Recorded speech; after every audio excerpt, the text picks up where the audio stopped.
A violent storm rages, lightning crashing down upon a lone ship lost at sea. Without warning, an arrow strikes true, a fatal blow delivered in the pouring rain. The young man chokes, blood spilling from his mouth as his body is racked with pain. He stares at his trembling, blood-soaked hand, unable to process what's happening. "Damn it, what the hell's happening?" he screams, as the scenes from movies and dramas become his reality. Savage-looking pirates emerge from the shadows, their cruel smiles promising only death. Cold sweat drips down his face as the crushing weight of his situation sinks in. Surrounded by corpses, he falls to his knees, wondering, "Am I really going to die like this?" One of the attackers mocks his terror, sneering, "Hee, look at this bastard," trembling. But his fear only seems to bore the pirate, who scoffs, "Hey, are you done already? How boring." He was just an ordinary gamer, wondering how his life turned into this waking nightmare. "It's getting boring," the archer scoffs, finally loosing an arrow to end the pathetic display. The volley pierces his body, a brutal and seemingly final execution. As his life fades, his final view is of the cruel men standing over him. But with his last breath, he lunges forward, whispering, "See you," as his blade finds its mark. His dying mind flashes not with regret, but with a burning hatred for the scammer responsible. "Damn it," he screams internally, cursing the name that doomed him, trickster. But the story rewinds to the day before, back when he was a normal guy. He walks through his quiet home, completely oblivious to the impending tragedy, and sits down at his glowing computer, the very device that would seal his fate. After another exhausting day at work, he slumps into his chair to play that game. With a single click, he launches the icon for a grim experience called Dark World. It's a place without hope or dreams, a dimension ruled by monsters and endless war. Though the game has been out for 20 years with few users, he's enjoyed it since the very beginning. Leaning back, he wonders what kind of opponent is waiting for him today. His fingers tap across the keyboard as he eagerly prepares to check on his character. "Welcome to Dark World," the screen flashes, revealing his formidable in-game avatars. This is his ultimate creation, a level 95 Blood Knight, known as Requesting PK. But despite being a veteran, he's only ever cleared the campaign with this one single champion. The reason is simple: he's the worst kind of hardcore user, a dedicated PvP player. He plays in hardcore mode, a brutal difficulty where a single death means losing everything. And in this unforgiving world, he's one of the few who relishes one-on-one PvP. He knows that one day he'll inevitably fall, but the thrill is worth it, because his Blood Knight is the strongest character in the game's history. As his avatar glows with power, he wonders, "All right, who is today's sacrifice?" But just as he's about to hunt, his focus is broken by a sudden notification. He has 2 messages waiting for him, a very unusual sight. After his kill count went over 500, most players became too terrified to even send a request. But, "Today's a great day," he grins, eagerly typing a reply. Now facing his new challenger, he prepares to find out who was foolish enough to summon the king. Facing a team of 3 high-level players, he scoffs, "If you're only at that level, all 3 of you need to come at me at once." His opponents can only stare in disbelief, wondering if the man before them is completely insane. As the fight begins in a flash of light, the enemy shaman declares her intent to steal all his items. But the Blood Knight simply lets out a dark chuckle, his monstrous form cloaked in power as he asks, "Shall I get started?" A sudden, overwhelming pressure sends his opponent stumbling back in pure shock. "He's a freaking monster," the shaman screams, her confidence completely shattered. Before anyone can react, the paladin is brutally ripped apart by an explosion of dark, crimson energy. The fight was over before it even began, a completely one-sided massacre against the holy warrior. His surviving teammates are frozen in terror, unable to comprehend the nightmare unfolding before them. But the Blood Knight shows no mercy, coldly telling them, "Instead of chatting, use your skills, you idiots." The berserker and shaman are thrown back by the sheer force of their teammates' annihilation. "In one attack," she stammers, unable to comprehend the monstrous gap in their power. The Blood Knight simply stands there, a silent, crimson monolith of absolute death. His glowing eyes fixate on his next victims as he coldly utters a single word. Next. Paralyzed by terror, the 2 remaining players can only stare at their impending doom, their will to fight completely shattered. With a final, empty threat, they abruptly log out, choosing escape over a guaranteed slaughter. Left alone on the desolate battlefield, the champion immediately receives another request for a player kill. But the scene suddenly shifts, revealing the monster's true identity is a young man at his PC sighing, "Ah, fuck, was it another random pick?" He leans back in his chair, irritated that the cowards left without dropping a single nice item. Just then, his eyes catch a cryptic message from a player named Tricksters9, an invitation that promises something far more interesting. The protagonist smirks with confusion, uttering a single word. What? A PvP request flashes on screen from a relentless player named Trickster, and a wicked grin spreads across his face. He remembers that this man was once the most famous player, but is now just a loser who feeds him items. Back in the game, the Blood Knight mocks his challenger. Old man, it's only been 10 days and you're back again? But this time, his opponent is different, a level 93 martial artist, a build he's never seen before. What, old man? He scoffs. You're a martial artist this time? Suddenly, back in reality, his confident smirk vanishes as a shocking realization hits him. Level 93? He gasps, stunned at how fast his rival managed to level up. And the gear, it's the legendary highest-ranking item set, the Will of the Eastern Mythological Soldiers. Trying to hide his shock, he types taunts about buying items and auto-farming to reach this impossible new level of power. His rival cuts him off, demanding a fight, while he wonders if this impossible power was hidden all along. Back in reality, he dismisses the mystery, deciding the guaranteed legendary loot is all that matters. With no more words needed, the duel begins in a flash of destructive red energy. And just as expected, the Blood Knight stands victorious, mocking his opponent for losing yet again.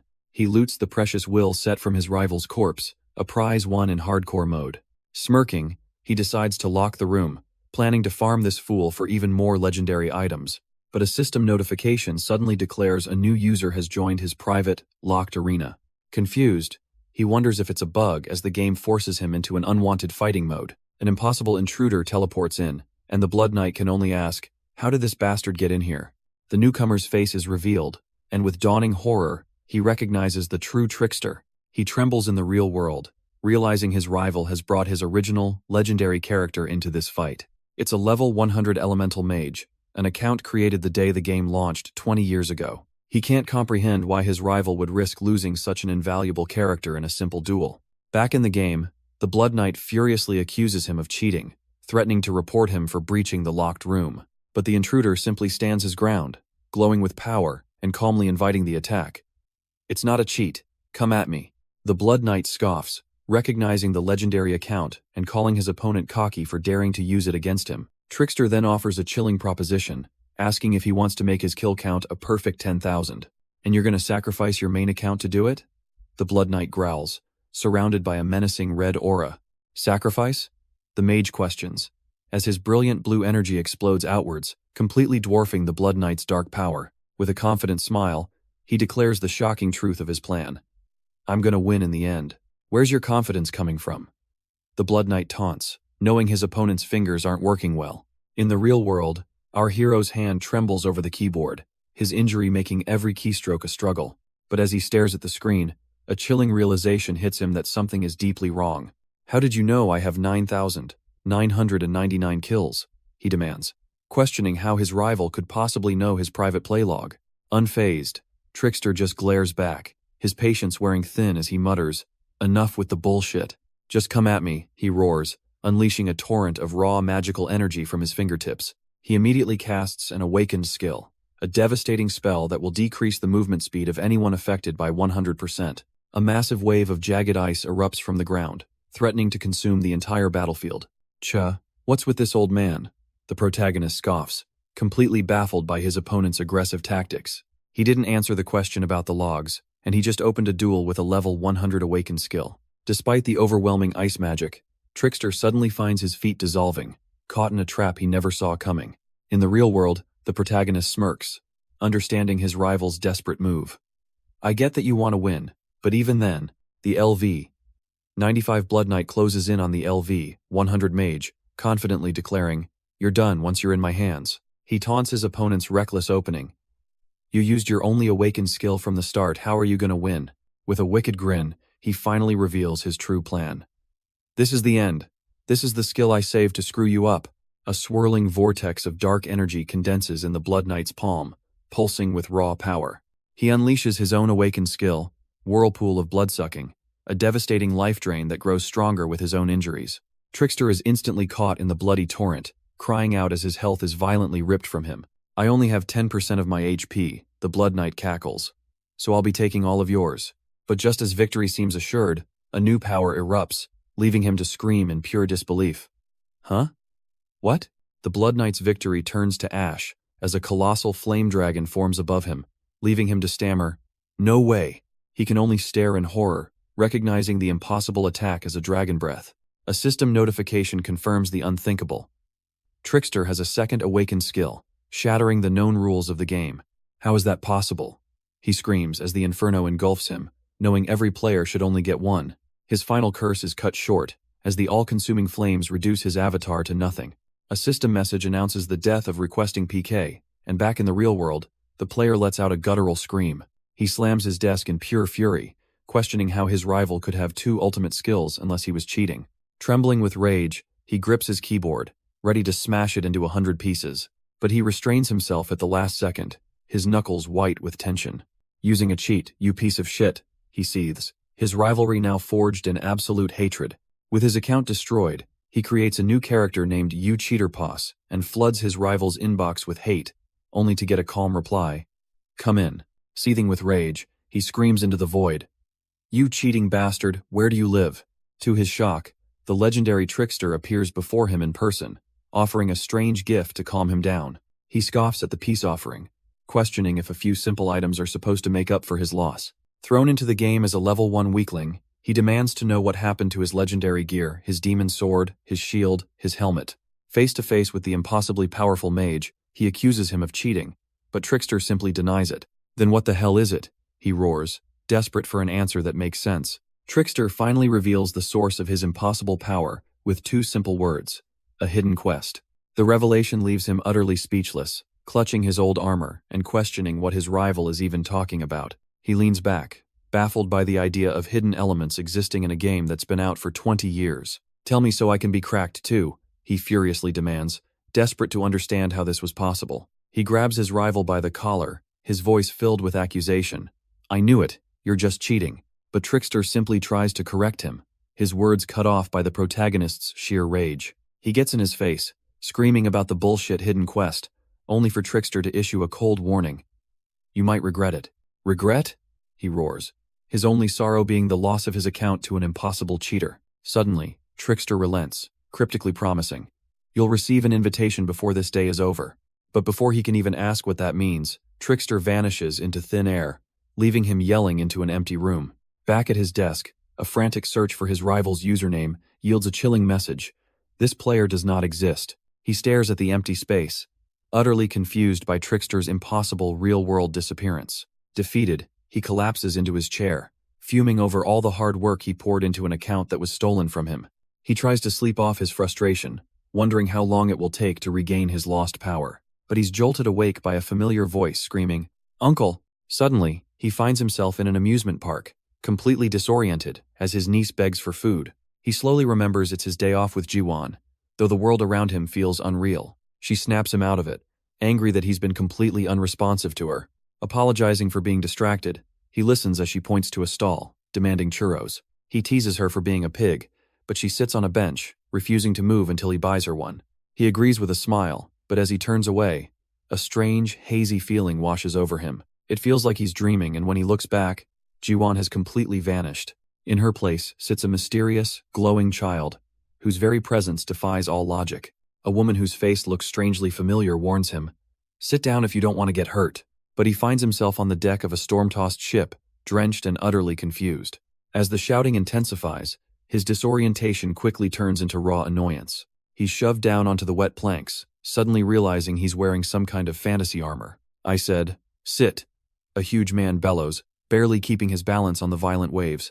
He looks around at the other captives, all being herded like cattle under the threat of becoming shark food. Staring at his own hands, he realizes his outfit is the exact gear he had in the game. His mind flashes back to just hours ago, too frustrated by his loss to Trickster to sleep, so he started grinding instead. He remembers clearing the first chapter and boarding the very ship that would take him to the next zone before he passed out. His eyes widen in pure horror as the impossible truth crashes down on him. This isn't a dream. Trapped on a storming ship, he stares down at the fantasy armor he's now wearing. His heart sinks as he whispers the impossible truth. Is this dark world? He's not just in the game, he is his character, the infamous You Cheater POSs. His panicked thoughts are cut short when an angry crewman shoves him, yelling to get out of the way. But before the man can finish his sentence, a spray of blood erupts from his neck. The crewman collapses to the deck, his life instantly extinguished. As chaos erupts, A voice from above screams the chilling command. Fire! Ruthless pirates begin boarding the ship from all sides, their leader roaring, "Kill them all!" A volley of deadly arrows immediately darkens the stormy sky. The defenseless passengers are struck down in a merciless, one-sided slaughter. An arrow rips through his chest, a pained gasp escaping his lips as his world turns red. The pirates loom over him, their leader sneering at the shivering fool before ordering his death. Pinned to the deck in the pouring rain, he wonders if this is truly how his story ends. His ordinary life flashes by as another pirate screams, "Die!" while swinging a massive blade. The weapon connects with brutal force, sending a fresh spray of blood across his face. But strangely, there's no pain, and he realizes with shock that the blood isn't his. In a blinding flash, his attacker is completely vaporized by an impossible burst of blue energy. His mind races back to moments before, when pirates swarmed the ship screaming, "Kill them all!" He remembers the sheer terror that gripped him, his mind screaming, "What should I do?" His only thought had been to run, desperately trying to evade the merciless pirates hunting him down. He scrambles through the rain, desperately trying to find a place to hide on the chaotic ship. Elsewhere on deck, a man's pleas for mercy are met with a cold blade as a pirate snarls, "How dare you run?" Splattered with the victim's blood, he realizes with horror that this isn't a game.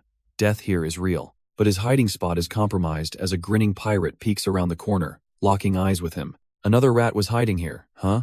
The pirate sneers, leaving him with absolutely no escape route. Suddenly, a strange power surges through his body, causing him to stagger in pain and confusion. The pirates are distracted by a blinding flash of light as one screams a warning. "Be careful, it's a mage." High above on the mast, a mysterious hooded figure appears amidst a crackle of lightning, their target clear. "As if you could catch me," she scoffs from the shadows, her voice dripping with contempt. "You insects!" She lands gracefully on the deck, her glowing wand poised as the very air around her thrums with immense power. Without hesitation, she unleashes a devastating spell, Razor Wind. The pirates are instantly shredded by the magical gale, screaming as they're torn apart. "What are you doing, you idiots?" Their leader roars, his face contorted with fury. Annoyed, she effortlessly deflects their panicked counterattack with a simple flick of her wand. Meanwhile, the protagonist, riddled with arrows, can only wonder what the hell is happening. Suddenly, a red potion hits his chest as a sharp voice yells, "Get back to your senses, you fool!" He stares at the familiar vial in his hands, recognizing the glowing liquid from his game. "Huh? A potion?" he asks, looking up at the mysterious mage who saved him. Her hood falls back, revealing her face as she screams, "Drink that and get up unless you want to die." But he freezes in shock, a sense of impossible familiarity washing over him as he recognizes her face. His mind flashes with an impossible truth: she looks exactly like the legendary elemental magic girl from Dark World. Down on the deck, the surviving pirates see their chance, screaming, "Kill them!" But with a furious cry, the mage unleashes a powerful blast of turquoise energy, repelling their assault. He clutches the potion, realizing if this item is real, then this world's dangers are too. He drinks the glowing liquid, and the agonizing pain from the arrows instantly begins to fade. She whirls on him, demanding he wake up and fight, scolding him for his hesitation. He's grateful, but thinks a powerful mage like her is more than enough to handle this alone. But then he feels it despite her brave act. The girl is trembling uncontrollably behind him. His eyes widen in shock as he realizes she's already completely out of mana. And the pirates sense it too, their malicious gazes fixed on her as one asks, "Should we kill her now?" The mage begs him to do something, but he scoffs. "Did you save me so I could be a human shield?" As a pirate lunges forward, screaming, "Now die!" he steps between them, ripping the arrows from his own body. He shoves the terrified girl behind him, using a piece of metal to block a vicious sword strike. With a crazed grin, he yells, "Damn it, I'll do it, but I don't know if I can be a good human shield." He follows through with a brutal punch to the jaw, staggering the pirate with raw strength. Drawing his blade, he tells her to stand back, deciding that putting up a struggle is better than dying. His expression hardens as he reaffirms his decision, declaring this is now a matter of his pride as a man. But as her hand touches his shoulder, a strange sensation surges through him, and he feels his blood begin to boil. A familiar crimson aura erupts from his body, his eyes glowing with the terrifying power of the Blood Knight. The pirates can only stare in horror as one of them stammers, "Fuck, what the hell is that?" "Don't be scared and finish him off," one of the pirates bellows, sending his subordinate charging forward. But his fist is caught effortlessly, the pirate's attack completely nullified as he stammers in confusion. A sinister grin spreads across the boy's face as he feels his blood boiling, a familiar power returning. He clenches his fist, declaring his true identity. After all, I was a blood knight. In a flash, his arm punches straight through the pirate's chest, whose pleas for help are cut short. A crimson beam of energy erupts, bisecting the man in a gruesome display of overwhelming power. The remaining pirates, including their terrified old leader, can only watch in abject horror. "Who the hell is that?" the archer screams, desperately ordering his men to attack this newfound monster. But the legendary Blood Knight armor materializes around him as he stalks forward, and the pirate can only beg for his life. Suddenly, searing pain rips through his body, the immense power threatening to consume him completely. The seething blood controls him, filling him with a sense of unbearable pleasure and superiority. He feels his consciousness slipping away, completely consumed by the raw power coursing through his veins. With a terrifying roar, a crimson shockwave erupts from his body as the pirates scream, "That fucker's weird." His attack churns the sea itself, tossing the remaining men into the violent waves as they beg for their lives. The carnage ends, and the young mage approaches the panting boy, cautiously asking, "Hey, are you okay?" But before he can answer, his body gives out and he collapses onto the deck, completely unresponsive. Sometime later, the violent storm has passed, replaced by a calm sea and a clear blue sky. He groans, waking up with a gag in his mouth and a searing pain racking his entire body. "I lost too much blood," he realizes, understanding that at this rate, he might actually die from his own power. Barely alive, he questions everything, the pirates, the pain, wondering if he's now trapped inside the game world for real. He finally confronts the girl who saved him, the one who looks just like the infamous elemental mage, and she nervously asks what he wants. Weak and injured, he asks for a simple favor, only for her to coldly refuse, leaving him stunned by her selfishness.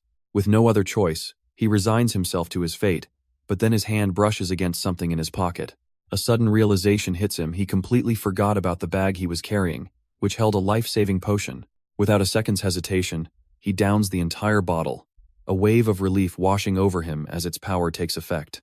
The potion works instantly, and he springs to his feet with renewed vigor, startling the young mage with his sudden recovery. But her surprise quickly turns to cunning as she eyes the empty bottle, a greedy glint in her eye. "Give it back right now," he demands, but she simply holds the potion out of reach with a taunting smirk. He angrily reminds her she'd already given him one bottle, but she's clearly not satisfied with an even trade. "I saved your life," she declares, claiming there's no profit in taking just one potion as payment for his rescue. He grabs her wrist, pleading for the potion he desperately needs, but she defiantly refuses to give it back. "Give it back while I'm still being nice," he growls, only for her to mockingly challenge his empty threat. Utterly defeated, he turns away in frustration as she scoffs at his powerlessness. But their petty squabble is cut short by a shout from the mast they finally spotted land, the port city of South Harbor. A flicker of hope crosses his face as he wonders if their perilous journey is finally over. He knows this place all too well. South Harbor, the notorious stage for Darkworld's treacherous second act. As their ship pulls into the bustling port, the order to disembark is given to the weary survivors. Yet, standing on the deck, he's filled with dread, realizing this lawless city offers no protection for a newcomer like him. His suspicions are confirmed when a somber crewmate approaches, cryptically stating, "It seems you didn't hear the news." A chilling lockdown order has been issued. The port is surrounded, the land crawling with bandits and the sea teeming with pirates. He gazes upon the smoking ruins of South Harbor, realizing it's been raided by pirates just like in the game. Yet, a sliver of confidence returns as he feels his Blood Knight powers surge back, his body recovering at an unnatural rate. Suddenly, he shouts, "Stop right there," as armed figures approach, refusing to be caught off guard. The city guards immediately corner him, questioning his identity as he struggles for an answer. But just as the situation escalates, an old man he saved from the pirates steps in to vouch for him. The grateful survivor cleverly pulls the knights aside, hoping to de-escalate the tense standoff. A moment later, a small bribe is discreetly passed, a desperate move to secure his freedom in this chaotic city. His debt is paid in secret, and for a moment, he can finally take a step past the gates. The old man offers a final, solemn warning about the dangers that lurk within the city's walls.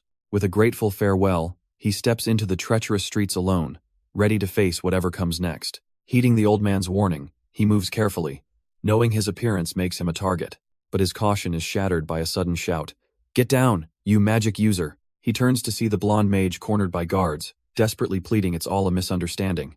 "I'm a mage from La Peleus Palace," she declares, but the guards scoff, demanding a card she doesn't have. As she reaches for her master's letter, a guard seizes her arm, shouting, "Don't place your hand inside your cloak." Her patience finally shatters as raw magic begins to gather in her hand, her eyes burning with fury. The guards recoil in shock as she raises her glowing weapon, ready to unleash devastating power. But before she can attack, a blade pierces her from behind, stopping her cold.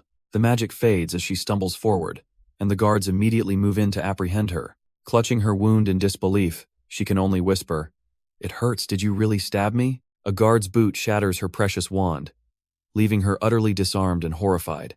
The soldiers show no mercy, brutally kicking the powerless mage as she cries out in agony. Suddenly, a voice cuts through the chaos.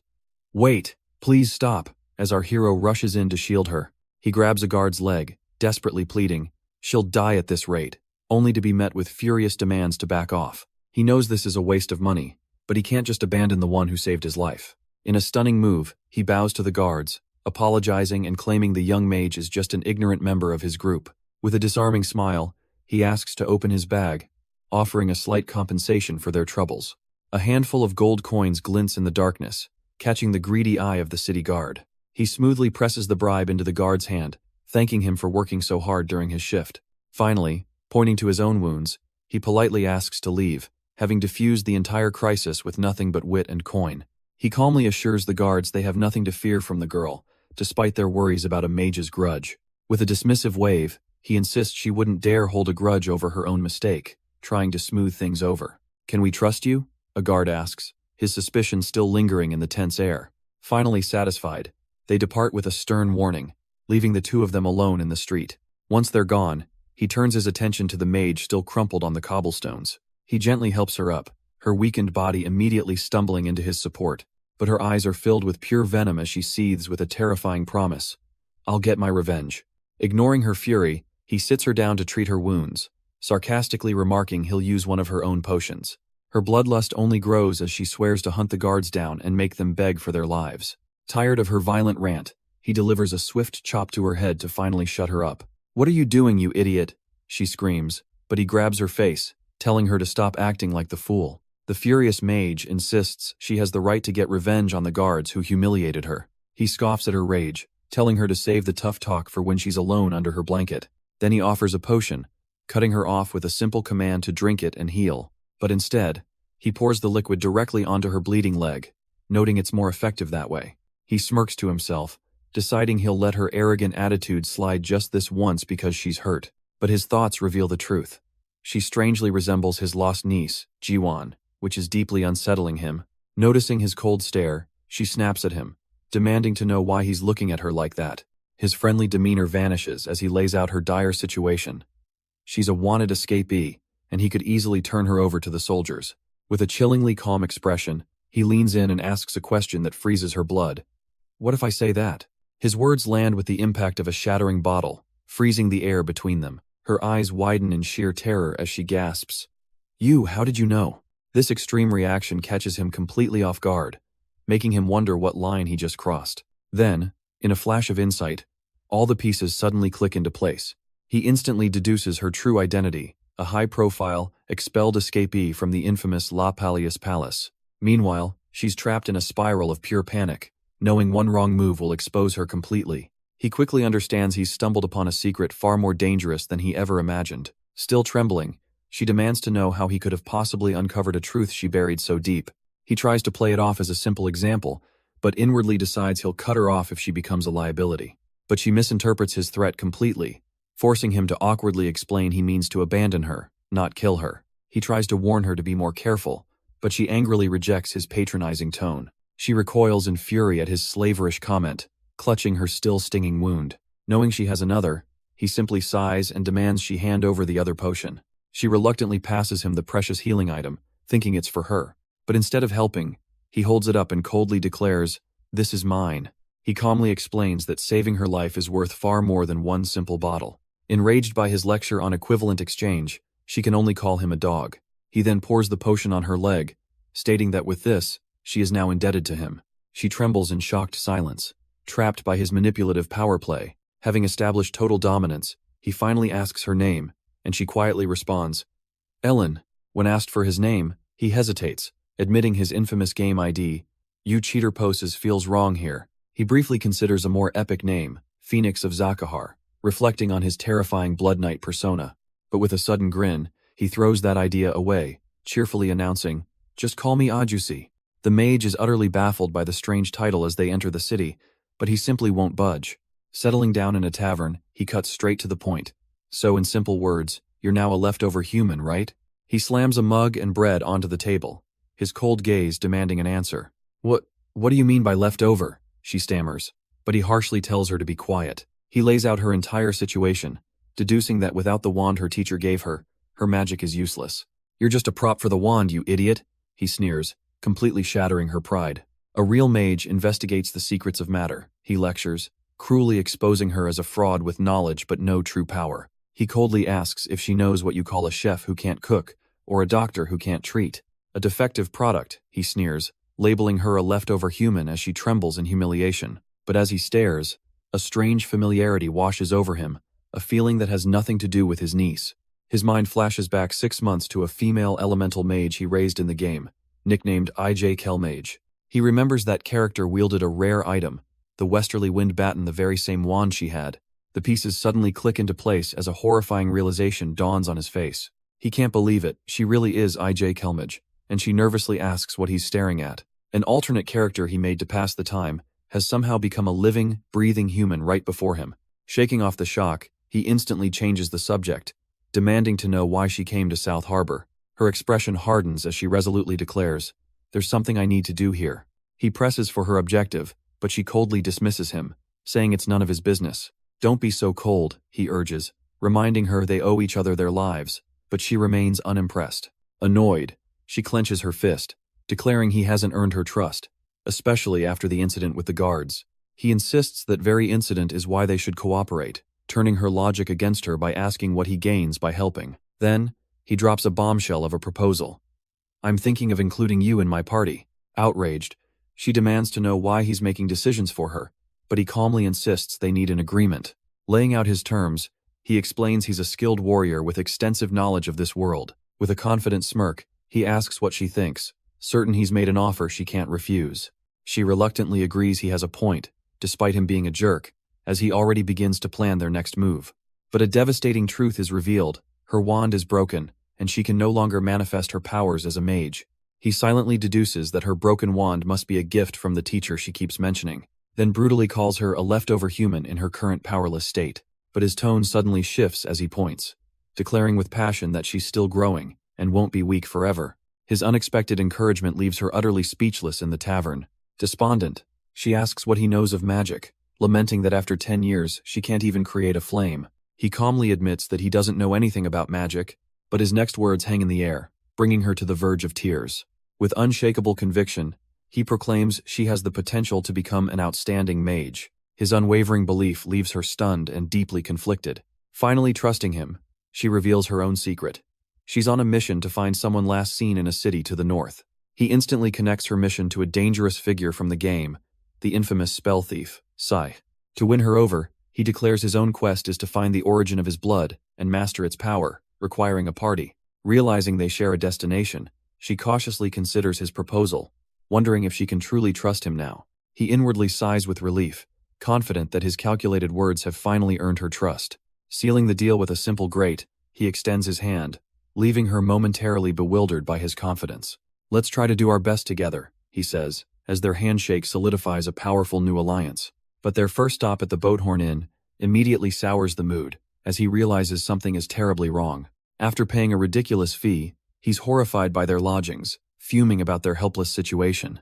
The room is revealed to be a disgusting stable, packed with sleeping bodies and reeking of filth. Unfazed, his new companion coldly pushes past him, declaring, "Move over, I'm tired, so I'll sleep first." "You're sleeping in a place like this?" he asks, but she coldly tells him to be quiet. Resigned to his fate, he sighs and removes his heavy gear for the night. Lying down, his thoughts drift to a single, agonizing question: how can I get back home? His mind races, connecting this new reality to the cryptic hidden quest from his rival, Trickster. Pushing aside the useless thoughts, he finally lets exhaustion take over and begins to fall asleep. But just as he drifts off, a sudden flash of brilliant light jolts him from his slumber. He awakens not in the stable, but in a strange, watery void, utterly disoriented and asking, "Where am I?" An unseen force suddenly pulls him through the mysterious space, his body no longer under his own control. He looks forward with wide-eyed shock as a familiar glow materializes right in front of him. It's his character sheet from Dark World, confirming his worst fears and greatest potential all at once. A new day dawns at the rustic inn where our heroes spent the night. Inside, the Blood Knight awakens with a satisfying stretch, feeling surprisingly well rested. He marvels at this incredible feeling of refreshment, his body so light it feels like he could fly. He realizes this must be a perk of his new body, allowing him to recover from near-fatal wounds overnight. Just then, he notices his companion, the mage, beginning to stir beside him. She groggily comments on his strange constitution, amazed he could sleep so well in such a dump. "Why are you picking a fight first thing in the morning?" she mumbles, rubbing the sleep from her eyes. But as he glances toward the window, he sees the sun is already high in the sky. He calls out her sarcasm, reminding her they aren't close enough to joke around, when a loud rumble interrupts him. The mage freezes in total embarrassment, her tough facade crumbling as her stomach loudly betrays her hunger. He decides to set the awkwardness aside, suggesting they just eat for now. As he stirs the simple meal, his mind races, replaying the strange events of the night. She senses something is off, repeatedly asking if anything has changed about him, but he bluntly denies it. Inwardly, however, he's reeling, because in his dream he saw something impossible, the Dark World character sheet, his old game stats laid bare before his very eyes. He discovered he could actually interact with it, distributing his own stat points and even accessing hers. After strengthening his own body, he meticulously reallocated all of her points into a powerful new build. He'd invested everything, expecting a change big enough for her to turn over a new leaf. But as he stares at her now, there's no visible difference, making him question if it was just a random dream. "You have to tell me if you feel anything changed," he insists, only for her to snap back. "I got it, so shut up and eat." Fuming at her dismissive attitude, he silently decides to test his own limits instead. The next morning, he leaves the inn to begin a brutal training regimen. He immediately starts pushing his body, determined to see if the dream was real. To his utter shock, the workout is effortless, realizing, "I can do 120 easily in a minute." He tries to get the mage to join him, but she coldly refuses, saying she's going to meditate, letting it go. He wonders if meditation might just awaken the new skills he secretly gave her. But as he heads back inside, a sudden presence makes him freeze, thinking, "Someone's here." The innkeeper greets him, questioning why he's sweating from a run so early in the morning. He simply claims he feels refreshed, prompting her to call him weird with a smirk. Unfazed, he admits he gets that a lot before casually asking for her name. "I'm called Daria," the beautiful innkeeper says with a confident smile. He's immediately captivated, thinking his morning has been blessed as he prepares to ask her more. But his questioning turns serious, as he asks if the city is currently under siege. Daria reveals the bandits attacked a fortnight ago and now hide, while pirates plunder nearby. His mind races, concluding the bandits and pirates must be working together in a coordinated assault. He asks if their goal is to starve the city, but she assures him they have supplies for a while. Suddenly, he recognizes this as a classic game scenario. If he does nothing, the city will fall. The sudden pressure makes him look pale, and when she asks if he's okay, he blames the heat. She gives him a knowing look, flirtatiously granting him permission to use the well outside. He immediately douses himself in cold water, the weight of the city's fate now resting on his shoulders. Startled by the mage's sudden appearance, he shouts, "Ack, you scared me." She looks at him unimpressed, questioning why he's so shocked by her presence. He quickly deflects, accusing her of having crude fantasies about the barmaid. "Stop picking a fight," he warns, but she smugly implies she was right. He asks why she isn't meditating, to which she coolly replies that she always is. When he lectures her about laziness, she scoffs that constant work doesn't guarantee power. He internally reflects that her life of palace meditation must have been mind-numbingly boring. Meanwhile, she senses a strange new feeling in her body, attributing it to the unfamiliar environment.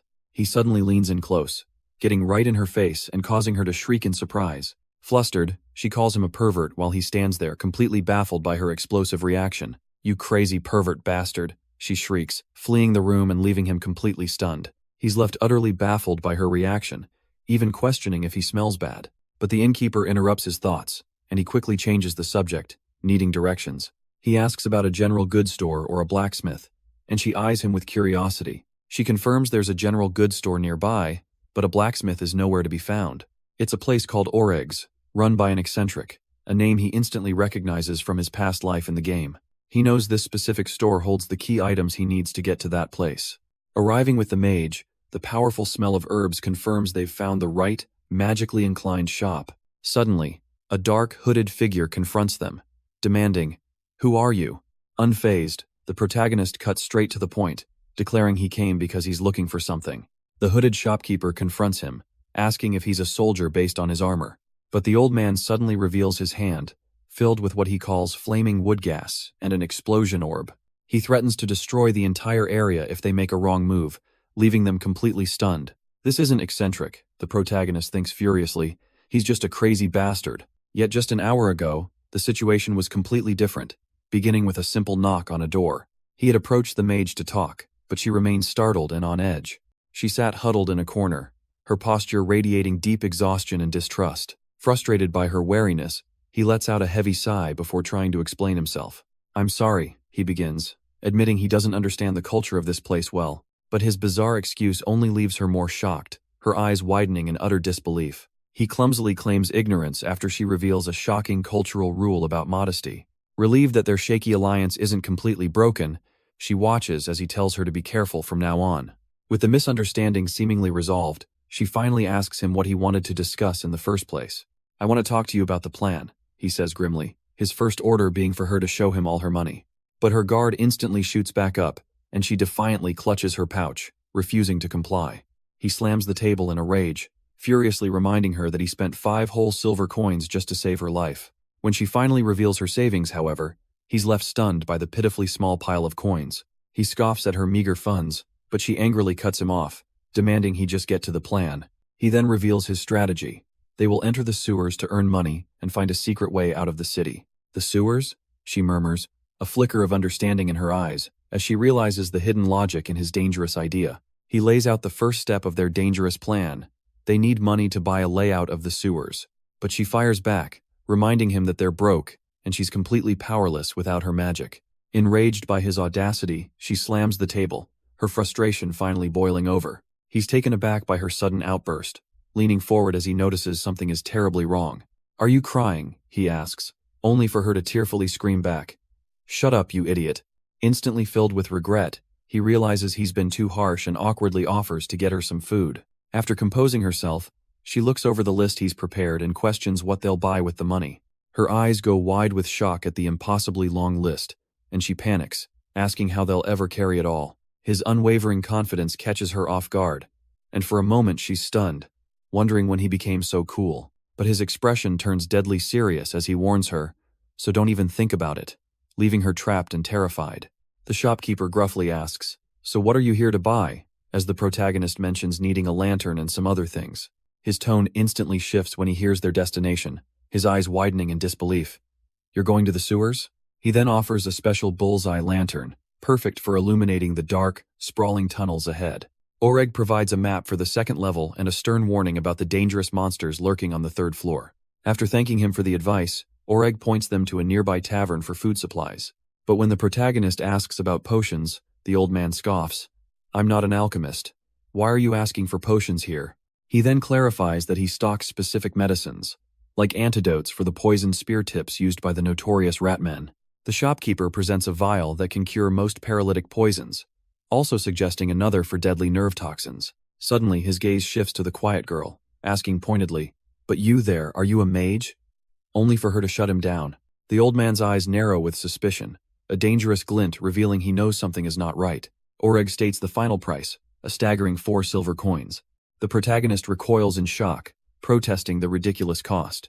But the old shopkeeper is unmoved, blaming broken trade routes and telling him to pay up or get out. Completely outmatched in the negotiation, the protagonist is left speechless. With no other choice, he tells the mage they simply have to pay the outrageous fee. But his companion suddenly explodes with rage, threatening to burn the entire shop down and loot the remains. The shopkeeper just laughs, revealing a powerful explosion orb and mocking her empty threat. He then challenges her directly, questioning if her robe is truly magical and daring her to prove it. Seeing her falter, the protagonist steps between them, shouting, "Test me. Are you afraid?" He smirks, knowing her robe is a unique rank item from the game, a power the old man couldn't possibly imagine. The mage watches, wondering at his sudden confidence as he taunts the old shopkeeper. "What are you going to do now?"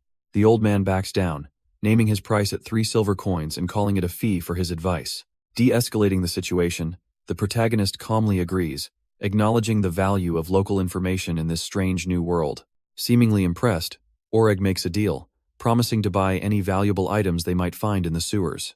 With their supplies finally secured, they leave the eccentric old man's shop and head back out into the city. But as soon as they're outside, he suddenly grabs her, snarling, "Hurt?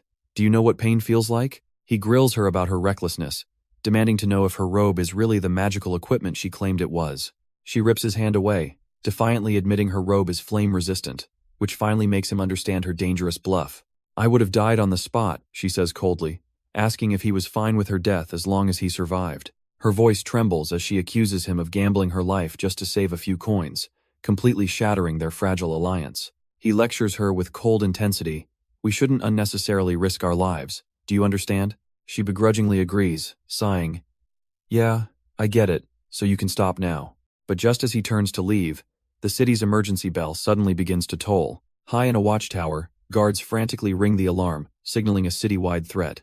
"Look over there," she cries out, her eyes wide with terror as she points towards the harbor. An entire fleet of pirate ships has appeared on the horizon, ready to invade. Without a word, he grabs her wrist and shouts, "Run!" pulling her through the panicking crowd. They sprint desperately towards the city's central tower, their only hope for safety. But they're forced to a stop, watching soldiers running past them in formation, ignoring the chaos. He realizes they're heading to the wharf to fight, just as a guard calls out to them. Their escape is cut short as a city guard captain looks down on them from the tower steps. "Are you mercenary soldiers?" the constable demands, his glare intense and unwavering. Cornered by the sudden interrogation, they are left with no good options. Thinking fast, the protagonist blurts out a lie, confirming he's a sellsword available for hire. But the constable's suspicion immediately shifts, questioning the girl dressed like a mage. He quickly grabs her and covers her mouth, desperately claiming, "Ah, she's my niece." He insists she's just a student, far too young to use magic in a real battle. Another soldier interrupts, telling the constable they have to get moving immediately. With no time to argue, the constable issues a mobilization order, forcing them to join the fight or face prison. His plea to send her to safety is brutally shut down. No, right this moment. A guard turns sharply, signaling the start of their forced march into battle. The mage furiously protests being called a student, but he quickly silences her to maintain their fragile lie. He acknowledges her pride, promising she'll one day be the greatest mage in the entire world. But then he cruelly reminds her of the harsh reality. Right now, she's completely and utterly powerless. Their argument is cut short by the furious guard, who threatens to arrest them if they don't move immediately. In a sudden move, he snatches the bag containing all of their precious supplies. "Your mission is to protect these," he commands, giving her a critical new purpose. Before she can even protest, he dashes off towards the front lines, shouting for her to hurry. Left behind and utterly defenseless, she can only watch him go in stunned silence. He then merges into the ranks of the marching soldiers, heading towards a battle he was never meant to fight. He arrives at the front lines only to ask in disbelief, "What? The wharf soldiers are all dead?" Before him lies a scene of absolute slaughter, the city's defenses utterly broken. Just moments ago, he had been optimistic about their chances, a foolish thought before witnessing this reality. He'd seen that South Harbor's soldiers were well equipped, and their command system seemed solid. With over 60 men, including 5 or 6 mages, he thought it would be as easy as the last pirate encounter. But the reality was horrifyingly different, because these pirates were no mere amateurs. "Militia, forward!" a commander screams, shoving him into the front row to act as a human shield. He grits his teeth in frustration, knowing his tiny buckler can barely cover one shoulder. Suddenly, a volley of enemy arrows darkens the sky, flying straight towards their disorganized line. "Fire, you bastards!" a man screams as his soldier is struck down, the battle descending into pure chaos. He realizes with horror that the pirates have crossbows, and the soldiers around him are cut down. He cries out, staggering from the shockwave of a nearby strike. For the first time, the chilling thought crosses his mind. I might actually die. An instant later, a crossbow bolt slams directly into his chest with brutal force. He collapses, clutching his armor in disbelief, having barely survived the fatal shot. Just then, a veteran soldier leans over him, cutting through the chaos with a simple question, "Are you okay?" The man shields him with a massive tower shield, an unexpected angel in the middle of this hellish battlefield. With a confident grin, the soldier makes a request, assuming he must be a skilled warrior. He agrees, but internally panics, knowing the man has mistaken his basic gear for real strength. Now, he's not just fighting against his will, he's trapped by expectations he can't possibly meet. Faced with a horde of bloodthirsty monsters, he's frozen by the terrifying realization that he could never win against them. He decides to run at the first chance, but a sudden shout from behind shatters his plan. A fellow soldier grabs him by the armor, angrily calling him out for his obvious fear. "Look in front of you," she screams, forcing his attention back to the chaos he's trying to escape. He turns just in time to see a deadly volley of arrows raining down on their position. He lashes out in terror, but she calmly explains she's charging ahead and needs him to cover their rear. Ignoring his fear, she shoves past him and bellows the command for the entire militia to charge forward. A wave of soldiers surges past him into the fray, their battle cries echoing as they meet the enemy, but he remains frozen in place, completely overwhelmed until another soldier screams at him to charge.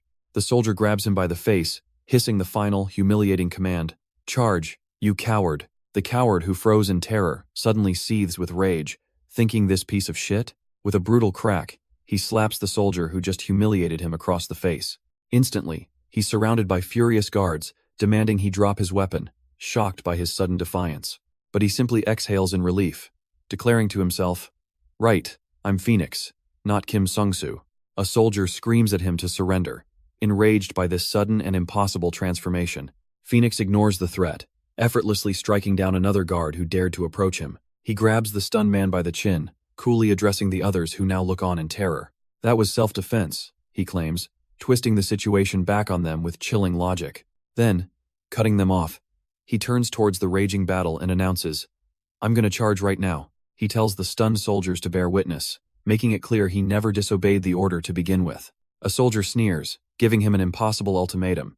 "Kill 20, then we'll forgive you." The demand is insane, leaving Phoenix momentarily stunned by the sheer number. But his shock quickly twists into a confident smirk as he sprints past the guard, accepting the challenge. He feels a surge of confidence, realizing this is the perfect chance to test his newfound power. Slicing his own hand, he unleashes a terrifying new skill named Blade of Blood. A crimson storm erupts as he carves through the monstrous horde, a whirlwind of death and destruction. His eyes glow with manic energy as he lets out a savage battle cry, completely lost in the slaughter. Suddenly, he appears beside the veteran soldier who saved him, his body radiating a bloody aura. "You ha-ha, you're finally here," the old soldier roars, his face a mask of pure relief. But Phoenix feels a strange heat, a thirst for battle that is now dominating his very soul. "My hunger," Phoenix thinks, overlooking the bloody chaos of the battlefield below. His battle lust only grows more intense as a sinister grin spreads across his face. Two pirates see an opening and charge forward, attempting to impale him from both sides. But they can only gasp, "What?" as he casually stops their deadly assault with a single arm. With a mocking sneer, he slices through them both in a brutal, one-sided execution. Suddenly, the red-haired soldier shoves him aside, yelling, "Move! Are you trying to show off?" She immediately cuts down a pirate herself, proving her own valor on the front lines. Phoenix's face contorts with rage as he realizes, "They're stealing my kills." All around him, the other conscripted soldiers fight with desperate fury, joining the slaughter. "Get together," an officer shouts, trying to rally the chaotic militia into a proper battle line. The militia's shield wall groans under the relentless assault, barely holding together. But the fiery red-haired soldier refuses to wait, vaulting over her comrades to launch a one-woman counterattack. Her sword crashes down, shattering a pirate's helmet with a single, brutal strike. She carves through another enemy without a moment's pause, his scream cut short. With deadly precision, her blade pierces another foe, her movements a blur of lethal efficiency. Standing atop the fallen, she proves herself the true ace of the battlefield. "Whoa, so that's how you do it," the protagonist murmurs, completely stunned by her skill.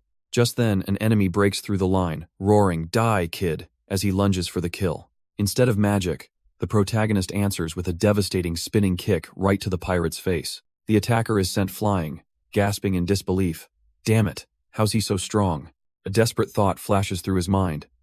"I can't let them steal my kills." He plunges his sword through a pirate's skull, ruthlessly claiming his fourth victim. The remaining enemies can only stare in disbelief at this sudden, shocking brutality. With a burst of red energy, he impales his fifth target, the man barely gasping before he falls.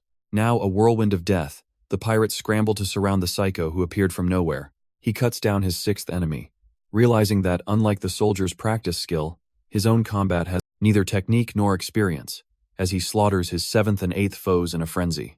He's simply attacking however he can, driven by a desperate need to raise his kill count. Suddenly, a bloody aura surrounds him as his sword begins to glow with an ominous power. "Come at me, you cowards," he roars, but the pirates break and flee, screaming that he's a monster. The last pirate screams in terror as a blade slices clean through him. A grim silence falls over the battlefield as the boy stands alone, surrounded by the bodies. The city guards can only stare in disbelief, their captain muttering, "What the hell? This wasn't the birth of a hero." The scene was far too gory and violent for that. Leaving a trail of blood, he calmly walks up to the guards and asks for the constable. He explains that he made a promise, but the guard is understandably wary of his intentions. "He said he'd forgive me if I killed 20 of these guys," the boy admits sheepishly. The captain is floored, stating that regardless of the reason, such a feat is worthy of a reward. He's handed a heavy pouch of gold, as the guard promises to report his deeds to the Lord. "The Lord's messenger will come to you," the captain says, asking for his name and residence. With an unsettling smile, he introduces his new persona. "I'm Phoenix." He calmly informs the captain that he's staying at the Boathorn Inn, but somewhere else. A hidden observer rages, calling him an insane bastard. The scene snaps to a dark room where the boy finds the game moving on its own. Suddenly, a terrifying reflection glares back at him, a monster that shouldn't exist. A single drop of blood splashes down as a horrifying realization begins to dawn. He's forced to wonder if the demonic Blood Knight, looming behind him, is himself. His mind fractures, flashing through his identities, an uncle, a father, and the dreaded Blood Knight. He gasps, ripped from the vision by a blinding flash of light. Clutching his head, he wakes from a dream he felt was important, but can no longer remember. The city's lord recounts a desperate gamble, sending civilian ships with his fleet to break the pirate blockade. But the pirates' blockade held strong, and the fleet was annihilated in a sea of fire, plunging the city into despair. In a small room, the protagonist suddenly jerks awake, startled by the presence of another man. "Ahem, you're already up?" the hungover mercenary asks, but the boy just tells him he reeks of alcohol. This alcoholic mercenary is Gilius, a soldier with a hidden connection to our hero's past battle. He's the very man who protected him with a shield, now wondering how the boy recovered from his injuries so fast. "You rude little bastard," Gilius grumbles as the boy grins, announcing it's time for his morning training. With a new determination, he gets up and heads straight for the door. But as he opens it, he finds his mage companion standing there, looking like she's about to collapse. "Hey, are you okay?" he asks with concern, though she weakly insists she feels better than she looks. The boy realizes his mage companion has been meditating all week, burdened by guilt over the battle. He tells her not to worry about his trip to the sewers, but she's more concerned he'll get sick. He brushes it off, telling her to stop lecturing because a woman named Grania is almost ready for his training. But seeing her stumble, he stops and asks with genuine concern, "Are you sure you're okay?" Who do you think I am?" she retorts, her fiery spirit convincing him she'll be fine. With that settled, he immediately heads out to begin his intense new training. After befriending Gilius, he naturally joined his mercenary group and began sparring to hone his skills. The group's leader is the very woman training him now, a fierce mercenary soldier named Grania. It's been 5 grueling days since she began teaching him, pushing his body to its absolute limits. And as she lands a devastating blow, it's clear her level of swordsmanship is completely beyond his own. Despite the massive skill gap, he has somehow defeated his master, leaving her in complete disbelief. He humbly credits her teaching, but she just smirks, calling him a smooth talker. Exhausted, he decides to rest for the day before heading into the dangerous sewers tomorrow. But Grania suddenly reminds him, "Don't you need to pick something up soon?" leaving him confused. It's his new shield, the very reward he requested for his heroic deeds on the wharf. She had heard a shield was being crafted for him, a fitting prize for the battle he won. Thanking her for the intense training, he sets off to claim his prize and prepare for his mission. But as he tries to collect his thoughts, a familiar voice suddenly calls out to him. The mage he saved appears, asking if he's heading to the workshop to get his new gear. She admits she can't focus and declares, "I'm going with you when you leave for the workshop." He heads to the South Harbor's workshop, a place normally off-limits to a mere mercenary like him. It's the Lord's personal arsenal. Yet this is where his custom shield was forged. His reward was for his bloody deeds on the wharf, granted only because the city's crippled fleet couldn't export the gear. But as he walks, he confronts the mage, bluntly asking, "Am I a workshop entry ticket for you?" He points out that since she was just a conscript, the guards might cause trouble if she tries to buy anything. She coyly suggests she needs a small weapon. What if it's something like a ballista? Leaving him utterly baffled. "Ballista?" he shouts, completely thrown by her absurd request for a siege weapon. She admits she feels useless without her magic, needing some kind of weapon to pull her own weight. He scoffs at the idea, questioning how she could possibly afford such an expensive piece of equipment. He even offers her a loan with interest, but she just scoffs back. "No need, you fool." He forces a smile, realizing he might have misjudged her intentions entirely. Suddenly, a burly mercenary calls out to them, interrupting their conversation about equipment. The man, Gilius, grins and declares, "I'm going with you too." Confused, the protagonist questions why a mercenary would need to join them on a simple shopping trip. And so, the unlikely trio makes their way through the city's bustling streets toward the workshop. Gilius groans about his terrible hangover, clearly not in the best shape for an escort mission. He then offers some unsolicited advice, warning that choosing the wrong gear is a huge mistake, regardless of strength. The protagonist argues for a robust shield, but Gilius scoffs that a shield only needs to block a few arrows. "If I'm spending so much, isn't it better to get something robust?" he counters, refusing to back down. But a dark memory flashes through his mind. He's not fighting humans, but monsters, and a cheap shield is a death sentence. Changing the subject, he asks the quiet mage if she's ever used a ballista. She responds with a cold, irritated silence, her glare saying everything. "He asked you a question," he snaps, but she coldly dismisses him, finding his presence annoying. She clarifies she's a mage, not a mercenary, prompting him to wonder what that makes him. He can only smirk at her incredible arrogance, thinking she's acting like she's doing him a favor. The veteran mercenary Gilius gives him a look, sensing the growing tension between the two. Finally, they arrive at their destination, the grand doors of the Lord's personal workshop. As they enter, a young man inside immediately recognizes them, calling out, "Mr. Phoenix, Mr. Gilius." The apprentice, Ilton, confirms their custom order is ready, and the hero known as Phoenix asks to see it. The apprentice presents the custom-ordered shield, noting its surprising weight as Phoenix takes hold of it. But Phoenix is thrilled, declaring, "No, it's perfect," as the craftsman confirms they matched the weight exactly to his request. He reveals its demonic origins, a wooden core marinated in a vile mixture, with an inner layer of cowhide and an outer layer of dragon skin. Phoenix is stunned, questioning how such an item was crafted in only 5 days, but the apprentice nonchalantly explains they had the materials ready. He then reveals a startling fact. The materials are the same used for the Lord's elite royal guards, triggering Phoenix's old game knowledge. Completely satisfied, Phoenix tosses over a bag of coins as payment, which the young craftsman happily accepts. Just as he's about to leave, the mage suddenly grabs him, frantically declaring, "Wait, what about me? I need to buy a ballista." But when Phoenix relays the request, the apprentice apologetically states they can't sell such weapons, much to the mage's utter disbelief. He explains the kingdom's law strictly forbids it, but then gestures towards a massive crossbow, offering it as a powerful substitute. The apprentice offers a unique crossbow, explaining, "It was originally designed for the Lord's wife to use in bird hunting." Her eyes widen in awe as he reveals it fires iron rings instead of bolts. Though it has a slow loading time, she shoulders the weapon with a determined glare, finding it surprisingly easy to learn. She fires a test shot, and the projectile smashes into a wooden post with devastating force. "Did you see it? Perfect shot," she exclaims, absolutely thrilled with her newfound power. Phoenix admits he thought it was a fancy toy, but Gilius notes its power seems enough to damage the ratmen in the sewers. But as they leave, the old mercenary grows suspicious, asking why he travels with a young lady who can't even use magic. He presses further, questioning if she's a noble lady, but Phoenix's vague denial only deepens the man's skepticism. Finally, he asks if they're in that type of relationship, leaving Phoenix completely stunned and annoyed. Annoyed by the mercenary's prying, Phoenix snaps back, "What the hell are you talking about?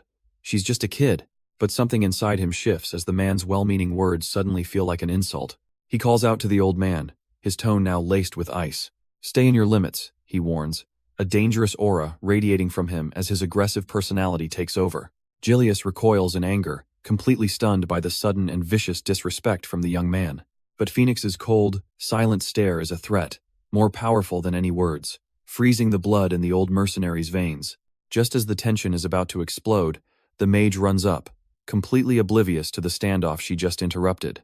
"Help me gather some stones," she shouts, eager to practice more with her powerful new crossbow. But Phoenix coldly shuts her down, stating he needs to get used to his own power, leaving her to reluctantly agree. The next day, back at their lodgings, a strange feeling suddenly overwhelms him. Unfortunately, their plans to explore the sewers are abruptly cancelled. He finds the mage has completely collapsed with a high fever. It makes sense, he thinks, realizing the immense toll her recent trauma has taken. She was stabbed, her wand was destroyed, and the stress of losing her magic finally caught up to her. So he begins to care for her, preparing a cool, damp cloth to bring the fever down. As he gently places it on her forehead, she weakly murmurs, "It's cool." This simple act of nursing sends him back in time, reminding him of his own military service. He remembers being just a private, falling miserably sick right after a grueling training exercise. Back then, it was his kind squad commander who took care of him, even buying him a special vegetable stew. He recalls his kind sergeant, hoping his own care could inspire that same loyalty. But a darker thought emerges. If I'm in danger, wouldn't this brat put her life on the line for me? He scoffs at his own idiocy as she suddenly wakes, weakly asking what's wrong. He quickly deflects, asking if she's hungry, but she just murmurs that she's okay. Confused by his kindness, she finally questions him. Why are you going this far? He simply calls her a comrade, but she grabs his arm, protesting that they've barely known each other for 10 days. Do you think I'm a noble or something? She demands, her suspicion growing as he looks on, confused. She warns him not to expect a reward, coldly stating that sticking by her side is completely pointless. Shocked, he can only listen as she reveals her tragic past. The person who raised me died because of me. Tears streaming down her face, she confesses her greatest shame after 10 years of training. She can't even use magic, calling herself a leftover. He gently ends their heavy conversation, softly telling her, I'm going to sleep now. But instead of sleeping, he sits vigil by her bedside, watching over the exhausted mage as she finally rests. Suddenly, the door creaks open and a nun asks about her condition, startling him completely. The woman, Sister Olga, explains that the city's blockade has made crucial healing herbs impossible to find. He accepts her apology, understanding the dire situation they are all trapped in. Despite the bad news, he thanks her for her concern before asking for just one more favor. Could you take care of Ellen for a while, he asks, needing to visit a general goods store. She happily agrees, and with a grateful nod he prepares to leave the room. On his way out, he's stopped by the innkeeper Daria, who immediately asks after Ellen's health. He reveals he's heading to Orig's general goods store, determined to find medicine for his ailing comrade. Daria points, suggesting he can escort her to the post office since he's heading out anyway. He's taken aback, but she insists the city is too dangerous for her to travel alone. Relenting with a smile, he simply agrees. Sure, then let's go together. Thrilled by his answer, she eagerly tells him they should go right now. But as they leave, a young man questions her reason for going out to get rations. She quickly dismisses his concern, insisting she'll handle it, and rushes out with the protagonist. Once outside, her entire demeanor shifts as she leans in with a strange, secretive request. He's left utterly baffled by her sudden change and mysterious words.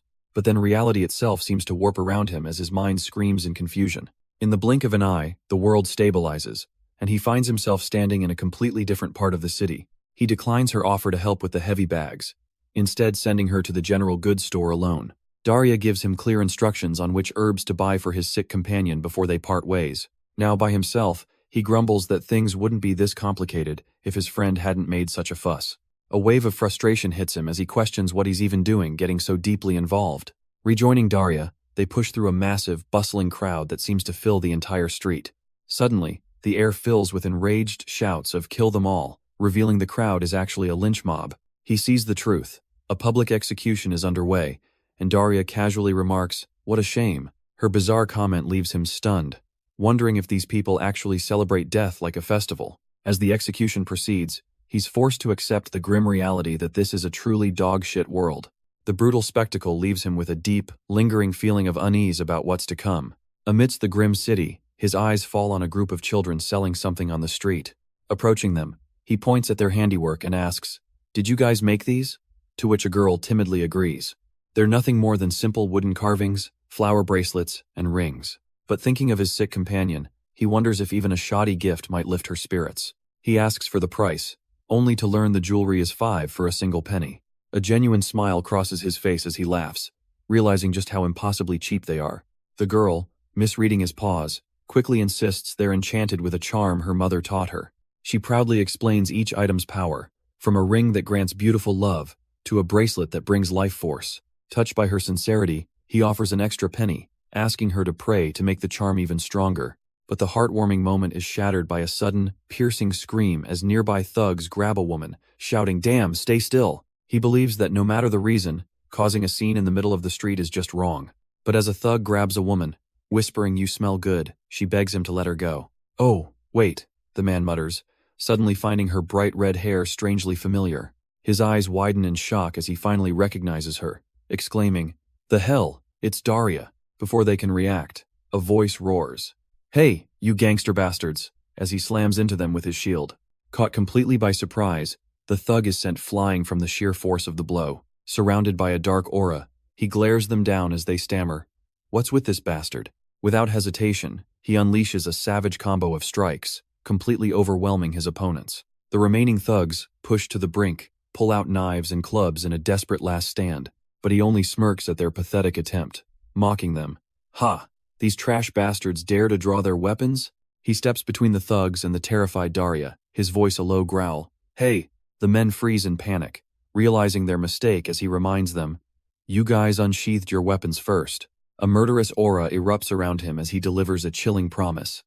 So now, you better prepare yourselves. The sheer pressure is too much, and one of the thugs immediately drops his weapon in terror. He gives them one final chance, his voice devoid of emotion.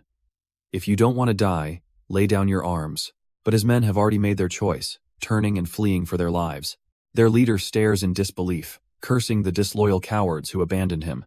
Left alone, he desperately tries to surrender, pleading, it appears that we made a slight mistake. His apology is cut short by the brutal, unforgiving crunch of a shield smashing into his face. Towering over the broken man, he shows them the price of crossing the wrong person.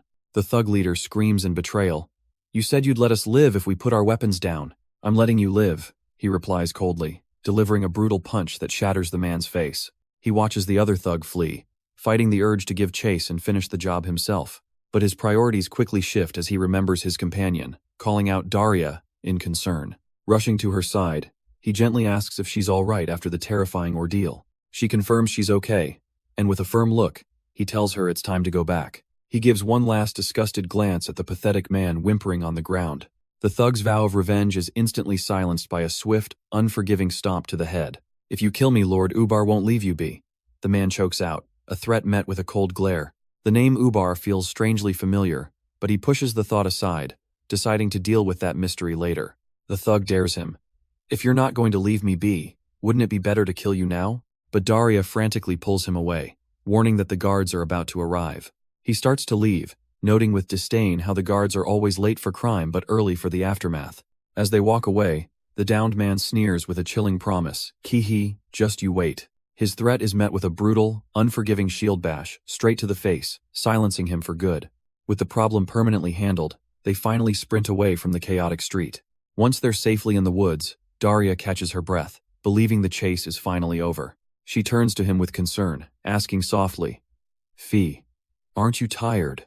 So rest a bit, she suggests, her own exhausted and flustered state catching his eye. He quickly looks away, insisting that she should rest while desperately trying to banish his worldly desires. After the chaos, he breathes a sigh of relief, but Daria immediately asks if he's okay, grateful to have survived.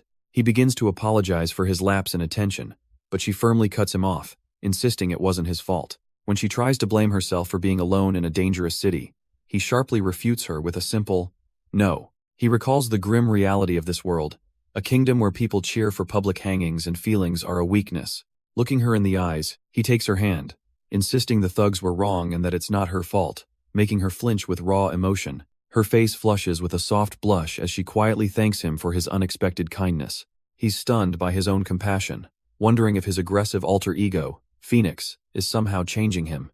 Daria suddenly changes the subject, asking where he disappeared to earlier, jogging his memory. He reveals a small ring he bought at a street stall, and as she beams with joy, he questions his own subconscious motives.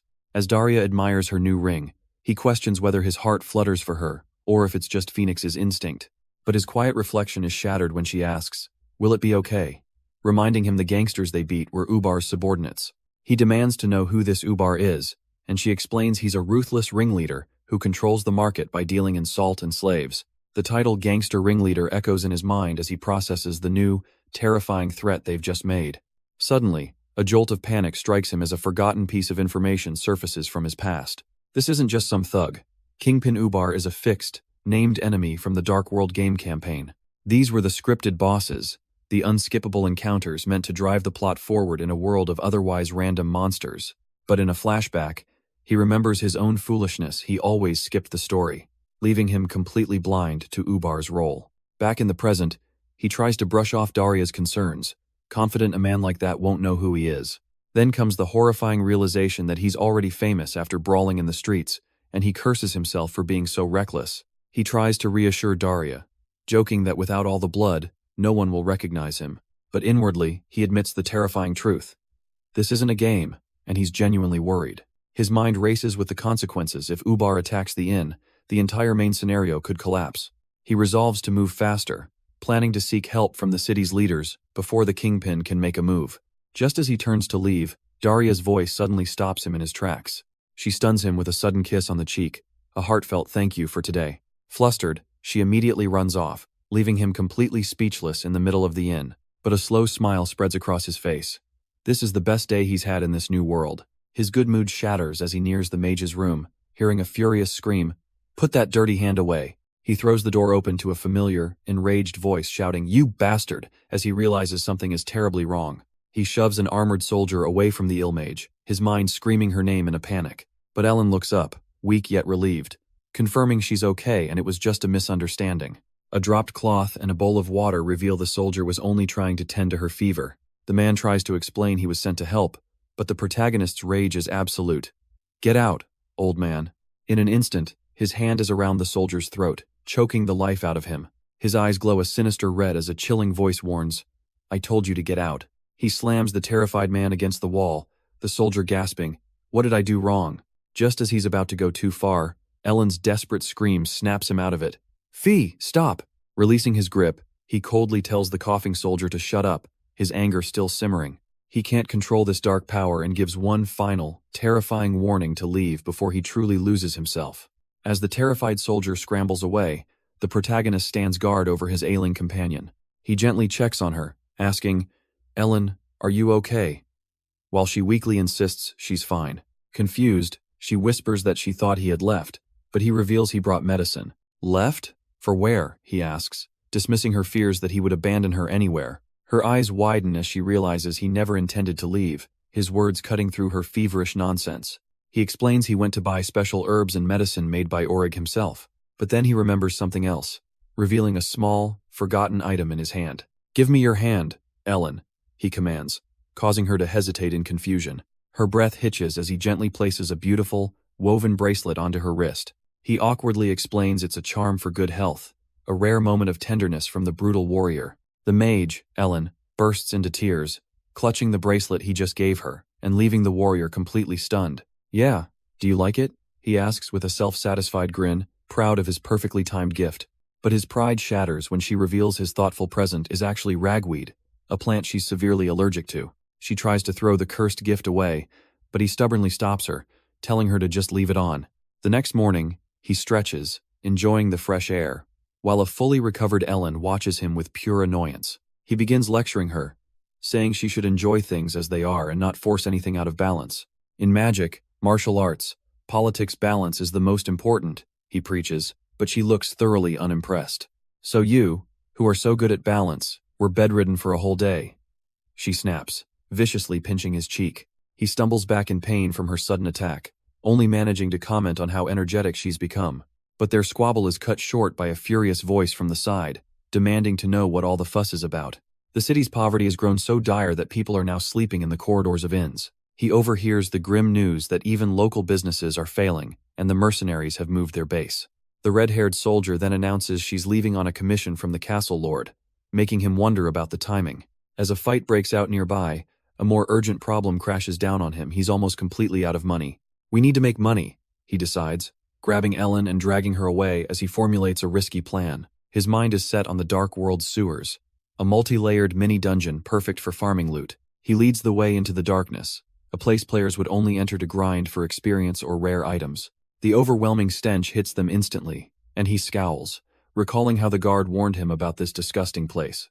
"Are you okay with this stench?" he asks, but her expression isn't disgust, it's a strange sort of pity. He's completely baffled by her gaze, as if she's looking at something incredibly weird and unsettling. Deep in the sewers, they suddenly halt, their path blocked by a corpse lying in the murky water.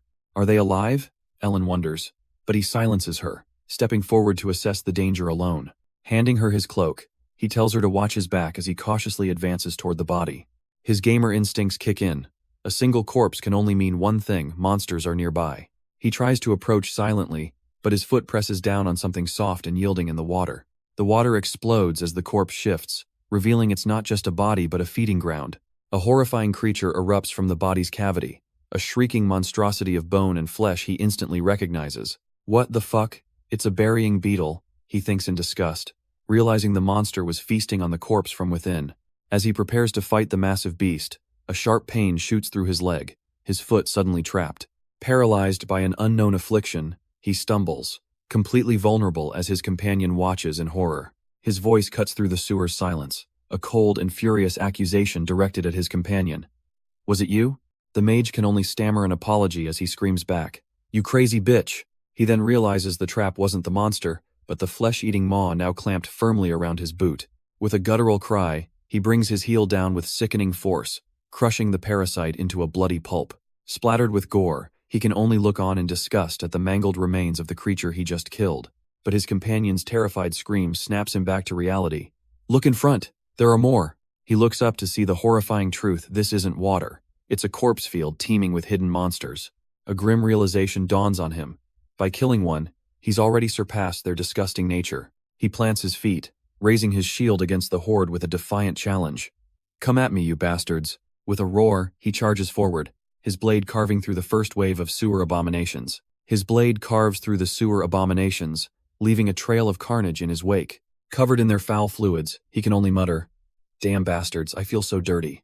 Yet he's more shaken by these bugs than the dozens of men he slaughtered, grimly admitting to himself, "I'm still weak." His thoughts then shift to his companion, as he turns to her saying, "Now that I think of it, Ellen," but he finds her on the verge of tears, clutching her crossbow with a look of pure guilt.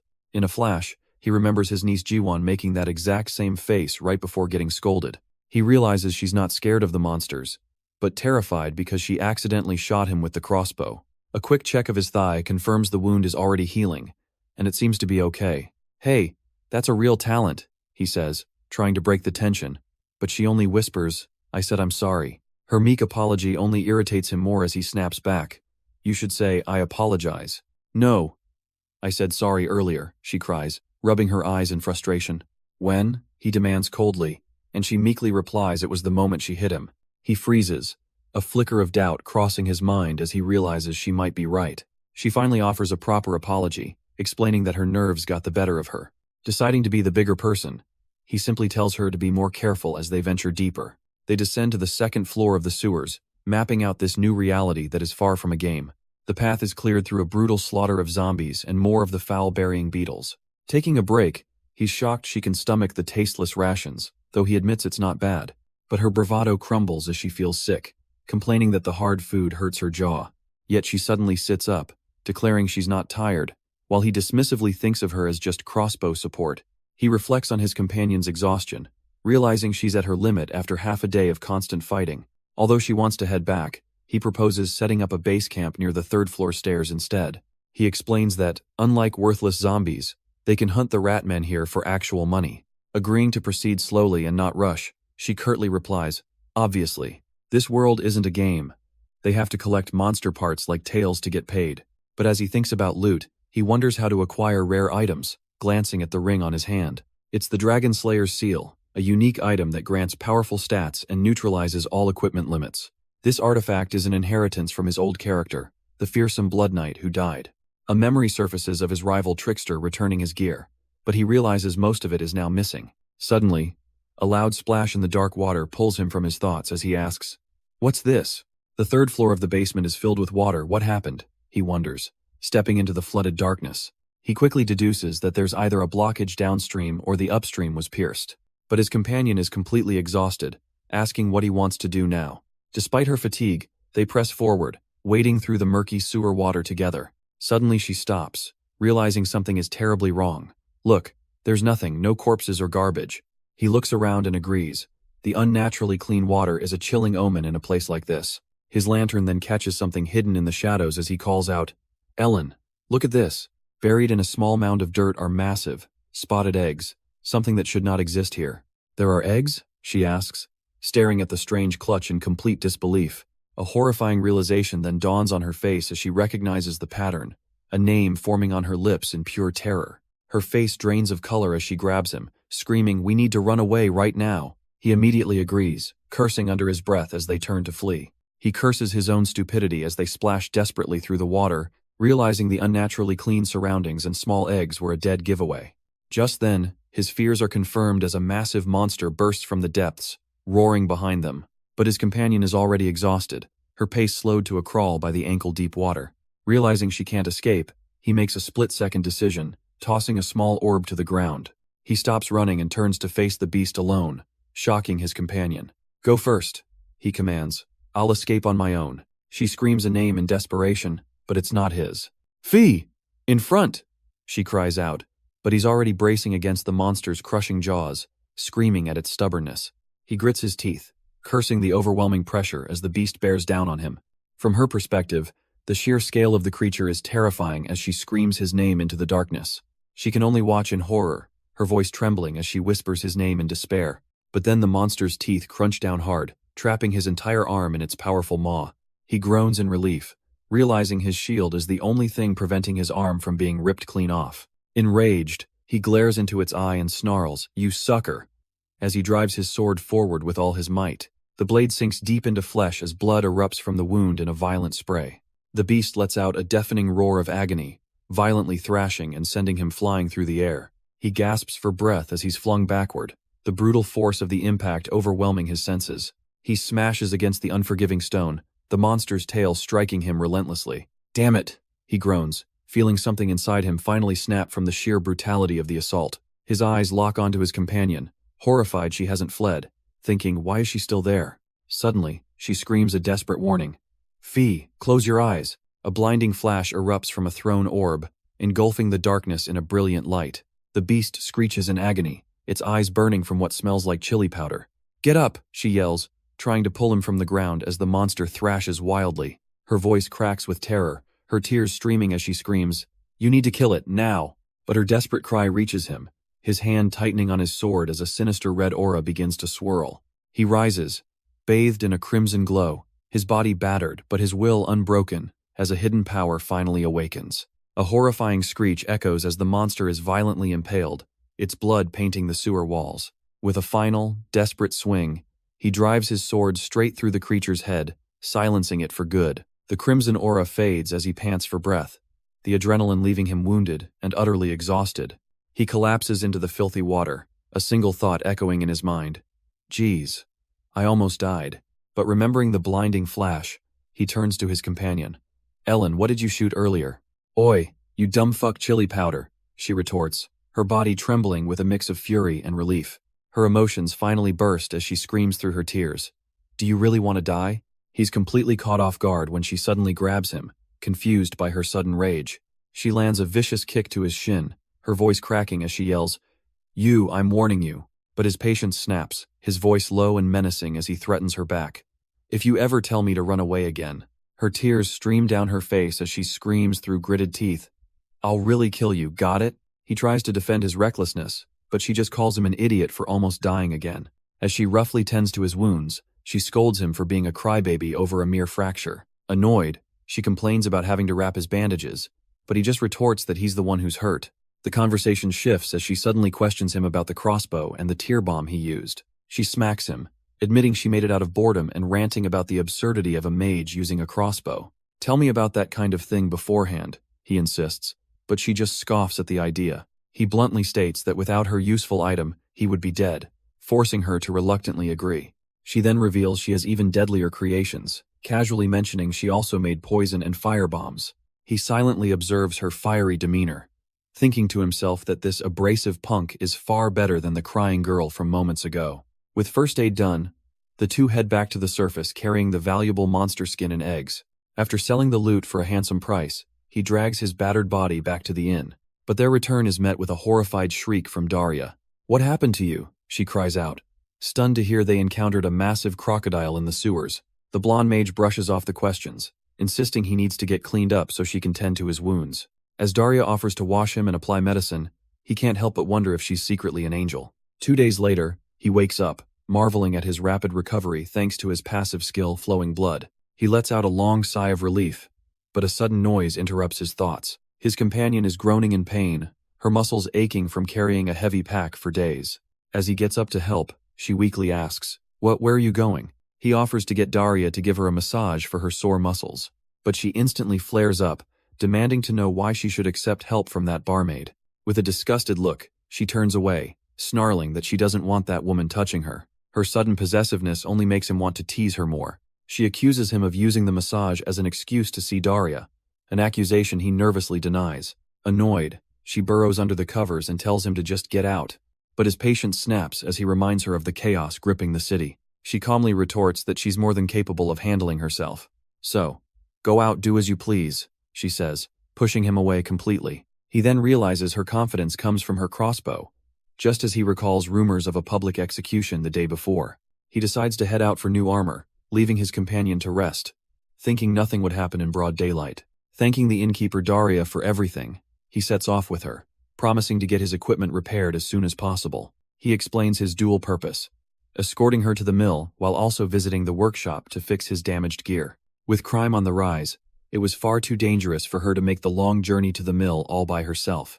Though she feels guilty for the trouble, he insists on repaying her for taking care of both him and his mage. They arrive at a desolate, creepy place, where Daria mentions dark rumors about the local mill keeper. She clarifies that this region is where the city's outcasts live together: tanners, mill keepers, and even executioners. Despite the unsettling atmosphere, he tries to reassure himself that there won't be any bad people around here. The presence of city guards is a relief, making him believe they're safe from the dangerous kingpin Ubar's thugs. But as they finally arrive at the secluded mill, a sudden, ominous sound cuts through the eerie silence. Daria settles into the cozy hay, relieved to finally be inside the unsettling mill. She tells him to sit down and rest, but he hesitates, a sense of unease growing. "Is it okay?" he asks, questioning if they should really be waiting here defenselessly. He can't shake the dark rumors that the mill keeper secretly mixes sand into the grains. But Daria reveals a terrifying truth. If they were caught watching, the man would probably try to kill them. To lighten the mood, she suddenly suggests they play a game of tag to pass the time. "Then you're it," she declares, blindfolding him as the strange game begins. She playfully calls out to him, laughing as he stumbles around in the darkness. He smirks, thinking she's cute, as she taunts him from just out of reach. But he's only pretending he can't see, because a Blood Knight's senses are far beyond a normal human's. Using his enhanced senses, he catches Daria the moment she trips and falls. Held tightly in his arms, her heart begins to pound uncontrollably. She instinctively clutches his shirt, completely flustered by their sudden closeness. "Daria, are you okay?" he asks, breaking the tense silence. But instead of answering, she reaches up, whispering "wait," as she goes for his blindfold. Their hands brush against each other as she gently takes hold of the cloth. And then, in a move that stuns him, she pulls him down for a kiss. He's left breathless, his mind reeling from the unexpected intimacy. The sunlight catches her eyes, revealing a mesmerizing green that he can't look away from. His instincts finally take over, and he pulls her in for a passionate embrace. He's completely lost in the kiss, wondering what is suddenly happening. But their moment of happiness is shattered as he snaps to attention, growling, "Who the fuck is it?" Outside, the gruff voices of men confirm they're searching for someone, questioning if they're in the right spot. He senses their approach immediately, dismissing Daria's hope that they're just looking for the mill. The thugs outside agree their targets must be inside, confident they're only dealing with two people. He steps forward protectively, telling her to stay back as he confronts the armed crowd. Looking at their crude spears and axes, he realizes they're nothing but idiots who want to steal his equipment. The thugs see only a lone mercenary, completely unaware of the danger they've just walked into. Then, one of the men smirks, his greedy eyes landing on Daria as he suggests they take her too. Their leader steps forward with an ultimatum, demanding he leave his money, his armor, and the woman. He scoffs, calling these thugs little babies after having slaughtered an entire crew of pirates. The men are furious, questioning if he's out of his mind to be so arrogant. He sighs in disappointment. His attempt to scare them off without bloodshed has clearly failed. But just as he decides to cut off a few limbs, a mysterious old man suddenly screams for them to wait. The figure steps between them, telling them to stop, only for the thugs to rudely dismiss him. "Old man," the warrior mutters, a strange feeling of familiarity washing over him. The man begins a chilling story, asking if they recall the public execution from a few days ago. He recounts how a nervous executioner failed to kill a man in one clean strike. Because of a dark superstition, the angry mob pulled the executioner down and beat him without mercy. With a sinister grin, he reveals the executioner died right there, asking them to imagine his endless resentment. The thug scoffs at the chilling tale. "What are you talking about, you crazy old man?" But our hero calmly interjects, musing that he should at least provide a proper warning. With a terrifying shift in his expression, the storyteller commands them, "Look, above your heads." Suddenly, a horrifying, ghostly apparition of swirling purple energy materializes in the air, stunning everyone into silence. It's the executioner's soul. The old man screams in feigned terror. Run to the church. The thugs flee for their lives, completely falling for the elaborate and terrifying illusion. Daria, trembling in fear, grabs the warrior's arm and begs him to run away with her. But he clenches his fist, completely unfazed by the spectacle, telling her there's no need to go. He calmly reassures her that it's nothing to be scared of, just something like magic. The old storyteller turns with a knowing smile, impressed that the boy saw right through his trick. The storyteller recognizes him as the bloodied swordsman, and he confirms his name is Phoenix. The old man smiles, having heard much about him, while Phoenix simply offers his thanks for the help. He admits he was about to get serious, but the storyteller laughs, saying he wasn't going to kill them, just inflict a few injuries. I guess I was just being nosy. Then, the old man says with a mysterious, knowing grin. He tips his hat with a swift, deliberate motion, the silence hanging heavy in the air. Realizing his own rudeness, Phoenix prepares to introduce himself properly, but a chilling green aura erupts as the man reveals his true identity. I'm Luke. I'm an undertaker.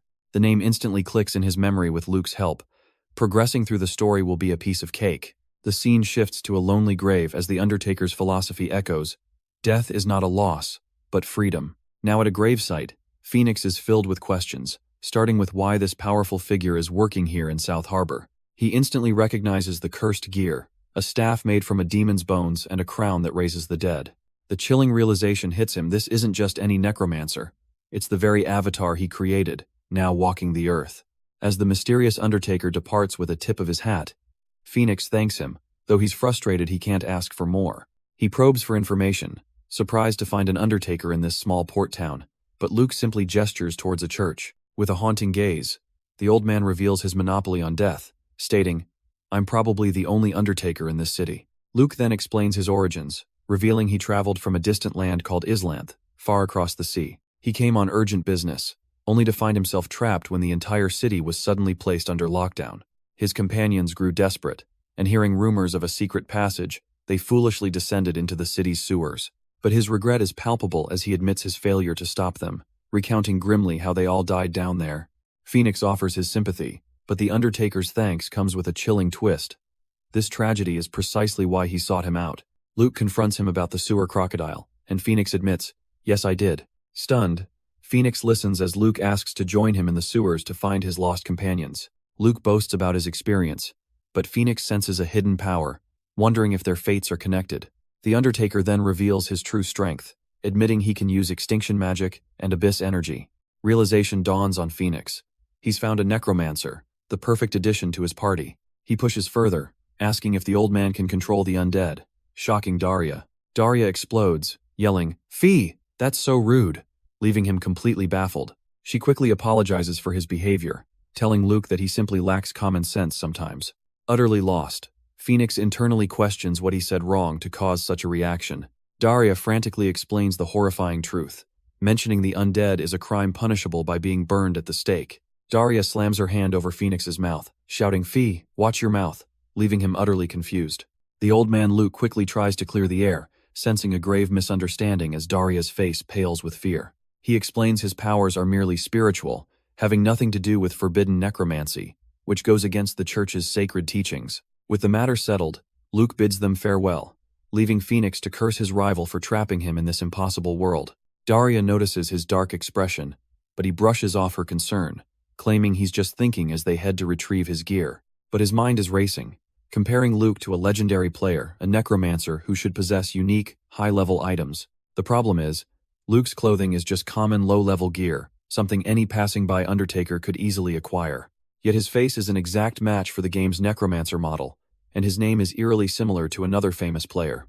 This leaves only two possibilities. Either Luke is a different legendary necromancer, or he is deliberately hiding his true power. A sudden gasp from Daria rips him from his thoughts, her eyes wide with shock at whatever she just realized. Daria suddenly points towards smoke in the distance, her voice trembling as she realizes, "I think that's where our inn is." He orders her to get the guards while he sprints toward the danger, screaming a name that tears from his throat. Ellen. Damn it, he thinks, cursing himself for leaving her alone as a sinister red energy envelops his sword hand.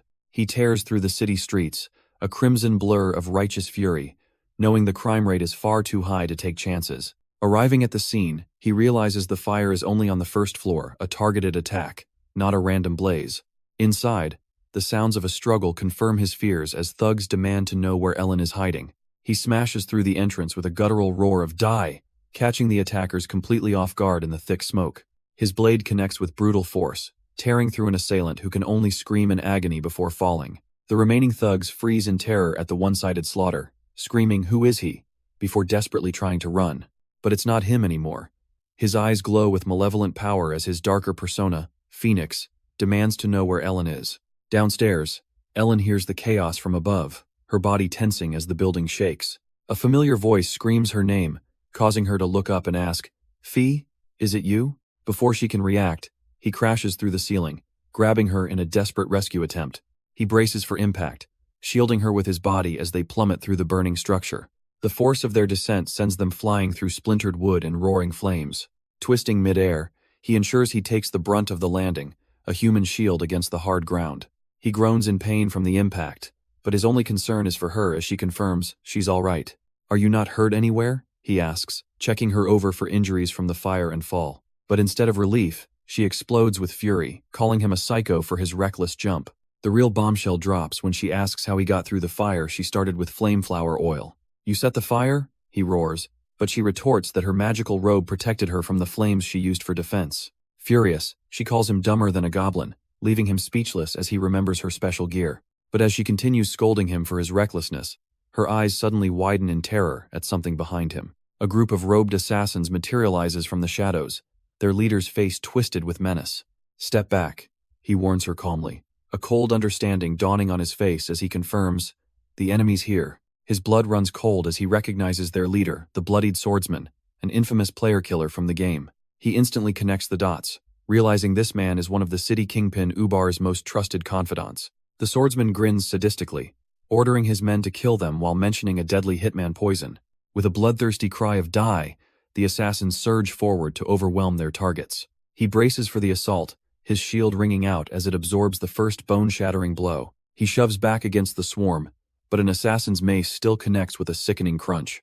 Just as another blade descends, a crossbow bolt erupts from an attacker's throat, saving him from certain death. "Nice, Ellen," he roars, realizing these killers are far more skilled than simple thugs. He steels himself, knowing he must neutralize them quickly to protect his only ally.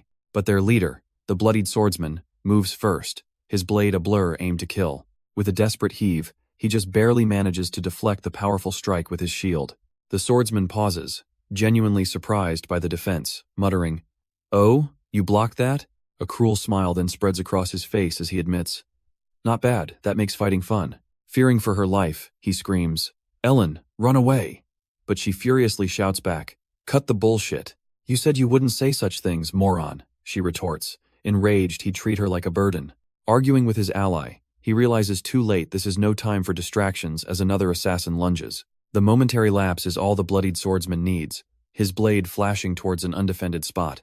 With a sickening tear, the steel connects, sending the protagonist staggering back from the unexpected attack. He clutches his neck in shock, realizing with horror that the blow was aimed to kill. His companion rushes to his side, but as he tries to say he's okay, a wave of agony cripples him. Then the horrifying truth dawns on him: it wasn't just a cut, as his enemy mocks him. "Poison, you fucking bastard." He stumbles, the venom spreading rapidly through his veins as his strength begins to fade. Dizziness and nausea overwhelm him, his body now barely able to even stand under the poison's assault. The swordsman's taunts echo in his ears. "No matter how strong a warrior you are, you can't beat poison." Remembering the assassin's dirty tactics from the game, he screams a desperate warning, "Ellen, run away." The scarred assassin smirks, casually asking if the venom is a paralyzing poison. His taunts about a mere porter enrage the blonde woman, who snaps back, "I'm a mage, not a porter." As the warrior's vision blurs, his other senses sharpen, allowing him to growl a warning for the man to back off. He can feel the blood surging in his veins, desperately fighting the foreign poison trapped within him. "I like your spirit," the swordsman mocks, "but my task is to kill you, after all." He then turns his cold gaze to the mage, demanding she put down her toy weapon. Suddenly, the protagonist convulses, spitting a horrifying torrent of black blood and poison onto the ground. He gasps that he used blood magic to force the poison out, but it's not a complete recovery. Gritting his teeth through the agony, He knows he just has to last long enough to heal. But the swordsman ignores him, brutally kicking his companion aside with a sickening crunch.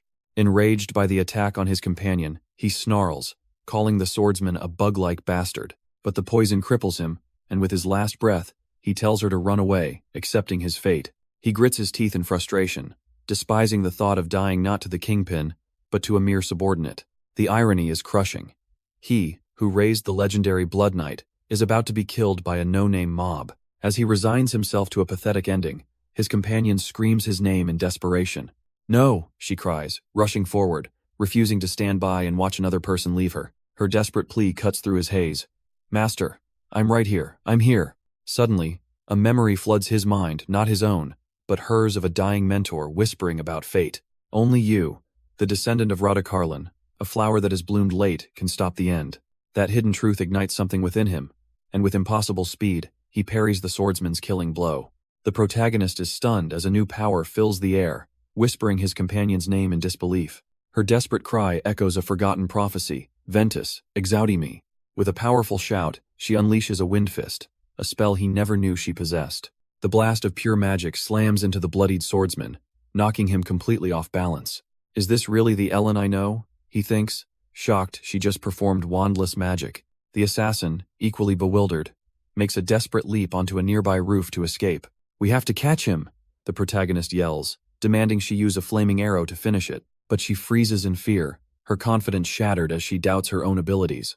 Seeing the enemy momentarily stunned on the ground, a spark of resolve ignites within her. She closes her eyes and begins the incantation for a fire spell, determined to answer her master's call. A massive fireball erupts from her hands, shocking the fleeing assassin with its raw power.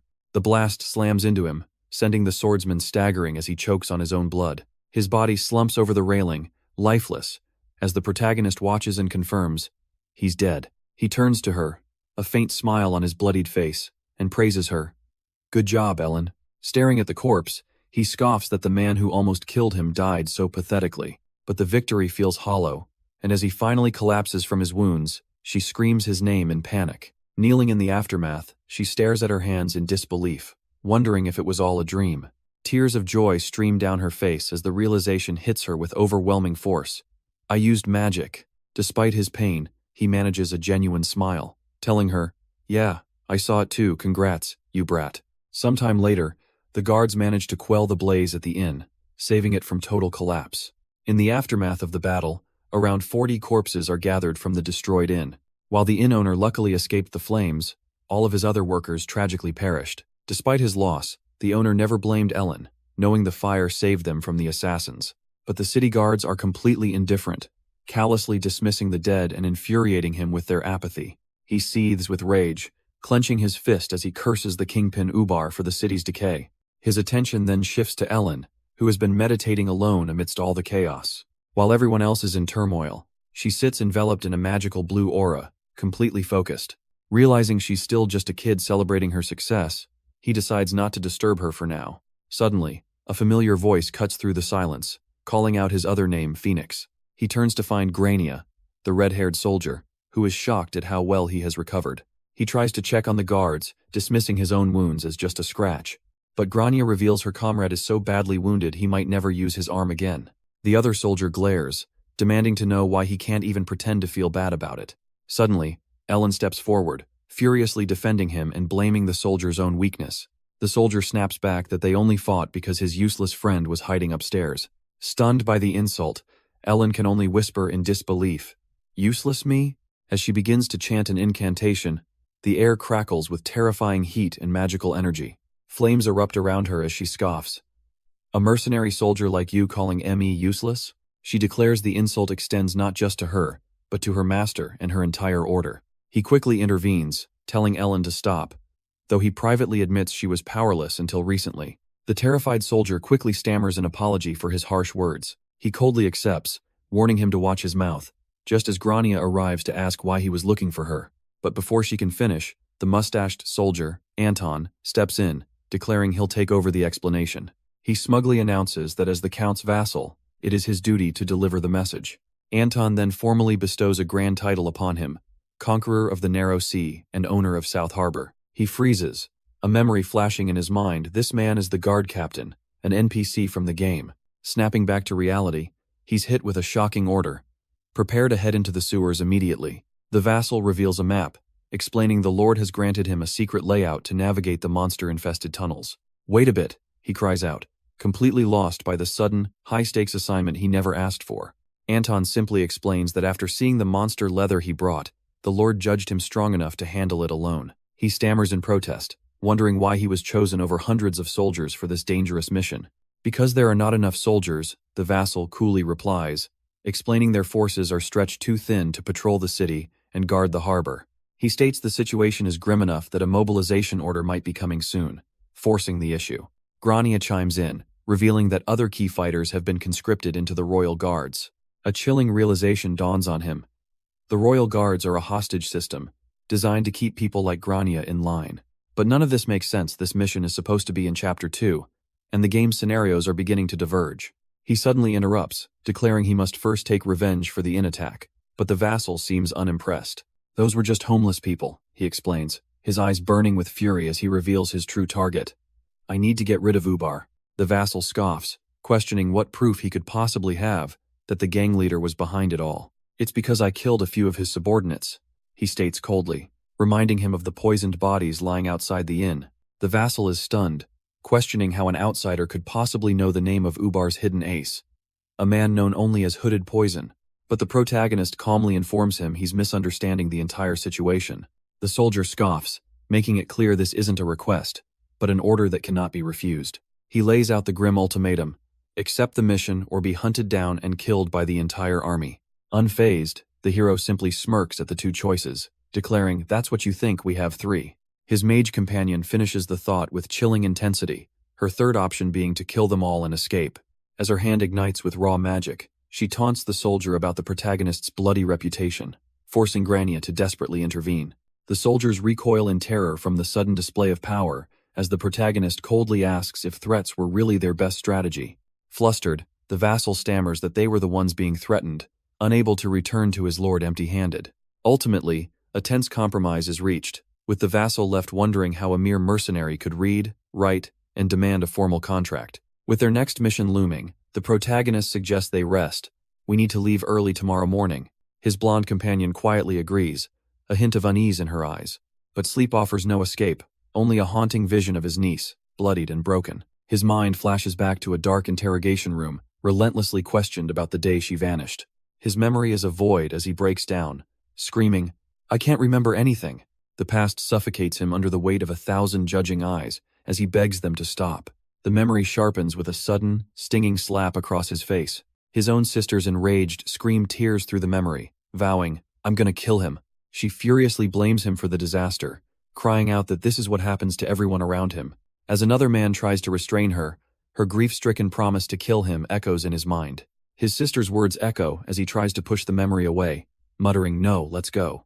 But the guilt is absolute, a distorted vision of Jiwon screaming in his mind that it's all his fault. His despair takes hold, a noose forming in his hands as he whispers an apology to her memory. Broken sobs rack his body, crying out, I'm really sorry. Over and over again, the nightmare pushes him to the brink, standing on the edge of a final, dark decision. But he suddenly gasps for air, torn from the darkness and back into the waking world. He sees his companion Ellen sleeping safely, a small comfort after the suffocating dream. The horror lingers, though, as he clutches his head, unable to shake the vivid terror. He realizes a strange status window appears every time he sleeps, erasing his other dreams from memory. That same window reveals their power-up. He's level 12 with new resistances, and Ellen has awakened her magic, reaching level 13. He marvels at Ellen's rapid growth. She's now capable of casting 4 different spells. Watching her sleep, he feels a little sad he can no longer tease her for being a simple wand holder. Days later, deep within the sewers, the team encounters their first threat, monstrous, red-eyed rats. An arrow finds its mark instantly, piercing a creature's skull with a sickening crunch. The wounded beast lets out a final, pained squeal before collapsing, but the swarm is endless, forcing him to yell, keep shooting, as they charge into the fray. Ellen unleashes her newfound power, chanting Ventus Ictum, to blast the monsters with wind magic. Overwhelmed by their sheer numbers, he desperately shouts, Luke, a spell! The mysterious necromancer raises his staff, his voice echoing calmly, everyone, hold on to your markers. With a cryptic incantation, Luke unleashes a chilling spell drawn from the abyss. Luke unleashes his dark magic, Scream of the Abyss, filling the sewers with ethereal skulls. The monstrous rats are torn apart, letting out a final, agonizing squeal as the spell hits. In an instant, the swarm is annihilated, leaving behind a floor littered with corpses. "It's mostly taken care of," he says calmly, urging the party to press forward. But the tension within the group is palpable, stemming from a harsh confrontation between him and Ellen. Deep in the sewers, he had warned her to conserve her mana, but she defiantly replied, "This much is fine." He decides to drop it for now, but suddenly senses the strange atmosphere between them. Luke cuts through the silence, asking bluntly, "Phoenix, did you have an argument with Ellen?" A flashback reveals her fury. "How dare you bring that old man? He smells like dead bodies," she had screamed. Back in the present, Luke quietly advises him, "Be nice to her, someone has to mend her wounds." Luke muses that it's sad to see Ellen acting like a kitten scared of its owner. "A kitten?" he scoffs, arguing she's a shining gemstone that has endured a difficult life. He prophesies that with care, her soul will become stronger and purer than anyone else's. The protagonist dismisses the idea of seeing souls as nonsense, but he can't ignore it coming from Luke. Intrigued, he puts the necromancer on the spot, asking what his own soul looks like. Luke reveals his soul has powerful stains, forcing him to question if the old man sees him or the Blood Knight. The necromancer then praises his noble bloodline, calling his physique superior to any blood controller he's ever met. Ellen scoffs at the praise, muttering about the unpleasant old man under her breath. With the tense conversation finished, the party presses on deeper into the suffocating darkness of the sewers. But after 2 hours of fruitless searching, exhaustion and frustration begin to set in. He notes the apparent lack of Ratman, his torch casting flickering shadows. But a blinding flash erupts from the darkness, catching him completely off guard. A massive slime monster materializes, horrifying the party as it descends upon them. "Ellen, get it together," he screams, demanding she use her flaming arrows. Seeing her friend paralyzed, the soldier Grania bravely steps forward to shield her. But the creature's tendrils immediately latch onto the soldier, engulfing her completely. Just as she's overwhelmed, Luke intervenes, shouting, "Stand back," as he pulls her to safety. The necromancer begins to chant, gathering a brilliant, swirling blue energy around him. The protagonist echoes the desperate plea, "Flaming arrow, use it," as the energy builds.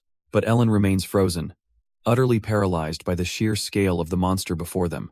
The protagonist grabs the necromancer, screaming, "I'll do it. You cast the spell." He desperately yells, "Hurry!"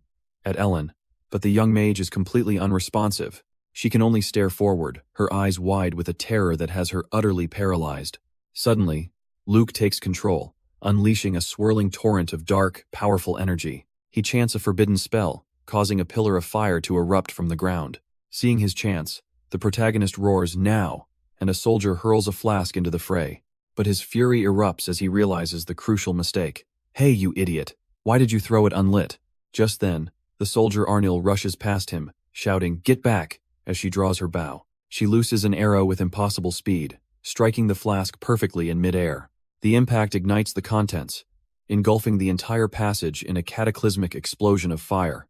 The slime melts with a silent scream, spilling its half-digested contents across the sewer floor. "Ugh, why is it so disgusting?" he growls, his gamer fantasies crushed by this world's grim reality. As the soldier Grania tends to his scorched arm, he can only grit his teeth in pain. Nearby, Ellen sits alone, quietly applying ointment, still lost in the shock of the battle. He then confronts the soldier. "Why did you do that?" But she simply replies that she was doing her job. To be honest, he admits, wrapping his wounds, "It was for the sake of my own self-esteem." She looks him dead in the eye, explaining that her value is decided when she defends her comrades. He listens intently, realizing that as the head of a group, he can't afford to be an embarrassment. His gaze then drifts back to Ellen, who still sits huddled in fear, a silent burden he now has to carry. He approaches Ellen, casually asking, "Hey, what were you talking about?" But she shrinks away, the trauma of battle still fresh, as she mutters, "Not again." He sighs, telling her she can just say so if she doesn't want to talk about it. Suddenly, Ellen rises, her voice sharp as she explains she was thanking Grania because he never would. "You're thankful, right?" she presses, demanding he at least show their allies basic respect. She even warns him that his arrogant attitude will get him killed one day, leaving him completely stunned. Defeated, he can only agree to be careful as they finally reach a quiet understanding. But a dark thought echoes from the future, a moment of chilling foreshadowing about a conversation he'd come to regret. A horrifying vision flashes before him, her mangled, lifeless body, a tragic fate he never saw coming. Deep inside the crumbling sewers of an ancient empire, the party presses forward into the oppressive darkness. After 12 long hours underground, their only option is to find a secret passage to the lower levels. But Luke warns them the entrance isn't a path, but a fall into a monster-filled tunnel. Still, the group marches onward, their footsteps echoing through the cavernous halls. He can't help but feel a sense of dread, believing immense trouble awaits them. He worries about Ellen's stamina, knowing this arduous journey will test her limits more than anyone else's. Just as he resolves to find the exit quickly, he suddenly freezes, hearing an impossible sound. "Wait," he whispers, holding Ellen back. "There are people there, at least 2 of them." The party is baffled. They are the only mercenaries hired, and no soldiers would ever venture this deep. He tracks their movement west, but Grania confirms the chilling truth. There are no stairs leading up in that direction. "Let's follow them," he says, certain he knows who they are. Meanwhile, elsewhere in the darkness, a grizzled bandit leader fumes over his shitty situation. When questioned, he bitterly admits that yes, something is deeply bothering him. He is Tobold of the Quickfoot Bandits, and he's sick of returning to his own wretched camp. He crushes a subordinate's optimism with a cynical truth. Once bandits get their hands on them, they all turn into trash. Their head count of 1,000 is already a powder keg, and the Baron's recent speech has only made things worse. The rumored arrival of pirates threatens to ignite an all-out war within their own ranks before they even see a real battle. One of the grunts despairs, realizing at this rate, there's no telling where or when he could die. As he regrets his life choices, his group finally arrives at a hidden stone wall. Tobold gives a sharp, impatient command to his men. "Quickly, open it." Tobold reveals his true intentions: betray his allies, take the city's riches, and flee for good. But his greedy daydream is cut short, as a faint sound puts his entire squad on high alert. Realizing they're being followed, he gives a chilling command: "Blow out all your torches." Instantly, the corridor plunges into darkness as their lights are snuffed out in the murky water. But the bandit leader is prepared, quickly downing a strange potion to counter the sudden blackness. He signals his men, setting a deadly trap just around the next corner. The potion grants him perfect night vision, his eye flaring with an unnatural, predatory light. Listening to the approaching footsteps, he confirms his fears this is no sewer monster. He counts about 3 targets, their slow, deliberate pace sending a shiver down his spine. With his blade ready, he whispers a promise of death. "The moment you turn the corner, I'll kill you." But the bandit leader's ambush is instantly shattered, as a blade pierces his gut from the shadows. A second man chokes, a dagger already buried deep in his chest before he can even react. It's the old man, Luke, standing over the fresh corpse as the bandits' front line crumbles. Their screams echo through the passage. "Damn it, behind us!" as they realize they're completely surrounded. The leader suddenly remembers the others as small, glowing orbs are tossed into their ranks. In a flash, the orbs detonate, engulfing the narrow sewer tunnel in a violent inferno. A bandit caught in the blaze roars in defiance. "Don't move or we'll cut you up." But the blinding flames overwhelm the leader's night vision, making him curse the very potion he drank. A crimson flash erupts from the fire, and a brutal strike sends him reeling in his final moments. "They're all taken care of, right?" a voice asks over the bloodied water, with the chilling reply, "Yeah, I took out every one." Standing over the dead, the warrior assures his team, "Nope, I'm fine." Meanwhile, Grania interrogates the lone survivor, hoping to learn more about their enemies. But Luke confronts him directly, demanding to know how he discovered the ambush, revealing he saw the armor left behind. He confesses he only suspected they were horseback bandits, admitting he was half in doubt. Luke scoffs at the explanation, questioning if it was truly just a hunch. The warrior explains his logic, noting any secret passage would surely be used by the enemy. But his inner monologue reveals the truth. He knew the bandit leader, Tobold the Quickfoot, from his days in Dark World. Luke seems to accept the cover story, musing that a blood sorcerer would naturally develop such intuition. But the party's archer erupts, screaming, "I refuse any such lunatic operations," insisting their victory was pure luck. He grabs the warrior, still furious that their reckless plan of removing their gear for a surprise attack actually worked. Even his mage companion agrees with the soldiers, stating they're right. It was a uselessly dangerous plan, stunning him. But the stoic warrior Grania steps forward, offering a rare compliment by admitting, Phoenix did well. He then reveals the true scale of their victory, identifying the corpse as Tobold the Quickfoot, a top 5 leader among the bandits. Ignoring their shock, he immediately begins looting the body, determined to see if the high-ranking bandit has anything useful on him. Suddenly, Ellen senses a powerful magical aura from the bandit's cape, realizing it's no ordinary item. Luke confirms the cape isn't cursed as Ellen discovers its magic resistance, making the warrior exclaim, "Great, I scored a deal." He eagerly tries on his new prize, asking how it looks, only for Ellen to curtly dismiss him and tell him to keep searching. Dejected by her cold response, he can only mutter under his breath, "Geez, you're so mean." His search yields a massive haul of rare potions, including invisibility, but he tells the party to wait for one last thing. With a sigh of relief, he pulls out a mysterious, wax-sealed letter, confirming, "Phew, so it was here."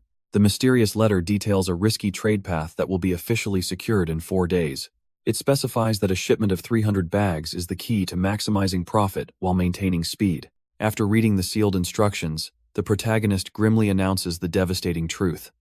So, there's a traitor in South Harbor. He deciphers the plan. A traitor will open the sewers for 300 pirates, using a green flag as their signal. The soldiers panic, one insisting they must warn the Lord immediately, while the other argues they should complete their mission first.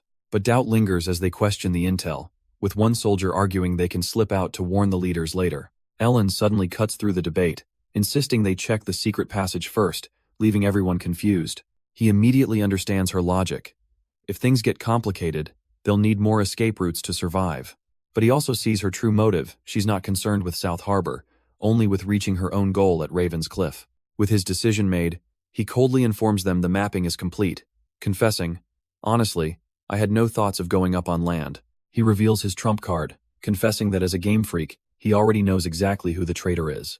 He tells his companions that delivering the letter is a vain effort, and they must hurry to meet the reinforcements. With the next plan decided, Grania coldly readies herself for the grim task at hand. But the last surviving bandit begs for his life, screaming, "Wait, weren't you going to let me live?"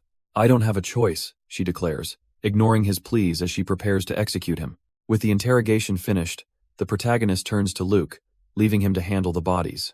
The ancient necromancer unleashes his terrifying power, a black magic spell known as Decaying Touch.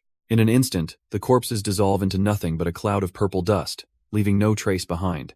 The protagonist grimly admits that while killing a helpless man irks him, it was a necessary evil to ensure their survival. He urges the team to hurry, knowing his game experience is a guide, but not a perfect prediction of the future. His game knowledge reveals a fatal flaw. They have the traitor's reply, not the bandit's original letter. This single deviation has dangerously distorted the timeline, creating a future he can no longer predict. Realizing the future he knew is gone, he vows not to waste a single moment. Suddenly, an arrow silently flies from the darkness, aimed with lethal precision. It finds its mark in a grotesque monster's head, silencing it instantly. With his foot on the corpse, he casually announces, "It's dead." But Ellen recoils, disgusted by the gruesome sight. "Ha ha, just like the slime. Does this scare you as well?" He laughs, much to her annoyance. After his teasing, he ignites his hand and urges the group to move quickly. Their path is blocked by a dark crossroad, a stark reminder of their uncertain future. He confidently declares the path north, but the soldiers behind him are filled with doubt. When confronted, he offers a flimsy excuse about simply having a good sense of direction. The blonde soldier scoffs, "Are you joking by any chance?" But the protagonist's face remains dead serious. To the soldier's utter shock, a quick inspection of the ground proves the impossible direction is actually correct. He rationalizes it by observing the terrain, reluctantly admitting Phoenix's hunch wasn't totally wrong. The protagonist nervously seeks validation from Ellen, but her silent gaze offers no comfort. She notes his foresight is extreme even for blood magic, a power known for strange premonitions. Her suspicion hardens as she realizes he seems to know unbelievable things in advance, making her question everything. This is bad, she thinks, recalling his impossible knowledge of poisons, now half sure he's hiding something huge. As the pressure mounts, he quickly deflects the interrogation, urging the party to keep moving before his secret is fully exposed. Ellen explodes with fury, shouting, "Who the hell are you to tell me that?" But as another soldier tries to de-escalate, she's coldly told to shut up and stay in a corner. Before the argument can escalate, the protagonist forcefully yanks Ellen's head back, silencing her. The soldier protests the rough treatment, only for her own comrade to smugly state, "We decided you wouldn't talk like that." "It's not like I called her an old maid," she sputters, as the insult only makes things worse. With his hand suddenly wreathed in flame, the protagonist steps forward, reminding the soldier to watch her tone. He coldly asks if she's forgotten their promise, and she finally turns away in defeat. Realizing Ellen is still mad, he quietly tells her, "I'm not blaming you." He even offers a rare compliment, acknowledging that he knows she's making an effort. Promising to explain everything later, he urges the party onward, putting an end to the infighting for now. Ellen scoffs. Geez, do you think your compliments mean something? But it's clear her anger has finally faded. With the internal conflict settled, the protagonist turns to his party, declaring, "Okay, now, we can't be late, so let's go." But as they move, he notices Luke has fallen strangely silent, as if he's deep in thought about something. A sudden flash of insight crosses the old necromancer's face, his eyes narrowing on a threat no one else can see. He quickly plays it off with a tip of his hat, but it's clear the old man has discovered a new, unsettling variable. Unaware, the protagonist just urges Ellen to move faster, who still seems surprised by his uncharacteristic praise. The small party presses onward, their torches pushing back the oppressive darkness of the seemingly endless tunnels. He can feel it now, the faint smell of the sea and the whisper of wind. A clear sign they're getting closer to the outside. He notes that Ellen's recent awakening has boosted her stats, letting her keep pace despite the grueling trek. But as the journey drags on, a new problem emerges. They'll have to start thinking about camping soon. The protagonist suddenly stops the party, warning them of guards just ahead. "I'll go check it out first," he tells Grania, taking the torch to scout the exit alone. He peeks out from the darkness, recalling reports of 15 armored knights in the area. But these aren't knights. They're the infamous horseback bandits who have set up a full campsite. His eyes glow ominously as he listens in, confirming at least 10 enemies and formulating a plan. Under the silent moonlight, his strategy silently begins to unfold. A bored guard on watch lets out a massive yawn, completely oblivious to the approaching danger. Suddenly, a strange smell drifts from the cave, making the guards look around in confusion. "What the hell kind of smell is this?" one complains, thinking someone used wet wood on the fire. Hidden in the bushes, the protagonist confirms his diversion is working perfectly, thankful they haven't caught him. The protagonist smirks, realizing he has the perfect tool for this infiltration, an invisibility potion. But back with his party, the whispers of doubt are palpable as they consider retreating from the narrow terrain. "How about we use this?" he asks, revealing the glowing flask that could solve all their problems. Ellen takes the potion, her expression a mix of doubt and hope as she questions his plan. "Just wait for a bit," he tells the tense group as they huddle together, waiting for his signal. He then reveals his true weapon, a crude, solid form of a paralyzing drug he had no time to grind. His brutal plan is to wake the sleeping men just to feed it to them, a truly cold-blooded strategy. Enraged, Ellen glares at him, snapping, "You're ridiculously bad at reading the situation, aren't you?" Meanwhile, the bandit guards outside are completely oblivious, one letting out a massive yawn in the dead of night. Suddenly, a cold chill passes as an invisible figure slips by, making one guard ask nervously, "Didn't someone just pass by us?" Under the cover of darkness, he slips into the enemy camp, his movements silent and unseen. Suddenly, a strange sound makes him freeze, his heart pounding in his chest. The camp's horses begin to stir, alerting the guards who wonder, why are they making a fuss? The guards dismiss it as an insect bite, completely unaware of the invisible threat lurking nearby.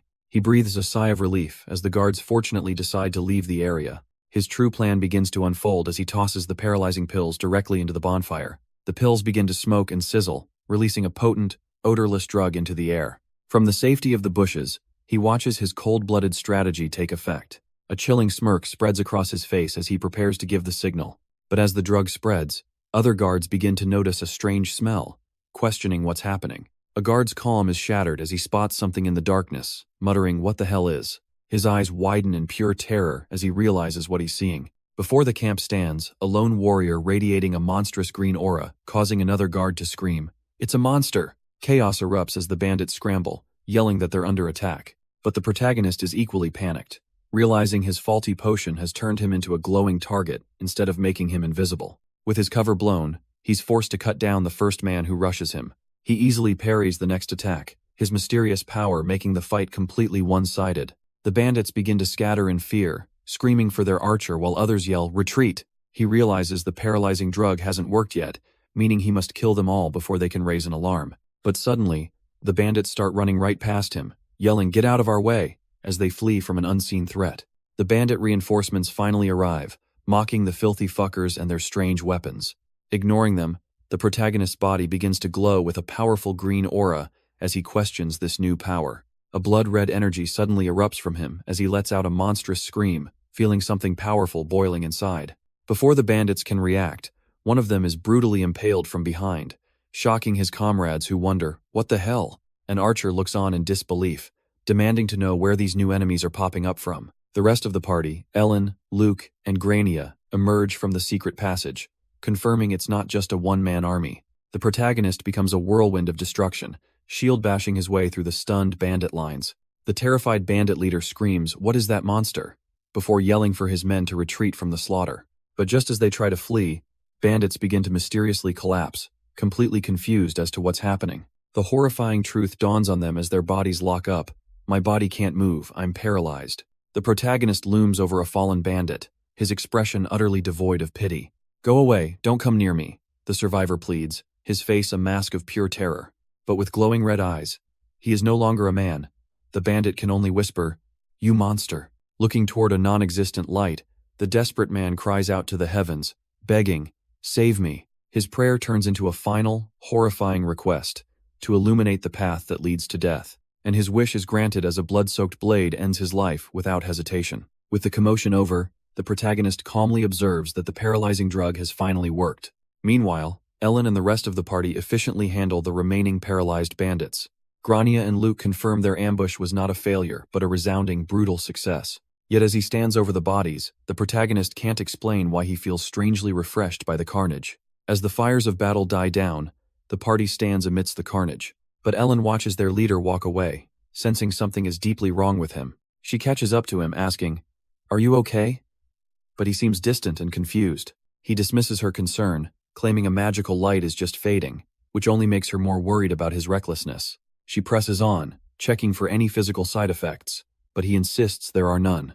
With the others watching, the party's worry grows until he finally snaps. "I'm telling you, I'm fine. If you feel even a little weird, you have to tell me," she pleads, as his vision blurs ominously. Suddenly, a scout arrives, stunned by the massacre and interrupting their tense moment. The scout's urgent voice cuts through their bickering with a grave warning. "Phoenix, the situation's not looking good. Their victory is shattered by the news that one bandit escaped, and an army of reinforcements is now on its way."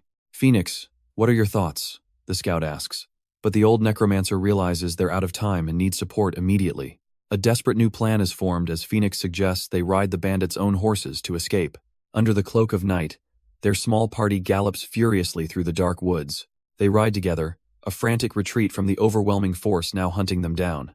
Sensing Ellen's fear, he offers a rare moment of reassurance. "Don't be nervous and hold on tight." He smirks, realizing his in-game Blood Knight persona grants him real-world skills he's never had before. To buy precious time, they send the remaining horses galloping away with the corpses of their former masters. Their grim strategy pays off, letting them evade the notorious horseback archers led by the enemy Pagano. Just as the fortress of reinforcements comes into view, Phoenix declares, "We're almost there." But a sharp, sudden sound shatters the calm, and his eyes snap wide with alarm. "Fee, what's wrong?" Ellen asks, as he grimly admits, "I just felt like I sensed someone." Suddenly, the unnatural silence is broken by the frantic flapping of birds, confirming his worst fears. "Found them, there they are!" A distant voice cries out, and he knows their desperate escape has failed. An entire company of horseback riders thunders out of the woods, closing the distance with terrifying speed. Their commander wastes no time, roaring the order that spells doom for anyone on foot. "Archers, fire!" He deflects the volley of arrows, cursing their luck as they were so close to safety. Just then, a spear whistles past his ear, and he wonders how much longer they can possibly hang on.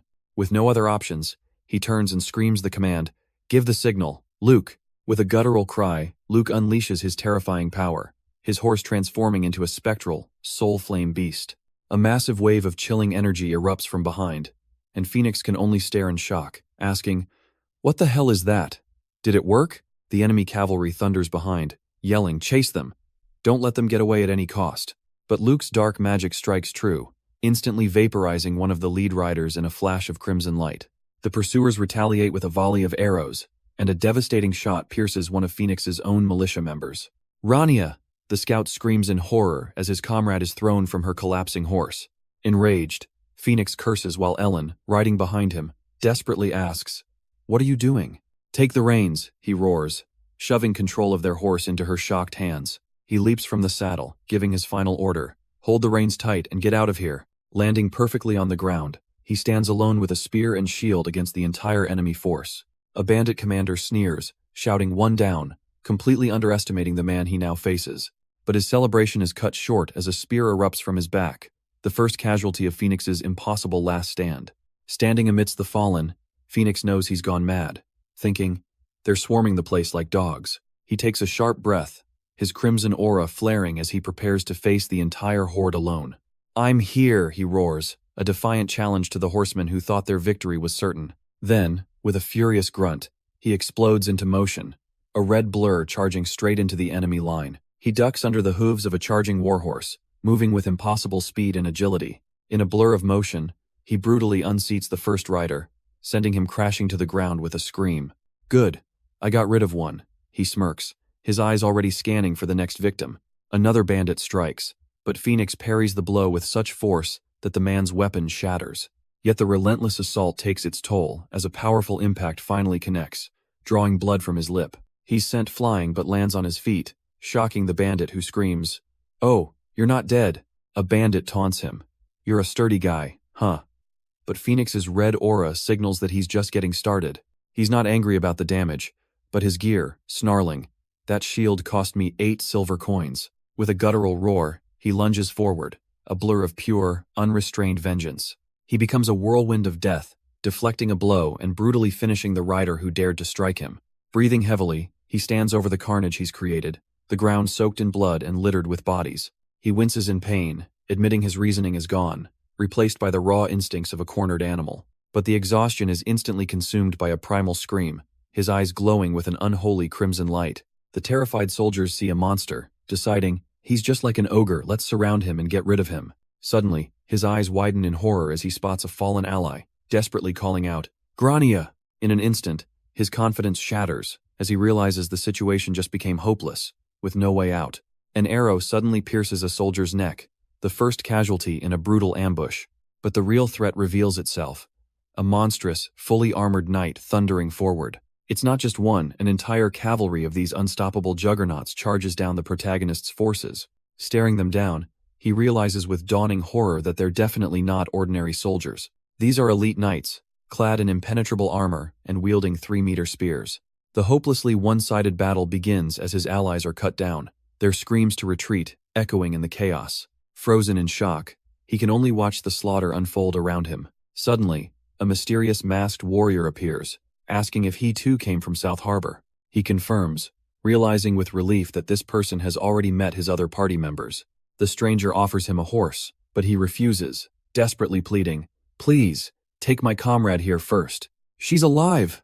the protagonist cries, clutching his fallen comrade, and the masked knight simply says, "Get her on the horse."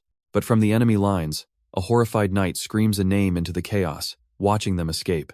The mysterious warrior offers a ride, urging him to hurry before it's too late. With the injured soldier secured, the masked commander bellows a command to their troops, a symbol. Their voice rings out with absolute authority, ordering all forces to fall back and regroup at the post. The banner of a golden lion is raised, signaling a tactical retreat under the moonlight. They pull back to a heavily fortified encampment, a safe haven from the relentless pursuit. But this isn't an escape, it's a trap, as archers take their positions and are ordered to fire. The pursuers are caught in a hail of arrows, forced to panic and yell, "Retreat! Retreat!" Yet a fiery voice from their ranks roars back, "Retreat? As if!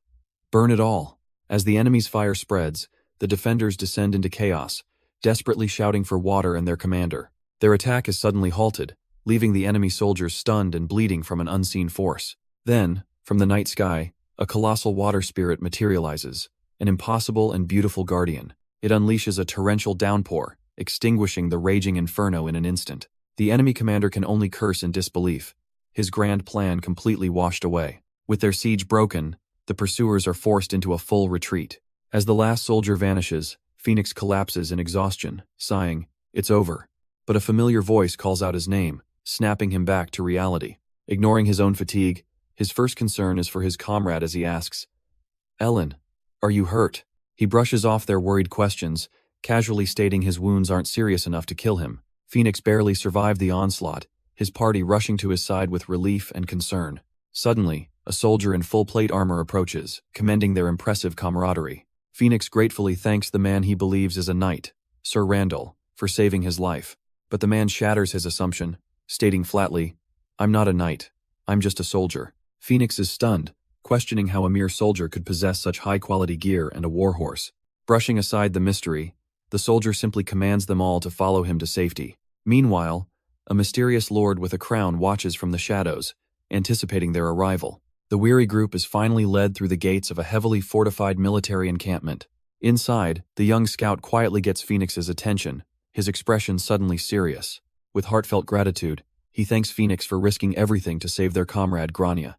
As his companions tease him, Ellen suddenly cries out, "Fee, look there." A crimson flag bearing a golden lion snaps in the wind, a clear sign that royalty is present.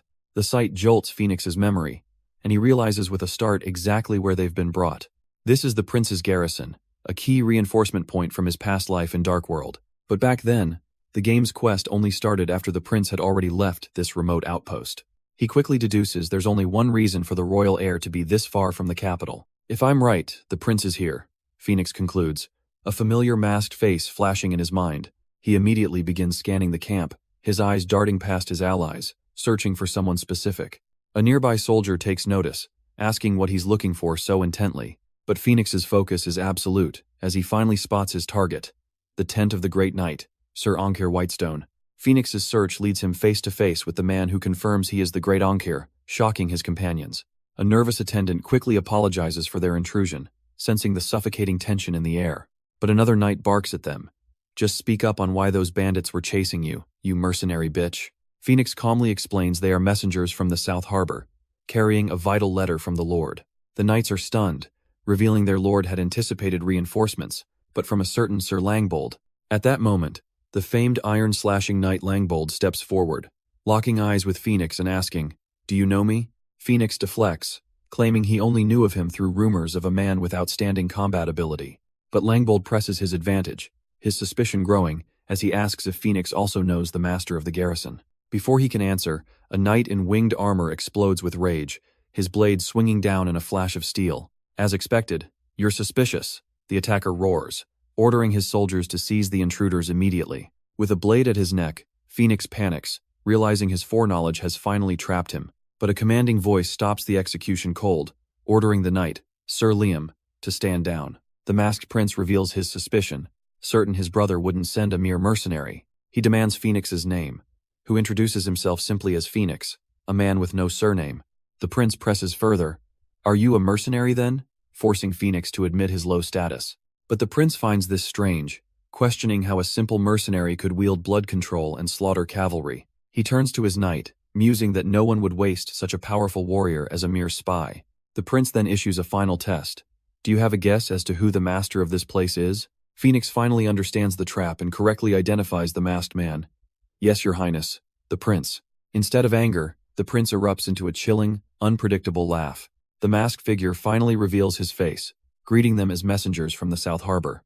Phoenix recognizes him instantly, the third son of King Lionel, the man it was from the very beginning. His name is Ulkar, a title that resonates with a dark and terrible power. Phoenix recalls the game's description of a man with a beautiful appearance and a radiant smile. But behind that calm demeanor lies a man destined to become the infamous King of Slaughter. In the game, this very prince was the final boss of the entire 6th chapter. Remembering the horrors of Ulkar's Palace of Slaughter, a cold, calculating question forms in his mind. "What if I kill him right now?" he thinks, realizing he could derail the world's entire future. But his dark contemplation is shattered as the young attendant shakes him violently from his trance. "What the hell are you doing?" he shouts, completely lost, as she insists he was unresponsive. Ellen mocks Phoenix for his dazed expression, a taunt he notes is practically one of her passive skills. After their tense meeting, Prince Ulkar grants them a tent and the aid of a priest to heal their wounds. Witnessing the divine healing power for the first time, Phoenix is fascinated, remembering he once played a paladin in the game. Later that night, Ellen finds Phoenix awake by the fire, unable to sleep despite the day's exhaustion. He asks her a chilling question, wondering how anyone could sleep with the reeking smell of rotten corpses all around them. He immediately snaps at her for her reaction, reminding her to watch her words since the necromancer Luke is also present. Ellen explains that as a mage, she can sense the rotten energy emanating from Luke's spirit realm magic. But as she watches Luke channel his dark power, she admits she can't really feel it, leaving Phoenix to wonder how she wields blood magic. Changing the subject, Phoenix declares his hatred for being tied down to this place, prompting Ellen to ask if he likes anything at all. He despises the prince's arrogance, but Ellen dryly points out that he's hardly one to talk about looking down on others. "What did you just say?" Ellen demands, but Phoenix deflects, feigning ignorance by the dim campfire. He then turns the question on her, asking if her own distaste for the prince is why she rejected his offer. A flashback reveals the truth. The future King of Slaughter had indeed tried to recruit Phoenix into his ranks, but Phoenix recalls politely declining, knowing he could never serve the man destined to speed up the apocalypse. He vaguely explains his refusal by mentioning he's lived a life similar to a soldier, only deepening the mystery of his past. Their tense conversation dissolves into bickering, leaving their frustrations hanging in the cold night air. The next morning, the garrison flags whip in the wind as a new day begins. Phoenix walks through the camp, his mind reeling from an impossible discovery he made upon waking. His status window confirms it he'd inexplicably leveled up to 13 inches his sleep, a jump that makes no sense. He then realizes the only explanation is the massive EXP from his solo slaughter of the horseback bandits, a one-man war that just broke his limits. Phoenix reflects on his near-death experience, knowing his companion Ellen's power-up is just around the corner. After carefully investing his stat points for future growth, he prepared to start his day at the garrison. But he was immediately summoned before the third prince, who ominously stated he was just in time. "I've decided on the plan," the prince declared, ready to assign the mercenaries their roles in his scheme. Suddenly, the story flashes back to a lonely boy named Albie, whose first memory was the brutal pain of a merchant's fist. His only crime was stealing food, a desperate act that cast him onto the streets to survive as a beggar. He soon found a twisted sense of belonging by running with a notorious gang of thieves. But his life of crime was destined for a turning point, a single moment that would change his fate forever. That moment arrived as a wandering knight, a blur of silver steel cutting through the darkened alley. Though wounded and outnumbered, the knight slaughtered them all in a completely one-sided massacre. The boy Albie watched from a distance as his entire gang was cut down. He waited for the perfect moment, striking only when the lone knight was finally exhausted. With a desperate lunge, the boy plunged his blade deep into the warrior's back. From that day on, he stole the dead man's identity, becoming a wandering knight himself. Posing as a true warrior, he honed his skills and gathered a massive following. Once his gang grew to 1,000, he declared, "From now on, I shall become a nobleman." Back in the present, Baron Albion receives the news he's been waiting for. The prince himself is coming, you say? His men report a small enemy cavalry force that could easily be ambushed in the forest. But the Baron instantly sees through the deception, realizing it's clearly a ruse. "Send word to the pirate Aldo," he commands, certain their real target must be the beach.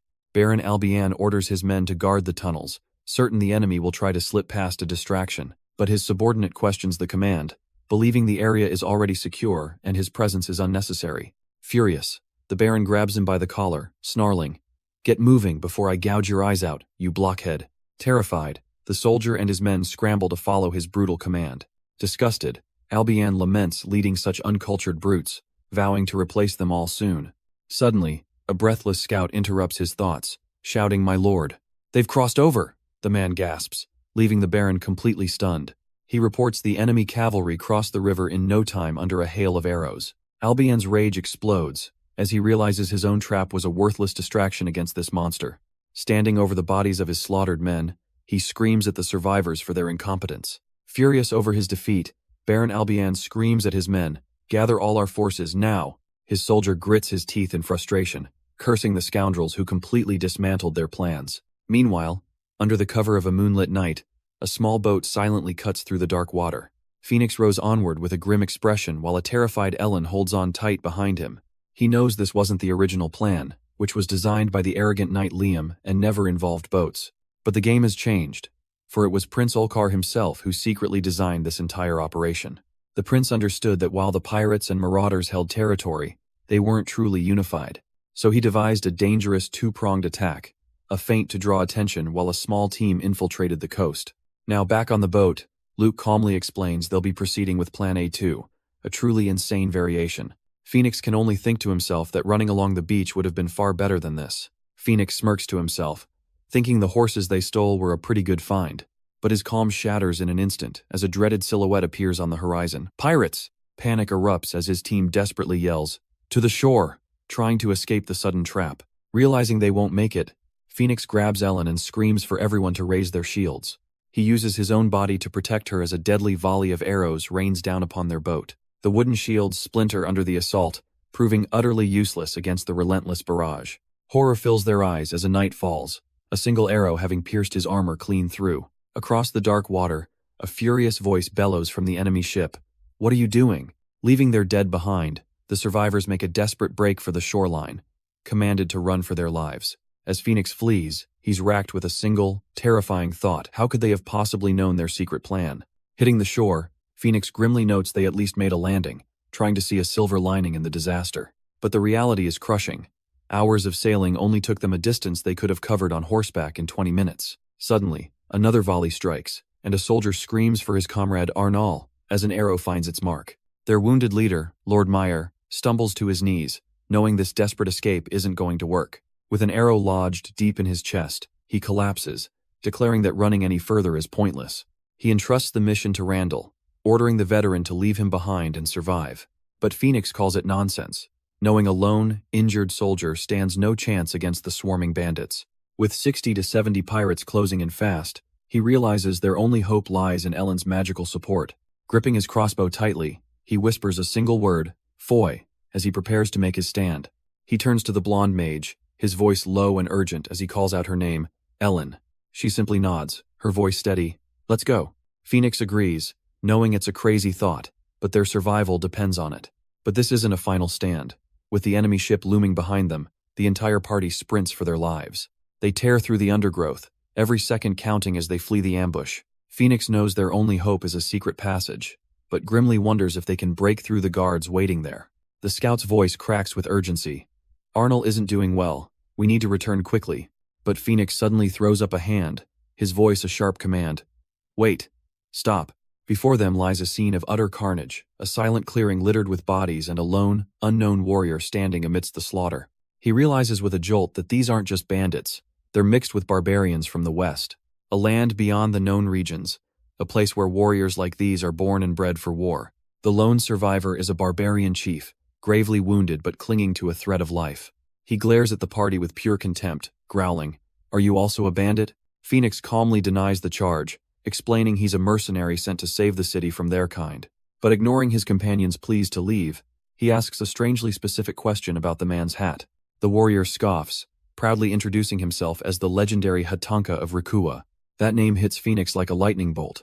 He knows that title belongs to an absolute monster. Suddenly, a powerful, guttural cry of "Aquanta" echoes through the dark forest. The party freezes in shock, desperately searching for the source of the terrifying voice.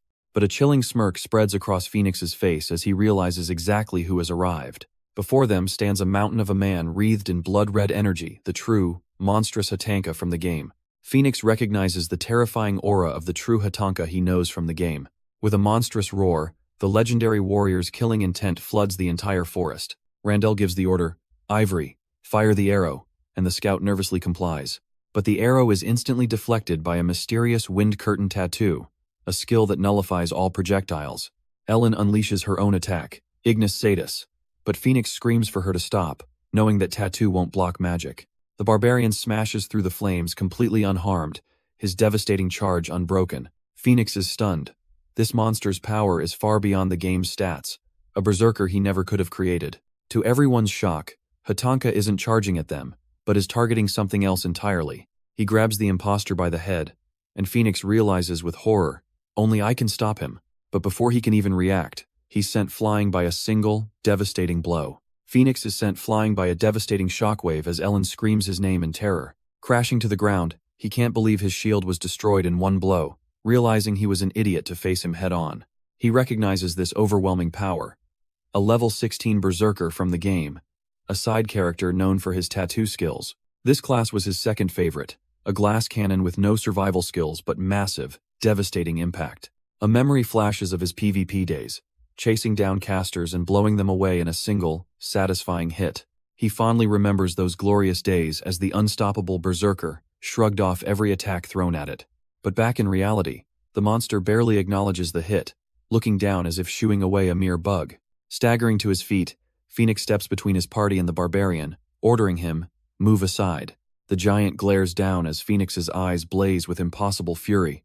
"What did you say, punk?" The barbarian's killing intent explodes, and a desperate thought screams in Phoenix's mind. "This won't do. You'll die." Just as the killing blow is about to fall, Luke intervenes, his voice cutting through the tension. "Stop the fight." The old decoy desperately pleads in his native tongue that these are not his enemies. begging for the violence to end. This unexpected plea stops the real Hatanka in his tracks, a flicker of confusion crossing his powerful face. With his last breath, the decoy collapses as the entire party watches on, completely stunned. As his friends check on him, Phoenix pieces it all together. He realizes Hatanka isn't a name, but a revered title. One of his allies insists they must leave this dangerous situation now. But Phoenix coldly demands they wait a moment. He knows this isn't just a random brawl. It's a fated encounter with another key character from the game's hidden lore. Ignoring the overwhelming danger, he calmly states his intention. I need to observe what's unfolding. His hand tightens into a fist as his decision is made, the forest holding its breath in the tense silence. The real Hatanka simply stands and watches, his next move a complete and terrifying mystery. The old man who stole a legend's title offers his thanks for being saved from certain death. I've seen death, he declares in a lost language, shocking Phoenix who understands every word. He tries to leave, insisting he fears nothing, even as the party warns that the forest is crawling with thieves. Phoenix stresses that hundreds of them are out there, but the old warrior simply scoffs. So, overruling his suspicious allies, Phoenix makes a bold offer. Follow me. I'll keep you safe. When his men object, he silences them with a cold command. I'll handle this. The old warrior finally gives his name, the one that has caused all this chaos. Call me Hatanka.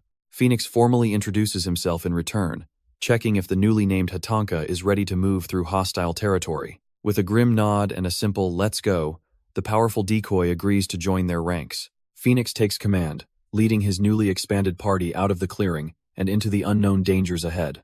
Phoenix leads his newly expanded party, but his allies remain visibly suspicious of their new companion. With the warrior Udakwai in their ranks, they press on towards a hidden passage under the pale moonlight. But suddenly, a lone rider emerges from the darkness, forcing them to a halt. Phoenix instantly recognizes the infamous raid chief Pagano and his dreaded archer squad, known for their cowardly hit-and-run tactics. I can't believe we're meeting him here, he thinks, realizing this is a fight they can't easily win or escape from. Just then, a deafening roar shatters the silence, catching everyone completely off guard. The decoy warrior erupts in a furious scream, his eyes glowing with impossible power. What's with that guy?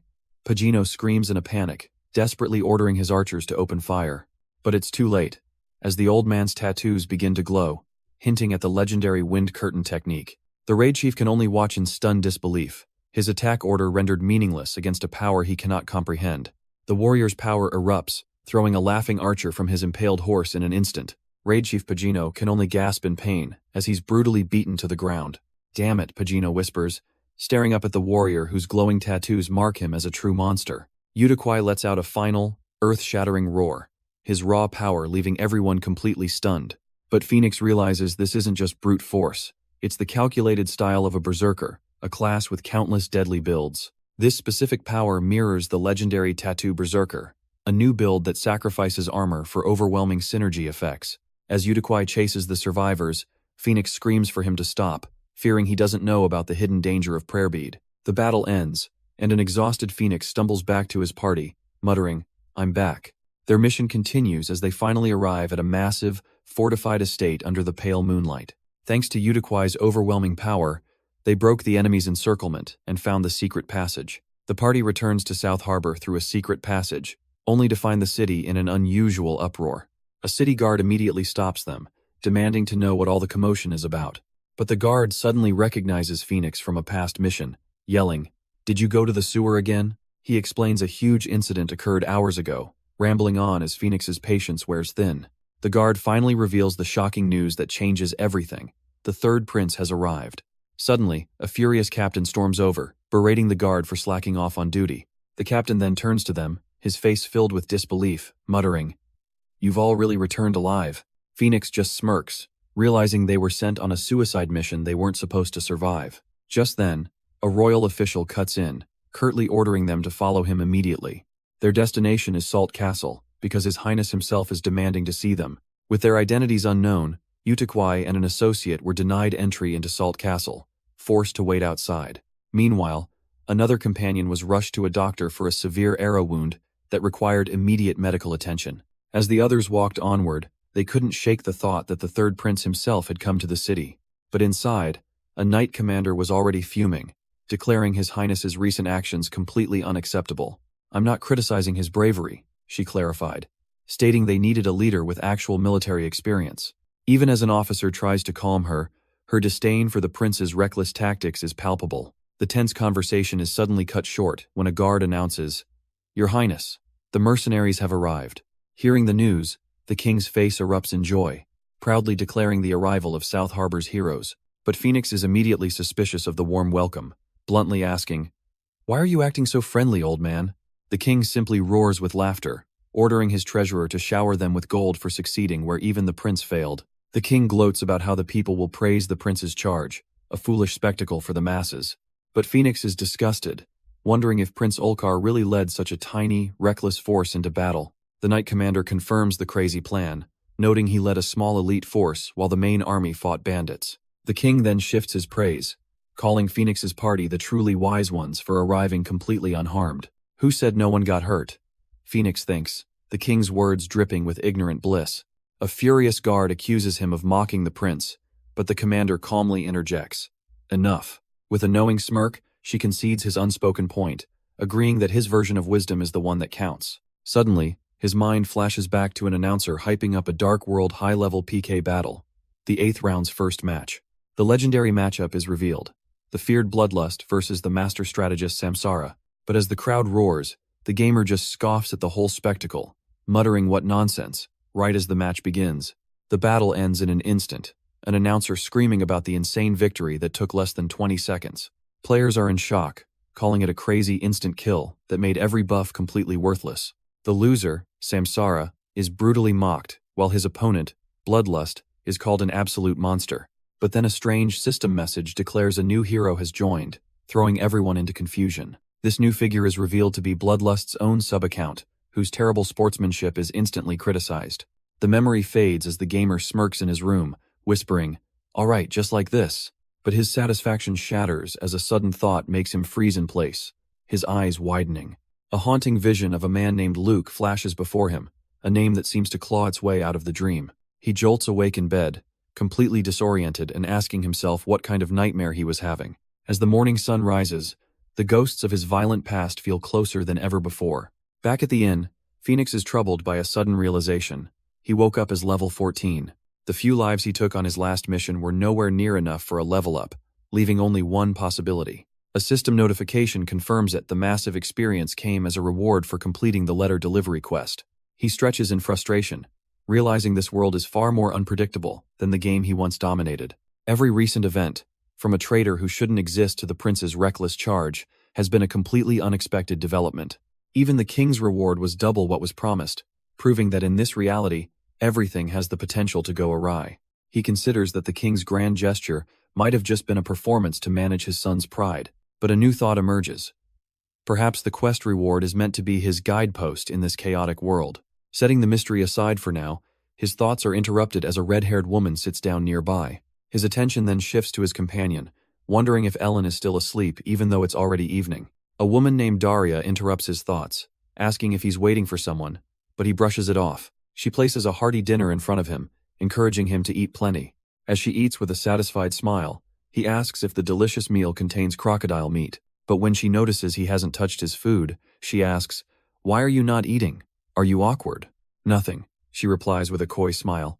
"I just like watching you eat," making him gulp nervously. His mind races, realizing that since he protected the inn, she has developed a strong liking for him. He fears she mistakenly believes every dangerous mission he undertook was all for her sake. In truth, he only acted from responsibility and now realizes he's sending the wrong signals. When she asks his plans after dinner, he deflects, saying he needs to rest his stiff body. "Hey," she whispers, leaning closer with a serious look. Then before you go to sleep, her intentions become crystal clear as she asks, "Would you like to have a cup of tea in my room?" She insists, claiming she specially prepared it for him because he looks tired, a coy smile playing on her lips. He reluctantly agrees, his resolve weakening as he notices she's still wearing the flower ring he gave her. He knows it's been over 10 days, a dangerous sign of her growing attachment, as morning finally breaks over the inn. The next day, he stumbles downstairs yawning, having clearly avoided her invitation at the cost of a good night's sleep. A voice suddenly calls out his name, Poinix, and he freezes in surprise. An unfamiliar older man greets him. "Mr. Luke, you're awake," revealing a new name and a new mystery. The man notes his haggard appearance, asking if he slept poorly or if Hatanka caused any trouble. But the truth is far stranger, as the man reveals Udakwai drank himself into a stupor with 40 cups of beer. He worries about his comrade's new habit, but the man's chilling question, "You really don't know?" hints at a darker reason for the drinking. Phoenix can only listen as the attendant reveals the real reason for his exhaustion. "I don't know what you were doing until dawn," the man says, "but it was really noisy." He claims the commotion was so intense he thought the entire inn might collapse, leaving Phoenix speechless. Alone in his room, he's forced to reflect on the true chaos of his new life. It's been 3 weeks since he was thrown into this world, and he still struggles to adapt to its savagery. So much has already happened, but thankfully, his newly ordered shield has finally arrived. He recalls the endless horrors he's faced: pirate battles, public executions, and even giant crocodiles. But the most shocking experience of all, the V, was far more personal as he unsheathes his sword. It was the act of murder itself, which he now finds disturbingly funny. He's killed over 100 people, and a horrifying thought surfaces. He's starting to enjoy it, like a psychopathic killer.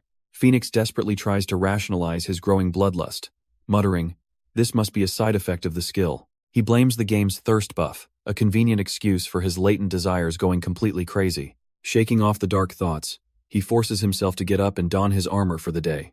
His mind then drifts to his party, wondering about Ellen's rapid growth after her recent level up. After checking his own status, he enters her room to wake her, reminding her they need to leave soon. But from beneath the covers, she coldly refuses. "I'm not going." He insists they have a crucial spot to secure, but she just tells him to go alone, pushing him to the brink of swearing. Time is running out, as an informant's letter revealed a secret meeting with the city guard set for tonight. "Why are you suddenly like this? Are you sick?" he asks, but she offers no explanation, just telling him to go. Frustrated, he demands she look him in the eye and pulls back the blanket, only to be left completely stunned by what he sees. He found her with swollen eyelids, but she coldly denied she was crying. Frustrated, he demands to know what's wrong, but she just repeats, "Just go, I told you." He refuses to abandon a comrade without reason, pressing her for an explanation as she looks away in shame. Then, a single, painful possibility finally dawns on him. Is this because of Daria, he asks, and her sharp flinch confirms his worst fears. He sighs, realizing that in this world it's not strange for her to have feelings for him, but he can't return them, because deep down he's still Kim Sung-soo, a modern man from another world. Deciding he must be firm, even if it feels cowardly, he approaches her again. "Whatever your mood, work is work," he says coldly, leaving her completely stunned. He then presses on, asking how she can just lie down when her comrade is heading out to fight. Ellen glares back, her silence a wall of defiance. "Why should I do this?" she finally asks, her voice cutting through the tension as he stammers in disbelief. He tries to appeal to her better nature, reminding her of her heroic spirit, but she only stares back, utterly confused. Her frustration finally boils over as she screams, "We finished the request. Why are you actively seeking danger?" He listens silently as she accuses him of enjoying the attention, of finally feeling like a real hero called the Bloody Knight. She reminds him of their promise to head north, but he coldly states, "The situation has changed. Prince Ulkar has arrived." When she accuses him of risking lives for a few coins, he gestures to a chest of gold, asking, "Do you think I'm doing this for money?" "I don't know," she cries out. "All I know is that you're not considering me. You only care about others." Her words hang in the air, leaving him speechless as she retreats under her blankets, shutting him out completely. He softly asks if she really believes he doesn't care about her, and with a broken voice, she whispers, "I felt that way." He tries to rationalize her words, believing she's just angry and wants to hurt him without thinking. But her quiet, weary confession that she's simply tired cuts deeper than any insult. He desperately insists he always cared, that he tried to protect her more than anyone else. Yet he's forced to admit he never wanted to hear her true feelings, afraid of this very moment. Her patience finally shatters as she declares she's sick of his self-centered behavior and how he treats people. "What did I do?" he asks, only for her to accuse him of ignoring her and treating her like an idiot. She claims he deliberately ruins the mood for everyone, but he just scoffs at her promises to be careful. He then adopts a chillingly calm tone, remarking how she always introspects and should know herself best. "Don't do that to me," she pleads, but he coldly dismisses her, stating, "I'm not like that with you." With a final, exasperated sigh, his own patience breaks as he asks if she's going to keep this up. "I'm going," he declares, turning his back as she desperately pleads. "Wait, we're not done talking." He dismisses her, coldly stating his people are waiting, and they are important only to him. "My comrades, Grania and Arnaldo, are coming," he reveals. A a statement that cuts her to the core. She can't believe her ears, stammering in shock. My comrades? How can you say that? The betrayal twists her face as she struggles to understand what he's implying about their own bond. Finally, the tears stream down as she screams through her sobs. My comrade is you, you bastard! But her cries mean nothing as he walks out of the room without a single glance back. Alone, a terrible realization dawns on him.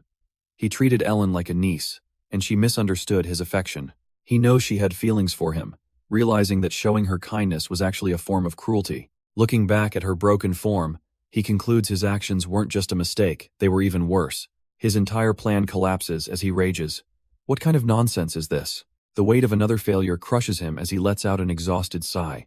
Move, you idiots, he snarls, shoving past his own men after the operation completely failed. He soon learns the devastating truth. The guard captain, loyal to the Count, had leaked everything. He wonders if this is for the best, until a familiar voice suddenly calls out his name. It's Pharrell, his comrade's younger brother, greeting him with a disarming, cheerful smile. But Phoenix's suspicion flares, and he immediately demands, "What are you doing in the personal guard?" Pharrell nervously claims he just does odd jobs, but Phoenix's mind flashes to Salt Castle. A chilling memory surfaces, and he realizes the leak came from someone who should never have been there. Phoenix barely registers the question, his mind reeling from the mission's failure. But his focus snaps back when he's told that Ellen, who was supposed to be in her room, has suddenly gone out. A cold dread washes over him as he demands to know where she went, but no one has an answer. The word disappeared shatters his mind, triggering a horrifying memory of another person he lost. Suddenly, he's no longer in the inn, but standing alone in a desolate amusement park from his past. A faint voice calls out, "Uncle!" echoing through the empty, haunting space of his memory. His niece Jiwon appears, chiding him for just standing there like an idiot moments before the tragedy. He remembers their playful banter, a sweet moment just before everything went horribly wrong. Then she asks an innocent question, "Hey, what's that on you?" The last words he heard before she vanished forever. The memory warps as his niece asks about a scar on his knee, a detail that feels completely wrong. She mentions a potion he gave her after he was stabbed by a spear, blending game logic with his traumatic past. Potion? Spear? He demands, utterly confused by Han Ji-won's nonsensical words.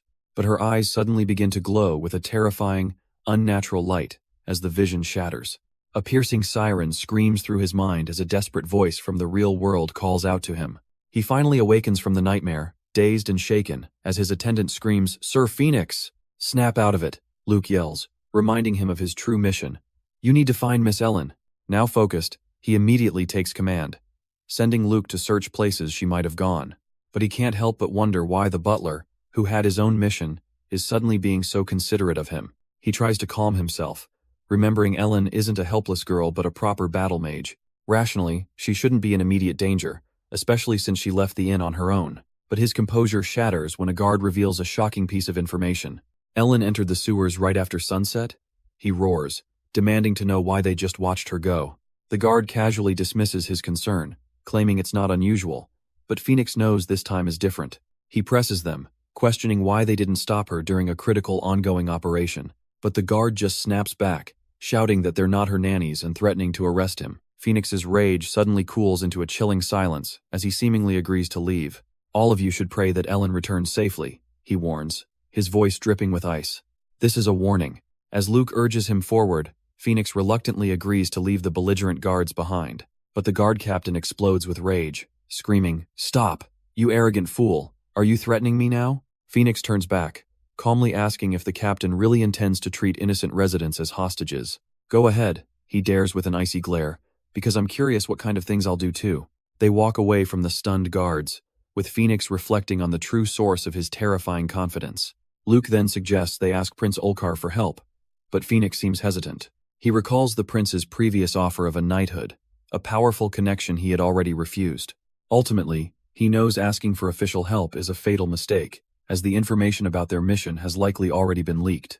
Luke agrees, deducing Ellen is using a secret sewer passage, and that they must move quickly to catch her. Phoenix suggests bringing their new warrior ally, but Luke immediately shoots down the idea, asking, "Do you trust a barbarian you've only just met?" He explains that barbarians are too different to be trusted, making Phoenix wonder if his loyal butler is also wary of Udaquai. Phoenix recalls how in games, tribespeople were often treated as monsters, a prejudice he begrudgingly accepts as unavoidable in this world. He decides to let the drunken warrior rest, resolving to gather supplies and venture into the sewers alone with his trusted attendant. Armed with a single torch, they descend into the suffocating darkness of the underground passage, the air thick with silence. "Do you hear anything?" Phoenix whispers into the gloom, but Luke confirms the path ahead is eerily silent, with no sounds of movement.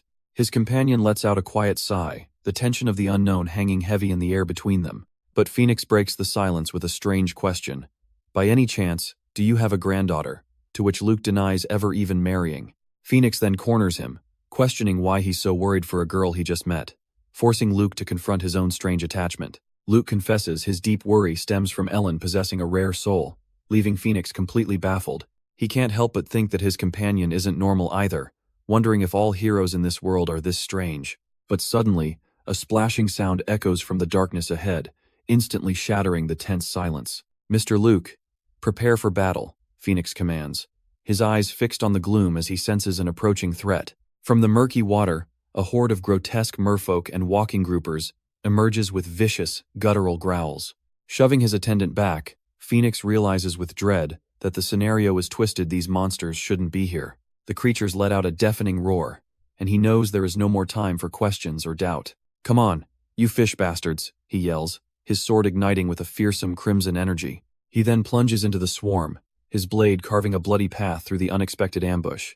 Phoenix grunts in agony, struggling against the relentless swarm of monsters closing in. But suddenly, a blinding flash of light tears through the sewer, vaporizing the creatures in its path. The shockwave sends him stumbling back as he curses, barely keeping his footing against the overwhelming force. He looks up in confusion, realizing the powerful attack didn't come from him. Before him stands Golden Muley, a rare named monster that should be impossible to encounter here. "Be careful," his attendant screams, watching in horror as Phoenix is still swarmed by the lesser creatures. Gasping for breath, he realizes he's bleeding badly from a near-fatal wound he barely survived. The pain is excruciating as he finds himself caught within the crushing jaws of another sewer beast.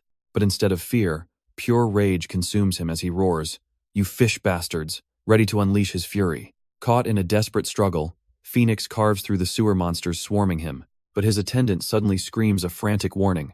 "Sir Phoenix, watch out!" He turns in confusion, sensing a power that should not exist in this place.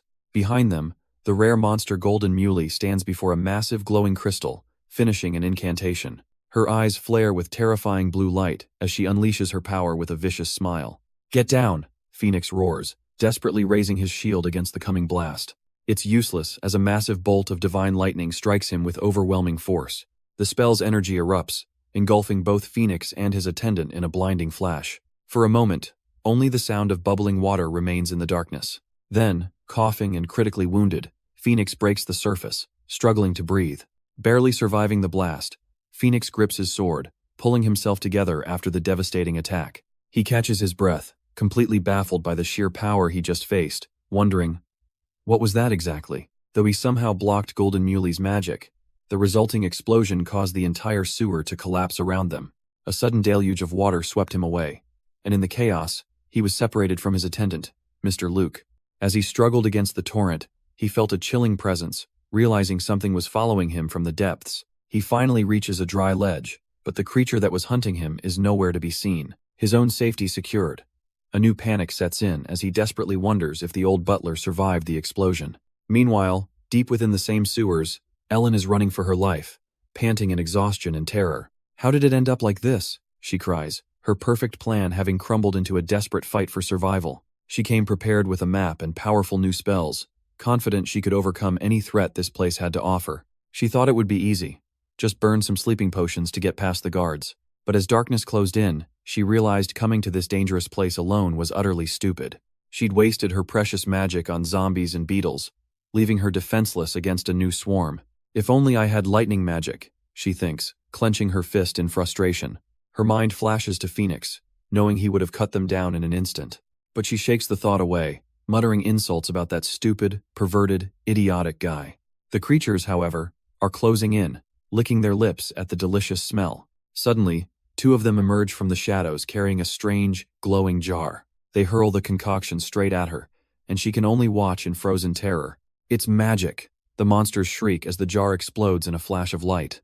Instead of a defense, Ellen unleashes her last resort, a rank 1 wind spell called Spirit of Dance. The magic erupts in a chaotic explosion, catching even her in the violent blast. With her mana completely drained, she knows she has to escape this place quickly. But as she tries to run, her ankle gives way, and she collapses with a pained scream. A searing pain shoots through her leg, leaving her completely immobilized on the cold ground. No, she thinks, forcing herself up. There's no time to stop here. She knows if she stays put, those terrible walking groupers will catch her. But the pain is too much, and tears of despair stream down her face. Slumped against the wall, she sobs, completely out of options and out of hope. Then, a strange cry echoes through the darkness, and she looks up, confused by the sound. A sudden spell ignites her hope.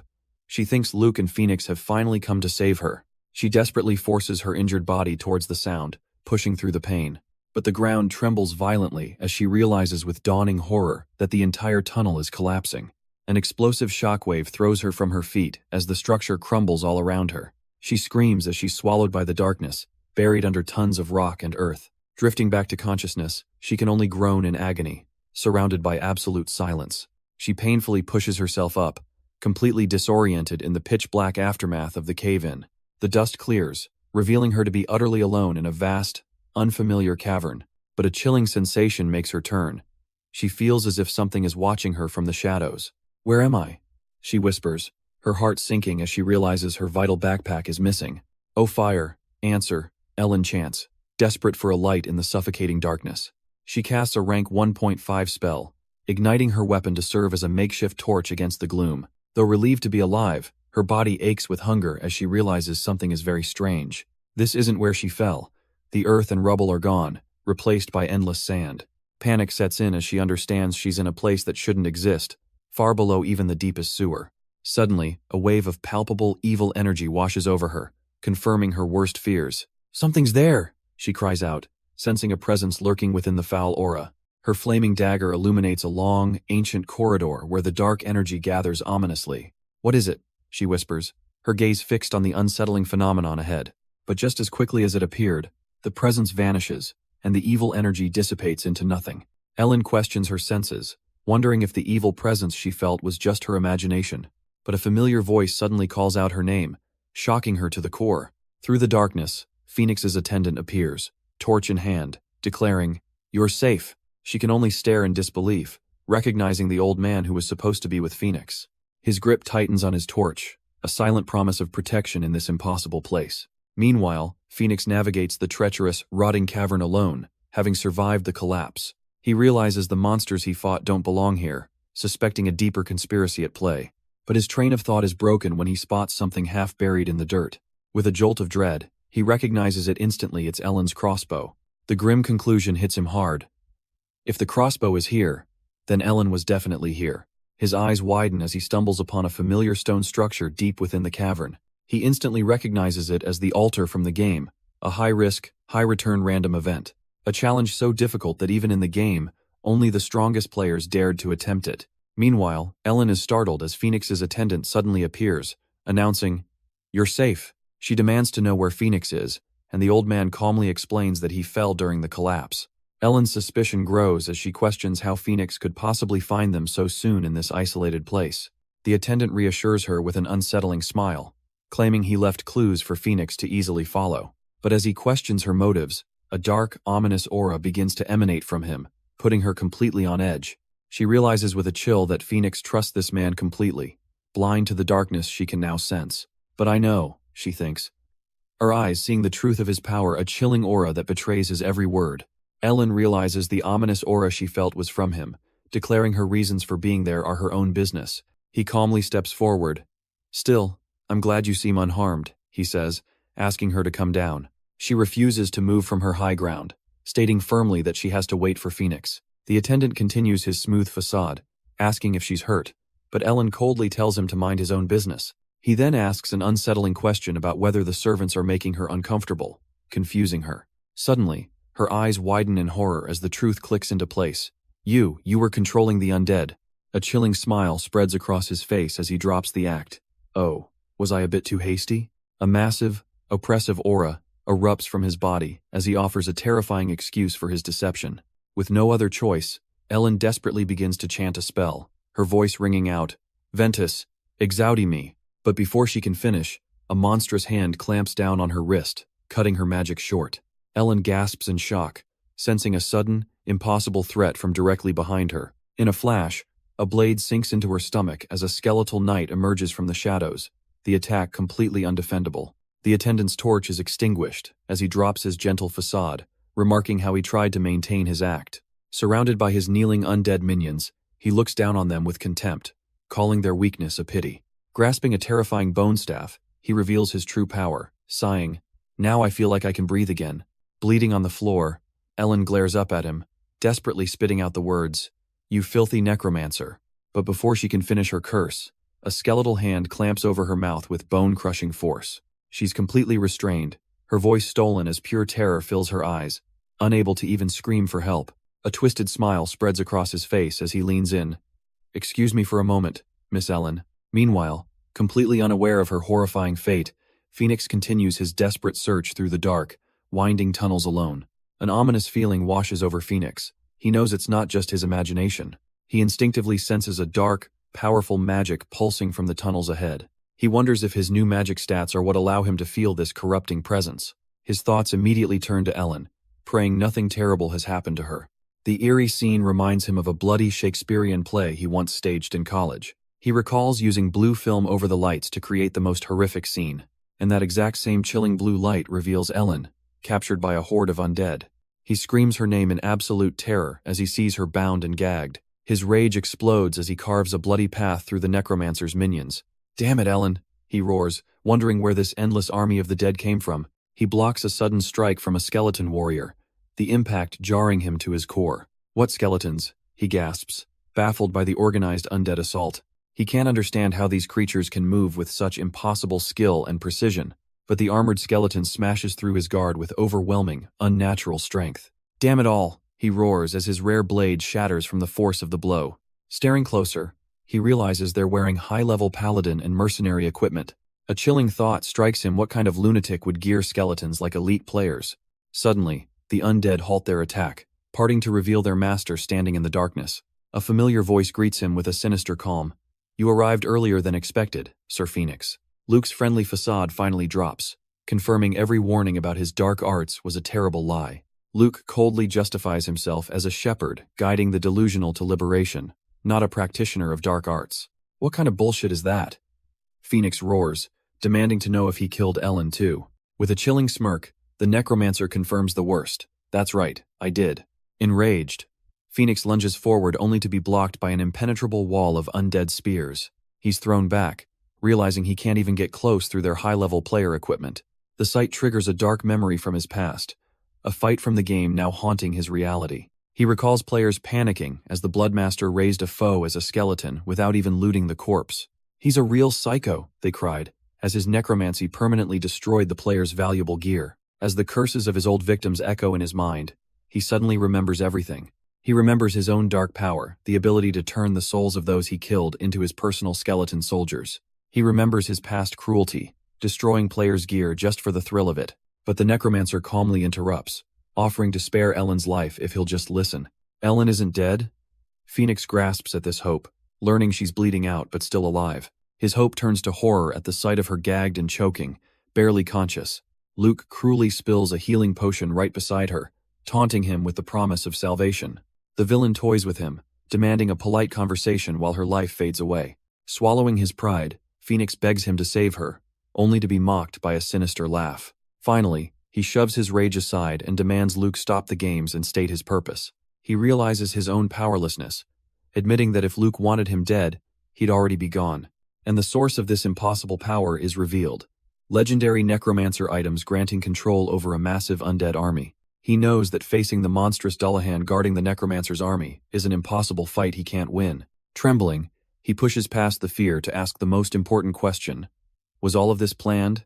But the villain simply laughs, dismissing the idea that anyone could predict such a chaotic series of events. He reveals his plan was only to seize Ellen and bring Phoenix to this cozy space, surrounded by his undead legions. While casually force-feeding Ellen a potion, he recounts the unexpected luck that brought her right to him. Then, with a chilling grin, the necromancer commands him to listen as he explains everything from the very beginning. He claims to be a seeker of the Yonggyomun, a pathfinder far different from the hollow intellectuals who just spew words. In his twisted worldview, he is an activist who saves people lost in the illusion of a painful life. He preaches that existence is endless suffering, and his true purpose is to guide trapped souls to freedom.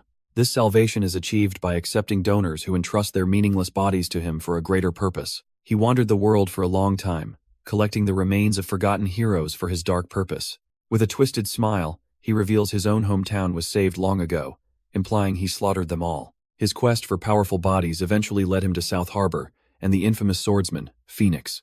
But his true prize was found by chance. And heavens, I met Miss Ellen. The moment he saw her shining soul, he decided to pioneer a new realm never before reached. He would create a powerful being that roams the earth like a giant, a combination of spirit and body called a ghoul. His grotesque masterpiece is revealed, combining Phoenix's beast-like body with Ellen's pure soul. But he admits it can only succeed if they agree willingly, forcing this twisted conversation. Phoenix stares in disgust as the necromancer promises they will be remembered as legends, even saviors. And that's not all, the madman grins, vowing to make a second ghoul, binding them into a perfect one forever. Phoenix recoils at the insane proposal, but the necromancer calmly admits it's a difficult pill to swallow. He preaches that achieving greatness requires sacrifice, hoping to convince Phoenix to join his vision willingly. But his tone darkens, hinting at what will happen if persuasion fails as a blade is suddenly drawn. A horrifying vision flashes of another victim being tortured, screaming, "Stop it, you son of a bitch." Phoenix grits his teeth in disgust, knowing torture doesn't just break the body but shatters the soul. The necromancer then demonstrates on Ellen, claiming he must damage their spirits to make them crave becoming his followers. "Do you have the confidence to continue watching Miss Ellen suffer?" he taunts, as Phoenix's rage begins to burn. With no chance of winning a head-on fight, Phoenix is given a final, brutal ultimatum: accept, or she dies. Cornered and out of options, he sighs. "Okay, fine," catching the necromancer completely off guard. But it's not a full surrender, as Phoenix makes one desperate demand. "First, let me talk to Ellen." The necromancer smirks, revealing he's already taken some measures with Ellen, a precaution he claims is essential for fierce mages. Phoenix questions what he means, as Luke explains it's a measure that has left her completely unable to speak. His mind races, dismissing a silent spell, but a horrifying vision of a brutalized Ellen flashes through his thoughts. A sickening realization begins to dawn on him, as he can only whisper, "Wait, no way?" The gruesome truth becomes undeniable, as the image of her mangled, bloody mouth confirms his worst fears. His face twists in pure fury, as the horrifying implication becomes clear. "Don't tell me." Her tongue. In a blur of absolute rage, Phoenix lunges forward, his sword drawn and aimed straight for the necromancer. "Wait, Sir Phoenix!" the madman shouts, desperately ordering him to calm down as the attack closes in. But his reckless charge is stopped short, as undead minions erupt to restrain him, their master's command echoing, "Subdue him." With the situation under control, Luke coolly observes, "You'll need some time to calm down." As dark magic swirls around him, Phoenix gasps, restrained by the undead as a sinister red aura flares around him. He's paralyzed by eye contact alone, realizing it's the dreaded abyssal gaze skill. "How dare you act so impolitely," the necromancer roars, choking Phoenix with an unseen force. Pain rips through his paralyzed body as he realizes the crown cast the spell instantly. Luke's rage escalates, vowing to flay the flesh from his body until he begs for death. The necromancer's dark power swells as he repeats his gruesome promise, leaving no doubt about the torture to come. But the first to suffer will be Ellen, as he chillingly details his plan to split her skull and mold her very soul into a spirit. Horrified by the unspeakable evil, Phoenix searches for an opening when he suddenly feels something change. Luke smiles cruelly, taunting that Ellen will forever curse his foolish choice. But in a shocking turn, Phoenix breaks free and slams his fist directly into the necromancer's face. The necromancer's counter is instant, as a summoned guardian sends Phoenix reeling from a devastating blow. His magic resistance gear barely saved him, but he knows he must exploit this sudden opening. Yet before he can move, the armored figure brings its massive weapon crashing down. The blow smashes him into the floor, leaving him helpless in a crater of shattered stone. Coughing in pain, he suddenly recognizes the terrifying summon. "Was I hit by the Dullahan?" He struggles to his feet, but a slow realization dawns as he recognizes the hellish landscape around him. Meanwhile, the necromancer clutches his bleeding face, seething with rage at the Lord of the Underground. A surge of dark energy erupts from a pool of blood around Phoenix as he defiantly roars. "A challenger has come here." Luke and his skeletons can only stare in disbelief at the raw power flooding the area. What in the world? Phoenix understands the truth. Luke is blind to the true nature of this realm, and this is his only chance to rescue Ellen. Kill that bastard now. The necromancer's command echoes as his skeletal knights charge with spears leveled. Phoenix grits his teeth, narrowly deflecting the initial, deadly assault. But just as he recovers, another skeleton brings its axe crashing down in an unavoidable attack. He catches the blade with his bare hand, blood spraying from the gruesome gash. He realizes with a shock that the crimson weapon is sucking his blood, recognizing it as the legendary blade, Hrunting. "Give it here," he snarls, forcefully wrenching the axe from the creature's grasp. The unique Heart Knight weapon thrums with power, its crimson energy flowing directly into him. As the disarmed skeleton shrieks, Phoenix knows the weapon has instantly leveled up to match his own power. With his new blade, he declares that mere skeletons are no longer a match for him. Yet even with Hrunting, a terrifying thought remains. He's still not confident he can defeat the Dullahan. The Dullahan instinctively shields its master, giving the necromancer a perfect opening. "Kill them!" Luke roars, unleashing a volley of arrows on the helpless pair. Phoenix screams Ellen's name in pure anguish as he reaches her. Bleeding and broken, she desperately tries to bear the agony just a little longer, but the Dullahan refuses to attack, enraging Luke, who screams that it's in the way. Phoenix suddenly scoops Ellen into his arms, defying the necromancer's furious commands. A dark power awakens within him, his eyes glowing with terrifying, uncontrollable energy. "Stop," Luke begs, realizing the horrifying mistake he has just made. In a shocking, final move, Phoenix impales them both with his own blade. He cradles her lifeless body, desperately pleading for her to stay with him. Phoenix screams in raw agony, the pain of his own wound nothing compared to his grief. He lays her down gently, his voice breaking as he begs her to just hold on. "Ellen, snap out of it," he screams. But her eyes remain terrifyingly still. He presses his ear to her chest and finds a heartbeat, but the pulse is fading fast. His mind races through desperate options, but he knows the wound is too deep for any of them to work. Then, a flash of hope, he remembers there must be one potion left. He finds the vial, miraculously unbroken, convinced this is the miracle he needs to heal her. "Drink it. Please, you have to drink it," he pleads, struggling to get the life-saving liquid past her lips. Suddenly, her eyes flutter open as she faintly whispers his name, and for a moment, he believes she's back. But with her final breath, she murmurs, "I'm cold, I can't see," as her world fades to black forever. Trapped in the suffocating darkness, he realizes he fled without a torch or even a flintstone. As she shivers in his arms, whispering, "I'm cold, I feel like I'm going to die," she makes one final request, "Hold me." He pulls her into a desperate embrace, feeling her warmth fade with every passing second. Tears stream down his face as he begs her to hold on, his mind clinging to meaningless questions he never got to ask. "Ellen, answer me," he pleads. But her eyes are empty, staring into nothingness as her last breath escapes. The world dissolves into a vast, desolate emptiness, leaving him clutching her body in the crushing silence. But then, a memory surfaces, a vision of her in a white void, asking a question from their past. She scoffs at his younger self's bluntness, snapping, "Ha! There's a limit to how rude you can be out of nowhere." Her expression then shifts to one of startling sincerity as she makes a vow.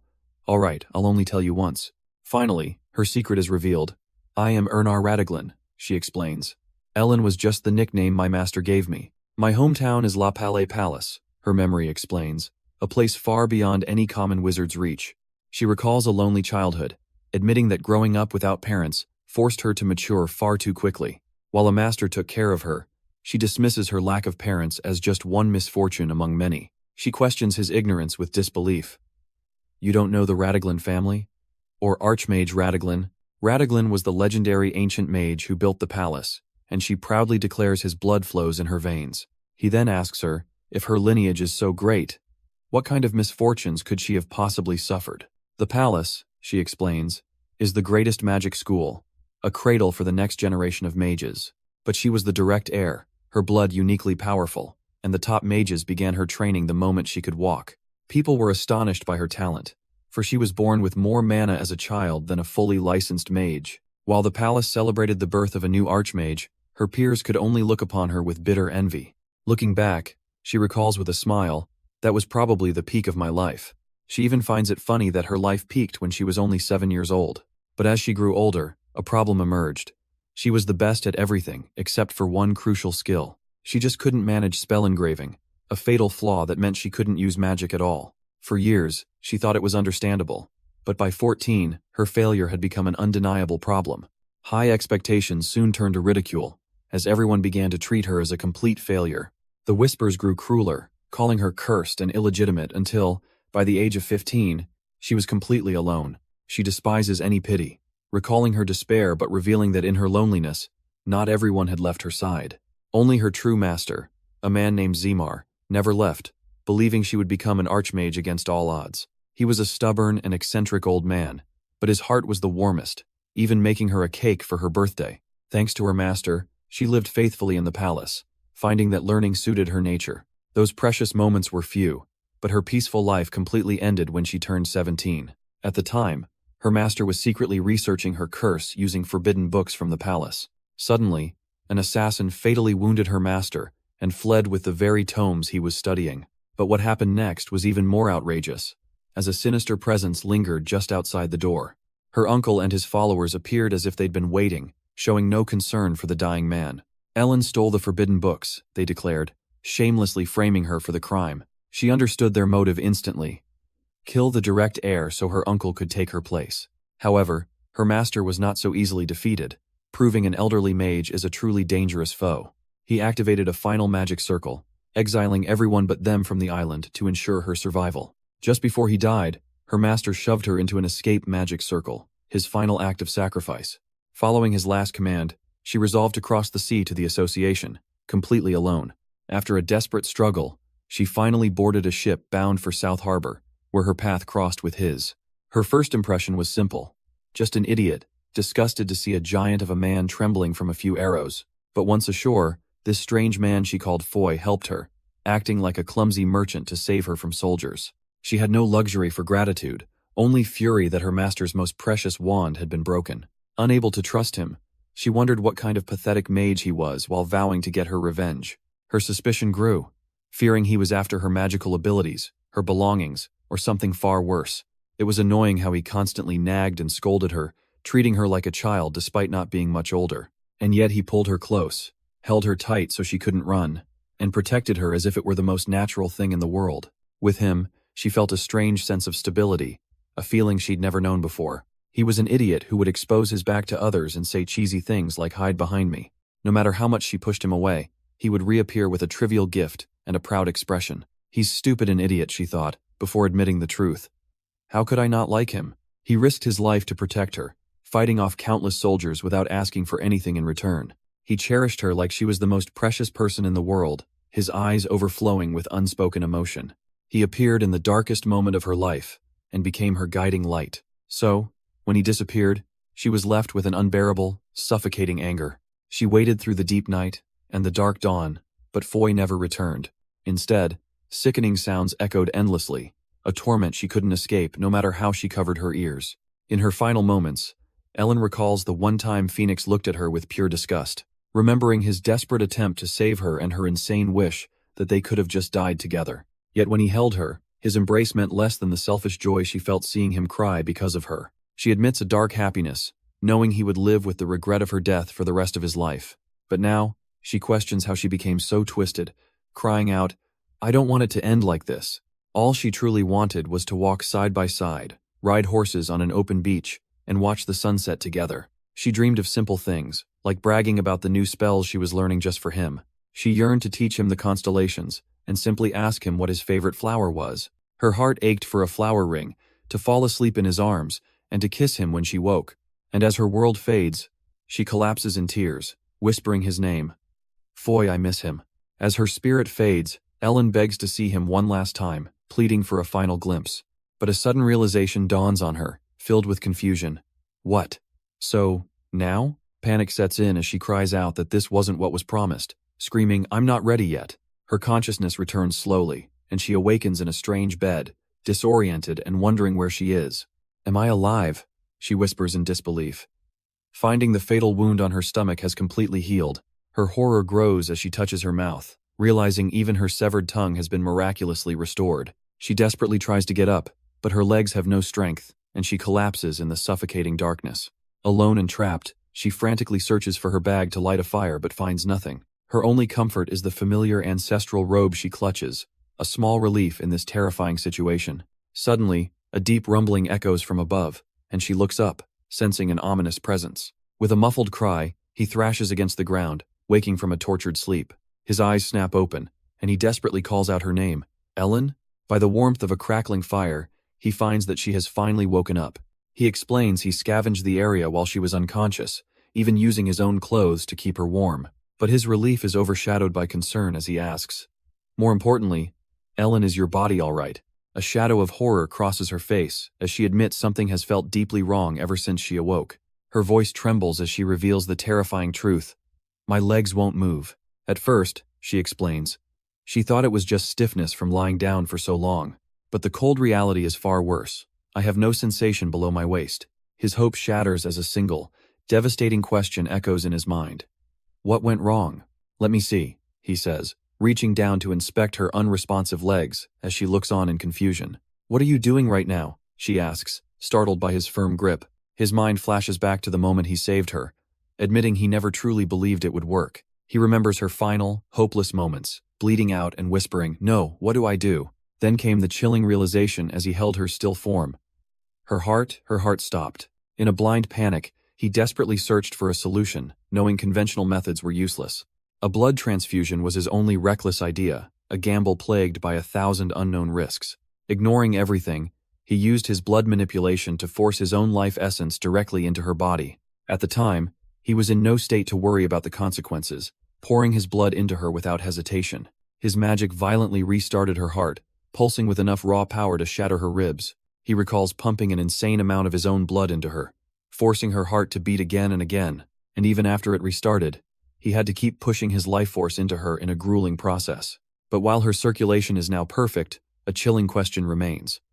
Then why is her lower body paralyzed? He has no answers, only agonizing possibilities. Was it the spear that crippled her, or was it his own desperate magic? He decides their next move, resolving to get her treatment from a priest once they escape. And later, by the fire, he quietly asks if she knows just how close to death she really came. As guilt consumes him and he apologizes for leaving her alone, blaming himself for her suffering, admitting he even feels responsible for Luke's betrayal, questioning how they were fooled by a mere alt character, but she refuses to let him carry the burden, insisting, "It's not your fault. Anyone would have been fooled." She then presses him on whether he was truly going to leave, forcing him to admit he was just momentarily lost to his anger. Ellen brings up the horrifying Daria incident but immediately cuts herself off, pleading, "No, stop." She sits beside him by the fire, insisting they don't need to talk about the past. Then, her voice trembling with vulnerability, she asks him to hug her, just for a moment. He's completely taken aback, barely able to process the strange request. He pulls her into a warm embrace as she insists it's only because she's cold. As she rests against him, he's baffled by her sudden change, unable to understand the heart of a girl from another world. Though he's relieved she's alive, a deep sense of unease lingers in his mind. Suddenly, while sleeping peacefully, Ellen begins to stir with a sharp jolt. He's already on the run, carrying her on his back as she wakes up in a state of utter confusion. His mind flashes back after she fell asleep. He sensed a presence outside, realizing it was far more dangerous than any mere monster. The presence he felt wasn't just any monster, but a being of immense power she could barely comprehend, the Lord of the Underground. As the ground erupts violently, they desperately try to escape the approaching cataclysm. A terrifying, colossal eye opens in the darkness, confirming their worst fears. The legendary beast emerges with a deafening roar, a creature of pure destruction. This is a fearsome event boss, an enemy that can only be reliably defeated by players over level 40. But they had no choice, summoning this calamity as a desperate gambit to escape the necromancer Luke. Their only escape route leads them to the edge of a seemingly bottomless cliff. Is this the right way? She asks nervously, but he simply confirms their path. With a grim resolve, he tells her to hold on tight, leaving her completely baffled. He makes the insane choice to jump, sending them plummeting into the darkness as Ellen's terrified screams echo through the chasm.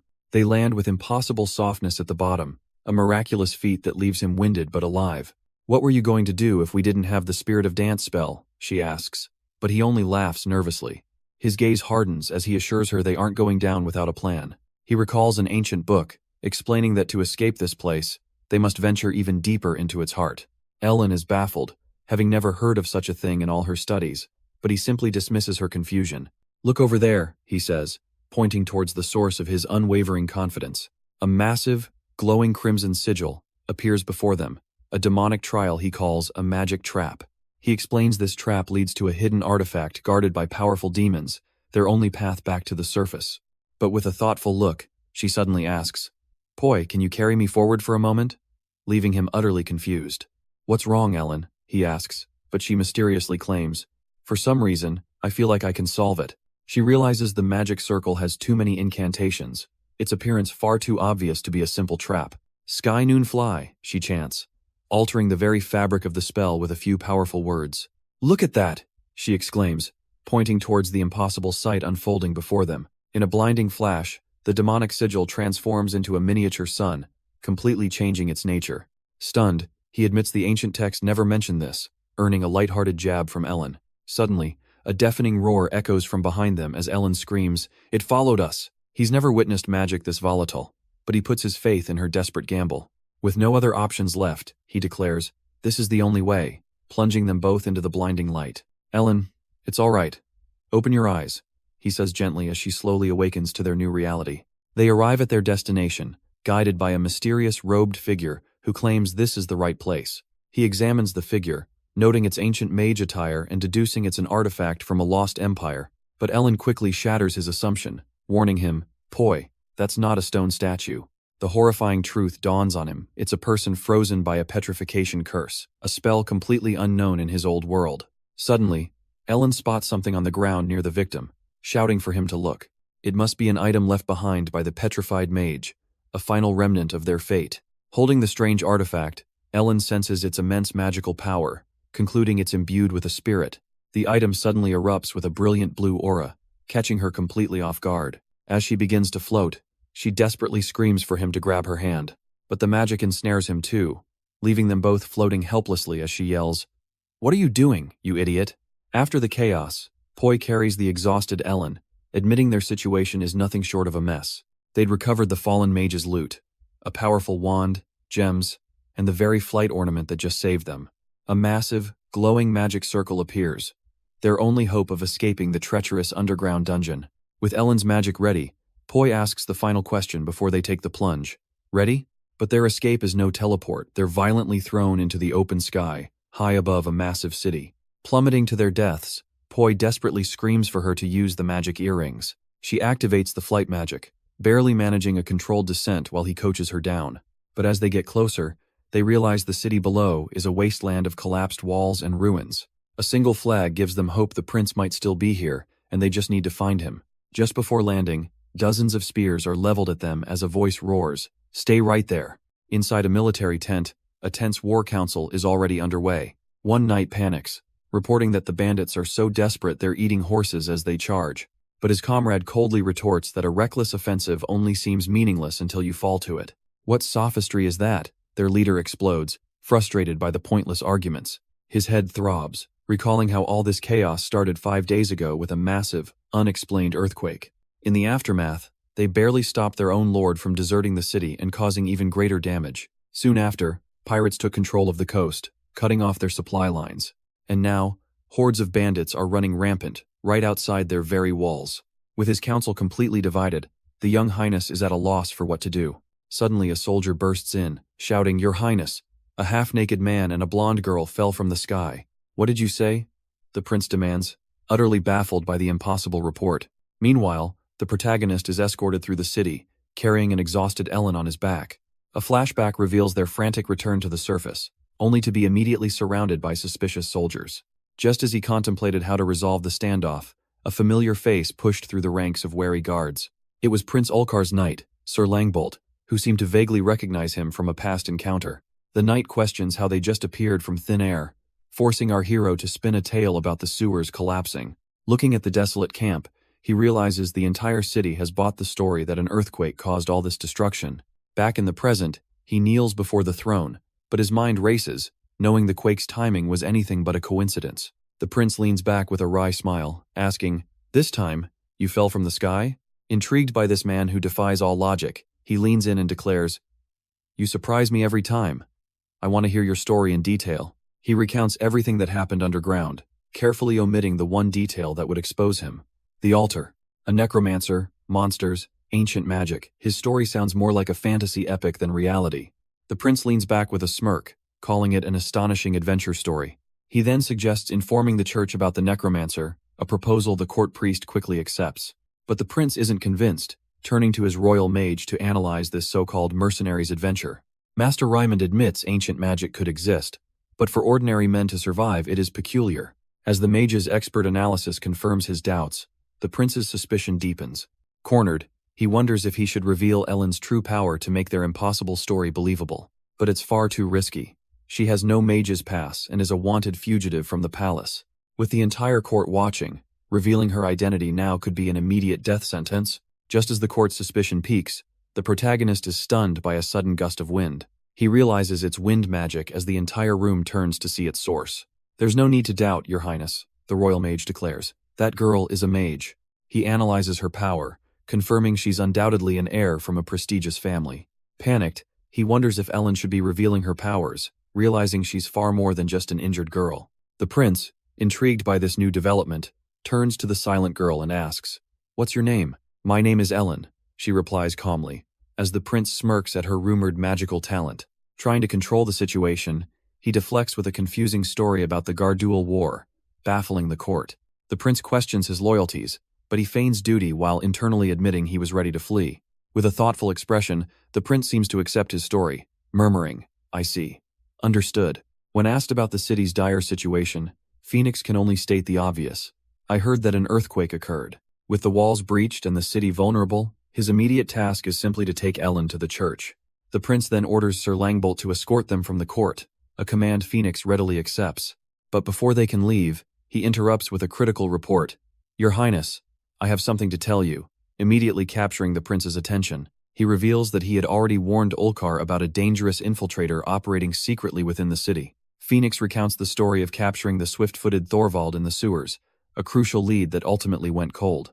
The prince's expression darkens as he recalls suspicious evidence from the guard captain that now aligns perfectly with this new information. The heavy mission is entrusted to Knight Ariad, who solemnly accepts the duty of hunting down the enemy within. In a surprising turn, the prince then commands Phoenix and Ellen to assist the knight in his vital task. But later, as he carries her through the halls, Ellen's innocent question threatens to unravel his entire scheme. "Miss Ellen, what is Gardual War?" Ellen snaps out of her daze, calling out Mr. Phoenix. Just as he's caught off guard by her dangerous question, their reunion is interrupted by a guard named Ibo, who recognizes Phoenix and mentions his infamous trip into the sewers. Through the guard, Phoenix learns the grim truth of South Harbor. Prince Ulkar seized power, and a brutal war of attrition has begun. But his thoughts fixate on a single, ominous detail about the Whistle Inn, a place of dark memories. His attention is then stolen by a familiar face standing guard at the gallows, a young man he never expected to see again. The young archer immediately tries to block their path, shouting, "You can't come in here, go back." But Phoenix recognizes him instantly, calling out the name of his former companion, Arnold, while Ellen clings to his back. Arnold is shocked to see him alive, questioning how he survived the sewers while Phoenix deflects with a vague answer. He quickly explains the horrifying truth, leaving Arnold reeling from the revelation that the kind old man was a monstrous necromancer. Phoenix then asks about their other companion, but Arnold's downcast expression reveals his injury as why he's stuck on simple guard duty. Arnold reveals their companion is imprisoned in Salt Castle, leaving Phoenix stunned. He explains Granian was captured by Prince Ulkar after siding with the Old Lord's family during the chaos. So while the city was saved, their allies were unjustly locked away, making it a hollow victory. Phoenix then spots a familiar chained figure, demanding to know what that jerk is doing here. "Ah, that barbarian?" Arnold asks, confirming he means the man bound in heavy chains. Udiquai was arrested after he single-handedly beat down 10 royal guards in a furious rage. Now, the defiant warrior's execution is set for noon tomorrow, his fate seemingly sealed. Arnold then recounts how the earthquake destroyed the city, including the original guard barracks. But the Whistle Inn miraculously survived, becoming the guard's new temporary headquarters. The innkeeper Daria was safe and agreed to the arrangement, already accustomed to the soldiers' presence. But Arnold reveals that not all the guards are good people. Some are just crazy bastards. They demanded Daria serve them, claiming, "Because we are risking our lives to protect the city, you should also serve us." When they tried to drag the terrified innkeeper away using such an absurd excuse, she was completely helpless. But suddenly, Hatanka stopped them in a rather rough way, leaving a trail of broken bodies on the tavern floor. Phoenix grimly pieces it together.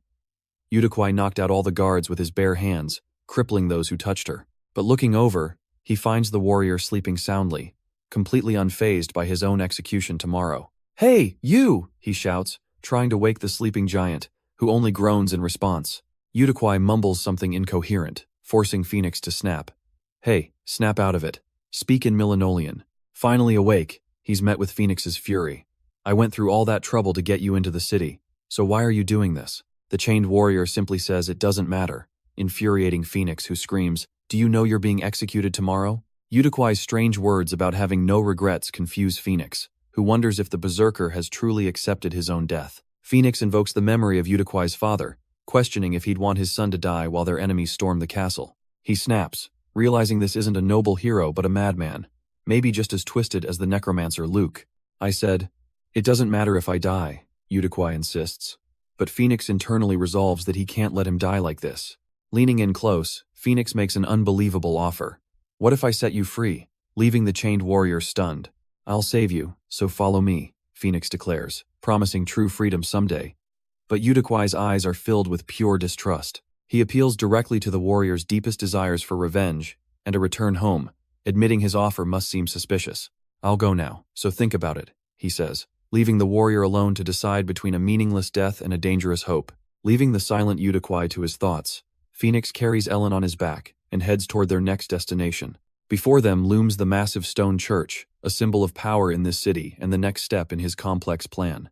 After a moment of tense silence, the nun finishes her spell, her divine light fading completely. Sister, how is it? He asks, only to receive a grim diagnosis. Ellen's pulse is severed, a permanent disability. Their only hope is the bishop's healing prayer, but Phoenix immediately dreads the impossible cost. Ellen is stunned to hear the astronomical price, 1,000 gold coins for a single treatment. The nun claims it's church law, leaving Phoenix cornered without the necessary funds to save his companion. Desperate, he offers a different kind of payment, revealing a small, mysterious box. Inside, a collection of priceless ancient heirlooms glows, his last gamble for her life. The nun is left speechless, her expression shifting from skepticism to absolute awe at the sight. Could you wait a moment? She says, recognizing their immense value, and rushing off to fetch the priest. The priest, equally stunned, calls in a gem appraiser who confirms every single heirloom is genuine. The appraiser delivers a soul-crushing verdict, claiming the priceless artifacts are worth only 300 gold coins. 300? Phoenix cries out, protesting that they are priceless 800-year-old relics. But the nun reveals their grim history. They are crafted in the style of evil mages who brought forth the light of doom. Defeated and seeing no other way, Ellen quietly tells him, Poi, let's just go. With no money and no other options, he reluctantly agrees, their last hope seemingly extinguished. The church officials watch in solemn silence as the two turn to leave. But just as they're about to walk away, the priest calls out, Wait, take a look at this. He offers a small vial, explaining it's a holy medicine that might be exactly what she needs. This sacred potion, consecrated for months, is said to hold divine power comparable to the bishop's own miracles. As Phoenix holds this new hope, Ellen looks on, completely unaware of the immense power now resting in his hands. The priest stakes his holy office on the cure, offering a trial bottle with a money-back guarantee if it fails. Skeptical, Phoenix counters, offering to trade his priceless heirloom box for all 6 vials if the first one actually works. Agreeing to the test, he hands Ellen the vial, telling her to drink it and see what happens. With a flicker of hope, she downs the entire bottle of consecrated medicine in one go. He anxiously asks if she feels any better, but Ellen remains silent, trying to sense any change in her numb body. Suddenly, her eyes widen in disbelief as she feels her toes twitch for the first time. It's moving? You just moved, right? He shouts, and she tearfully confirms that some sensation has actually returned to her paralyzed legs. Without a second thought, he trades his precious heirloom box for the remaining medicine, ignoring Ellen's concern about the cost. Afterwards, as he carries her back to the inn, a strange, unnerving silence falls over him. She calls out his name, Phoenix? But he just stares blankly ahead, snapping out of a deep trance. A mysterious nun named Sister Olga appears, becoming an unexpected key to their plans. Her duty, nursing the Lord's family, grants her unique access into the heavily fortified Salt Castle. Phoenix confirms her mission, and with a solemn nod, she agrees she must enter the castle today. He entrusts her with a secret letter, warning that the fate of many lives rests on its safe delivery. With their future plans set in motion, Phoenix and Ellen watch her depart, finally able to rest. But as night falls, their moment of peace is shattered by a looming sense of urgency. Ellen awakens to find Phoenix already arming himself, coldly stating he is preparing to leave. Returning to the inn, they are met with Daria's joyful relief, who shouts, Foy, you're alive. Her joy quickly turns to sorrow, however, with the grim news that their friend Hatanka is to be executed tomorrow. And just as they process this, a squire arrives with a summons. Knight Ariad is looking for him. Summoned in the dead of night, Phoenix questions the bizarre timing for hunting an infiltrator. Setting bait and waiting quietly, the squire explains, is Knight Ariad's preferred method. A map reveals the plan. Spread rumors in 3 key locations to force the target to the pier. The reason for 3 locations is simple. There are 3 separate suspects they need to draw out. The first 2 are a power-hungry treasurer and a disgraced guard captain who failed his last mission. But Phoenix instantly identifies the third, declaring the obvious suspect is the gang leader, Ubar. He's forced to stay silent, remembering this is the same man who once tried to have him poisoned. Their bait is a leaked story of a fake raid, but Phoenix knows that alone won't be enough. So they took a darker step, kidnapping the loved ones of all 3 suspects, leaving the squire utterly shocked. Staring out at the pier where the trap is set, Phoenix grimly notes, these knights are no different from thugs. Phoenix recalls his game knowledge, knowing he must be careful with a man as dangerous as Ubar, but upon arriving, he finds the knights already standing over defeated bodies, telling him, "You're a bit late." Stunned, he demands to know what happened, learning the knights had to move faster than they thought and raid the hideout immediately. He processes the unbelievable news. The entire battle he was preparing for has already ended without him. Langbolt explains that Ubar took the bait but was captured along with all his men while trying to escape. The only problem is the gang leader won't talk, and they still need to find his accomplice. A dark memory flashes through Phoenix's mind, recalling his own grim history with that Ubar bastard. Stepping forward, he surprises the knights, asking, "Could I perhaps speak with him?" He explains that he has some personal business with the man before turning to the unconscious gang leader. With a chilling smile, he crouches down, ready to begin his own brand of interrogation. Phoenix coldly reminds the beaten thug of a past gift, referring to a blood-stained prosecutor. He questions why Ubar went to such lengths to kill him, setting fires and sending assassins over a simple brawl. Grabbing his collar, he demands to know the real reason behind the death wish. Then he scoffs, dismissing the gang leader as a worthless dog just following orders from above. Enraged, Ubar can only scream, "This dirty mercenary bastard," before he's cut off. A vicious backhand silences him as Phoenix roars, "Shut up." With the prisoner now bound and broken, the true interrogation begins, testing the waters for a name. Ubar flinches in terror as Phoenix reveals he already knows the real mastermind, Lady Camilla. Grasping his face, he lays out the stakes. "Hey, listen carefully. You have 2 choices right now. The choice is simple. Stay silent and die a pawn, or confess and cooperate for a slim chance at survival. Now, decide," Phoenix commands, leaving the broken man to stammer in terror. Under the starry sky, a confession is finally forced out. "I'll tell everything." Meanwhile, 2 knights discuss their shock, realizing the notorious unveiled witch is just a young woman. Sir Langbolt remains uneasy, but Knight Ariad is confident the interrogation will confirm their suspicions. With Ubar dealt with, Phoenix considers his next move, a direct confrontation with the Countess at Salt Castle. His thoughts drift to Ellen's safety just as the sudden blast of a trumpet shatters the night's silence. He looks on as a rider gallops in, desperately shouting for Knight Ariad and Sir Langbolt. "It's an attack," the messenger screams, announcing the bandits and pirates have launched a full-scale assault. A message from the wall confirms the East Gate is under siege as a ruthless commander roars, "Kill them all." The sudden chaos leaves everyone stunned, with Knight Ariad questioning if the enemy no longer cares about their captured infiltrator. "Defend this place," a soldier roars, as the prince himself charges out to subdue the pirates. But Phoenix knows something is wrong, thinking the news of Ubar's capture couldn't have possibly spread this fast. His mind races, trying to connect the dots between Ubar, the Countess, and the bandits, desperately seeking the logic in this sudden move. Riding hard beside Knight Ariad, he grimaces as the situation grows more tangled with every passing second. Meanwhile, the sudden sound of a war trumpet shatters the peace of a quiet room, signaling that something terrible has happened. Ellen sits up in bed, her heart pounding with worry for Foy, who is now dangerously late. The source of the alarm becomes clear as a rider screams, "It's an attack. The bandits and pirates have started their attack." The prince's urgent message sends him reeling. Cursing the relentless chaos, he's ordered to the East Gate immediately.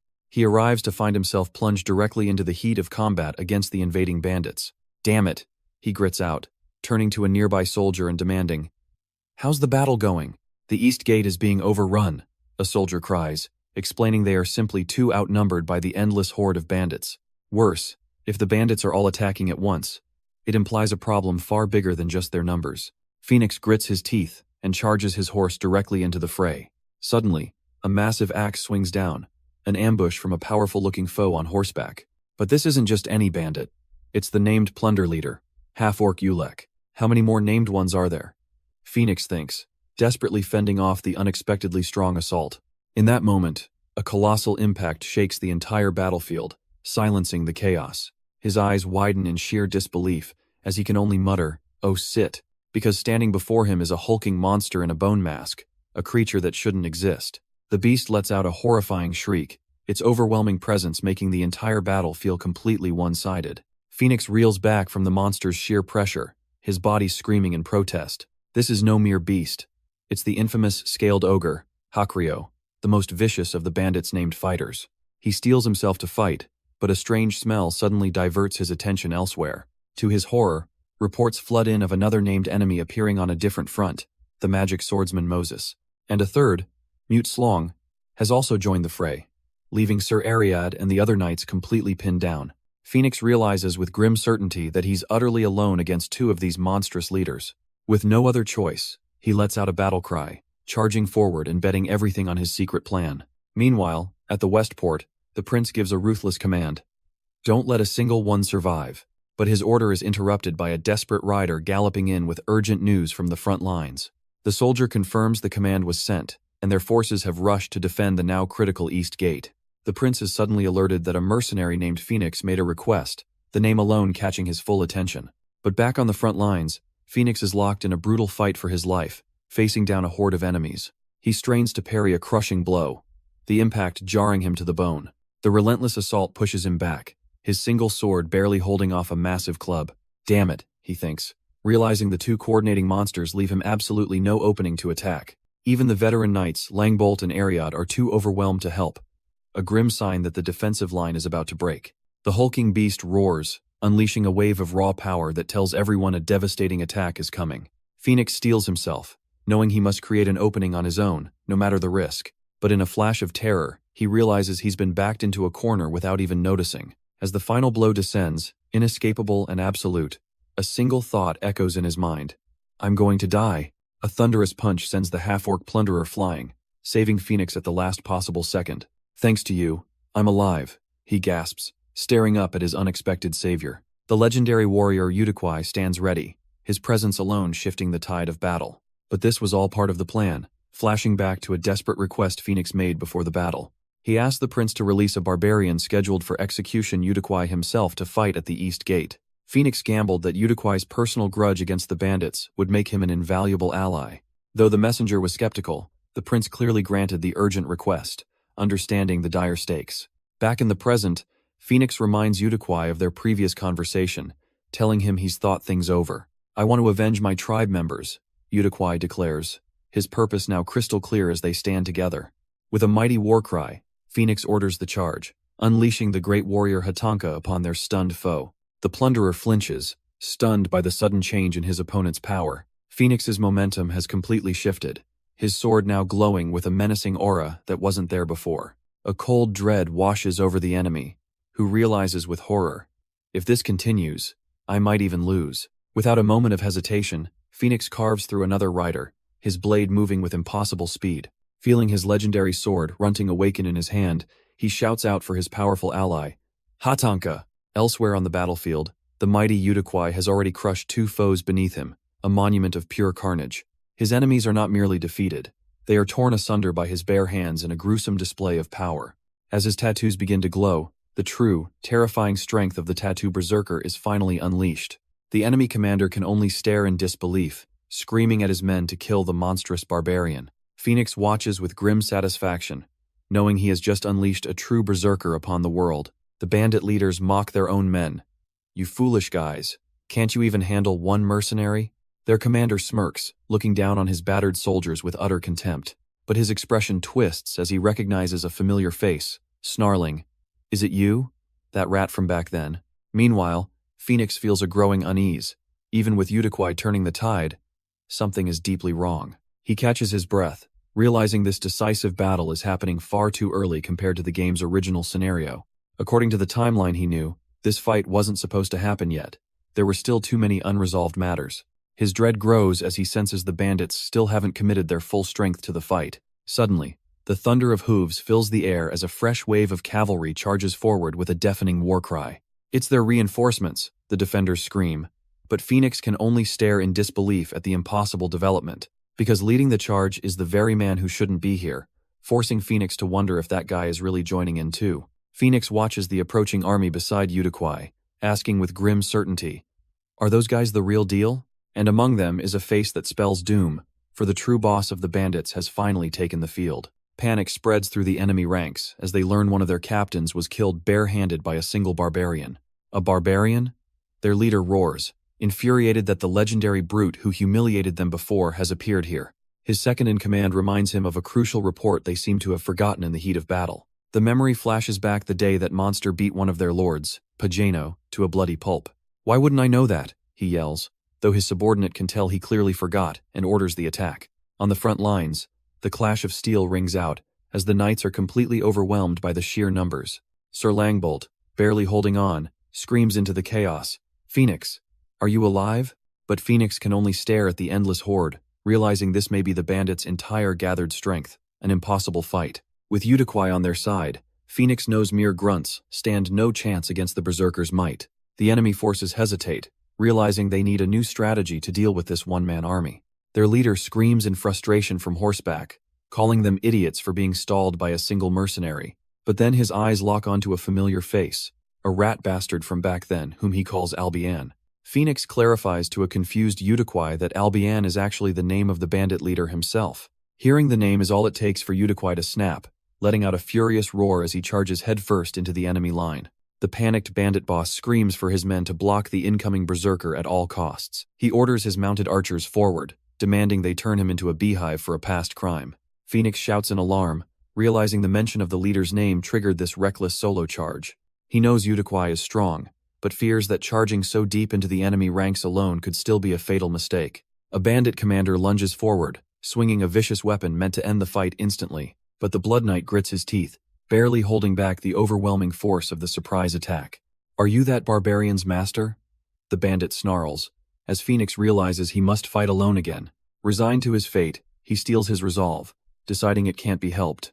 But this time is different. His secret training has paid off, and his blade pulses with a familiar crimson energy. His opponent relentlessly presses the attack, swinging his massive flail with brutal force. Phoenix meets the charge head-on, his own sword erupting in a torrent of blood-red power. He feels his skills have sharpened, his bond with Runting stronger than ever as he searches for an opening. With a sudden, powerful parry, he knocks the bandit's weapon aside, creating a fatal flaw in his defense. He spots the unguarded opening, swinging his blade directly for the complacent opponent's head.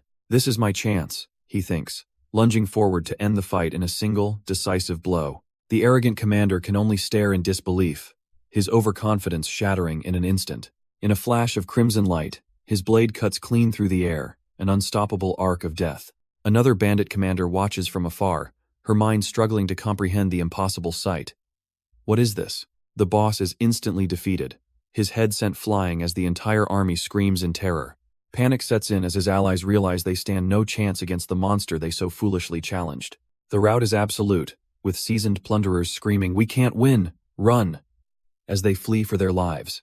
Even the city's knights are stunned by the sudden turn of events, questioning if the enemy was always this weak. But their commander knows better, quickly ordering his men to ignore the stragglers and focus on the more urgent battle to the west. As Udaquai prepares to give chase, Phoenix calmly stops him, saying, "No, we still had things to do." As the dust settles, a knight approaches, asking if the hulking warrior is the condemned man Phoenix freed. The knight is grateful for the victory, but warns it's not all over yet. We must go to the west port immediately. Without a moment's rest, they ride hard for the coast, where the main pirate force is launching their assault. They arrive to a horrifying sight, a massive pirate fleet engulfed in the chaotic flames of war. As the call to annihilate the pirates rings out, Phoenix realizes the city's dire situation is far from over. Suddenly, a colossal magic spell fills the sky, and Phoenix stares up in utter disbelief at the impossible power. Floating amidst the chaos is a figure he never expected to see, the legendary Unveiled Witch. Meanwhile, inside the castle, his old companion Arnal rushes through the grand halls with a panicked look on his face. What's going on? He wonders, completely bewildered by the strange atmosphere within the palace walls. The battle trumpet has already sounded, yet the prince remains on his throne, raising a terrifying question. Why aren't they defending the castle? The old king calmly declares, "My wife will take care of it," shrouded in a sinister purple aura. Panicked, Arnold pounds on a grand door, convinced that everyone inside has gone mad. A servant girl peers out, warning him that the battle rages on and her lady is protected. But as she looks down the hall, she sees the two knights standing completely motionless. "What are you doing there?" she asks. But the guards are unresponsive, their eyes vacant as if under a spell. Inside, the red-haired countess looks out her window, sensing that something is very strange. She reflects on the battle outside, which has dragged on far longer than anyone had anticipated. Suddenly, the servant's face twists in terror as the horrifying truth finally dawns on her. "I'm tired of waiting," the countess declares, her body erupting with the same dark energy as the king. She unleashes her terrifying power, blasting the doors apart with black magic to deal with the interruption herself. "I guess I'll have to step in myself," the countess declares, finally revealing her true power. Phoenix is horrified, realizing this is happening at the worst possible time. He now faces the unveiled witch, her dark energy manifesting as monstrous black tendrils. Riding alongside Utuquai, he questions if he can risk bringing his powerful ally into this fight. Her identity is confirmed as Countess Camilla, the fourth pick name, possessing a special skill called Charm. This terrifying ability turns allies into puppets, forcing them to attack their own comrades. Afraid Utuquai will be turned, he makes a choice, calling upon his ruthless alter ego, Phoenix. Just then, the prince arrives on horseback, demanding to know what is happening. "That is Countess Camilla, the traitor," Phoenix explains, as the prince realizes she isn't even human. The prince scoffs, "You, alone?" But Phoenix calmly vows he will handle the monster himself. With cold resolve, Phoenix declares, "Yes, I can do it," deciding to face the monster alone. He reasons it's safer to leave Utuquai with the pirates, away from the witch's mind-twisting charm ability. So he rides off, a lone warrior charging directly into the unveiled witch's suffocating purple aura. The witch watches him approach, casually dismissing him as just another blood-stained mercenary. "Poor thing," she muses, looking down on the swordsman who is completely unaware of his impending fate. But as he arrives, she greets him with a twisted smile, calling it an honor to meet the legendary blood-stained swordsman. She claims the count praised his strength, regretting the trivial misunderstanding that led them to fight. Then, her power surges as she tries to ensnare him, whispering, "Come to me, I believe you can help me." She spins a tragic tale of a woman who only ever dreamed of a man with a broad embrace to protect her. Her eyes blaze with hypnotic energy as she offers him that very role, attempting to bend his will to her own. The witch's charm begins to take hold, her voice dripping with poison as she questions his manhood. But he violently snaps out of it, charging forward with a blood-soaked blade as she screams in pure shock. "You dog-like, I almost completely fell for it," he roars, furious at her insidious mental attack. Realizing his blood manipulation skill was his only defense, he knows he must end this fight immediately. Suddenly, a mercenary intercepts his attack, screaming, "How dare you touch Lady Camilla?" But the soldier's eyes widen in horror as his body moves against his will, muttering, "This is crazy." He grasps the horrifying truth the witch charmed her own retained mercenaries, turning them into puppets. Elsewhere, another soldier is held back, desperately screaming for his enthralled brother to snap out of it. The charmed man brutally stomps on Phoenix, but a familiar voice finally pierces through the mental fog. Breaking free at last, the wounded mercenary turns on his master, coughing blood and roaring, "How many did you charm?" Phoenix is forced to his knees, gasping in shock as the mercenary who broke free now stands before him. "Phoenix," the unveiled witch screams, her rage now focused entirely on the soldier who dared defy her. "You lowly mercenary," she seethes, her hand crackling with dark power as she vows to punish his insolence. But before he can act, one of his own charmed comrades brutally sinks an axe into his back. "Damn it, I didn't want to do this," the puppeted soldier cries, horrified by his own actions. The witch recovers instantly, laughing as her dark tendrils erupt and she unleashes her full power. "I'll definitely tear you to pieces," she shrieks, lunging forward with a hand engulfed in destructive flames. A massive, fiery explosion engulfs the battlefield, a blast so powerful it seems impossible to survive. Yet Phoenix stands unharmed, wondering aloud if the prince sent magical reinforcements to save him. Suddenly, a blinding light forces him to shield his eyes, hinting at a powerful new player entering the fray. In a strange vision, Ellen watches the sun rise on a broken promise, wondering why he never returned. Suddenly, she finds herself levitating in the sky, demanding to know what's happening. Phoenix can only stare in disbelief, realizing the impossible figure before him is Ellen. But the illusion shatters. snapping him back to reality just as the monstrous threat he was fighting collapses. Meanwhile, other survivors of the witch's mental assault begin to stir, completely disoriented. Nearby, a terrified girl tries to drag her wounded sister away from the carnage, urging her to escape. His former companions find him standing over the beast's corpse, relieved that Brother Phoenix is finally awake. He can only explain that the monster was Countess Camilla, though her terrifying transformation remains a mystery. As they question the chaos, Phoenix senses a lingering threat and gives a stark warning. Don't let your guard down yet. His fears are confirmed as the witch's mangled body twitches on the ground, realizing she is still alive. The defeated witch curses Phoenix, desperately trying to crawl away from the carnage he caused. But he is relentless, telling his allies to wait as he prepares to finish her for good. Suddenly, a strange energy washes over him as he freezes, realizing something is terribly wrong. The entire battlefield begins to tremble as his companions scream, "Is it an earthquake? Everyone, fall back!" Just as he watches, the ground completely collapses, swallowing the witch and her monstrous form whole. His companions can only stare in utter disbelief at the impossible sight, muttering, "This is crazy." But from the darkness below, a new, far greater threat begins to emerge from the chasm. Meanwhile, the battle at the port rages on as a silver-haired knight takes a powerful blow. Despite her wound, she coolly assesses the aftermath, realizing the pirates were swept away with little trouble. The momentum had shifted completely when Udiquai's forces arrived, causing the enemy to lose all will to fight and flee. She recalls the terrifying barbarian Phoenix vouched for, a man who screamed, "Come at me," in the face of death. She muses that Phoenix is no ordinary mercenary, yet there's been no news since he went to face the monster. With the last of the pirate stragglers dealt with, she confidently orders her forces to march on Salt Castle. But just as she recalls Phoenix's mission, the entire city begins to shake violently. What suddenly she gasps, struggling to stay on her horse as the ground trembles beneath her. In the distance, a colossal monster appears over the city, making her wonder if it's another transformed noble. Her men scream for her to take cover, warning that it's too dangerous to face a creature of that scale. Knight Ariad agrees, insisting that against a monster that envelops the entire castle, retreat is the only option. But another knight scoffs at the idea, cynically asking who has the right to judge when to flee. Her resolve hardens as she remembers her vow. "From the moment I captured the fleeing lord, I decided I would save this city." She stands defiant before the beast, declaring, "I will not run away. What will you all do?" Inspired, Sir Langbolt and the other knights agree they are already caught in this great destiny. Knight Ariad apologizes for his earlier doubt, asking her to simply lead them forward into battle. With their morale restored, the soldiers raise their fists, shouting, "We will be with you, Lord!" But just as their charge begins, a lone rider breaks through their ranks, screaming for them to wait.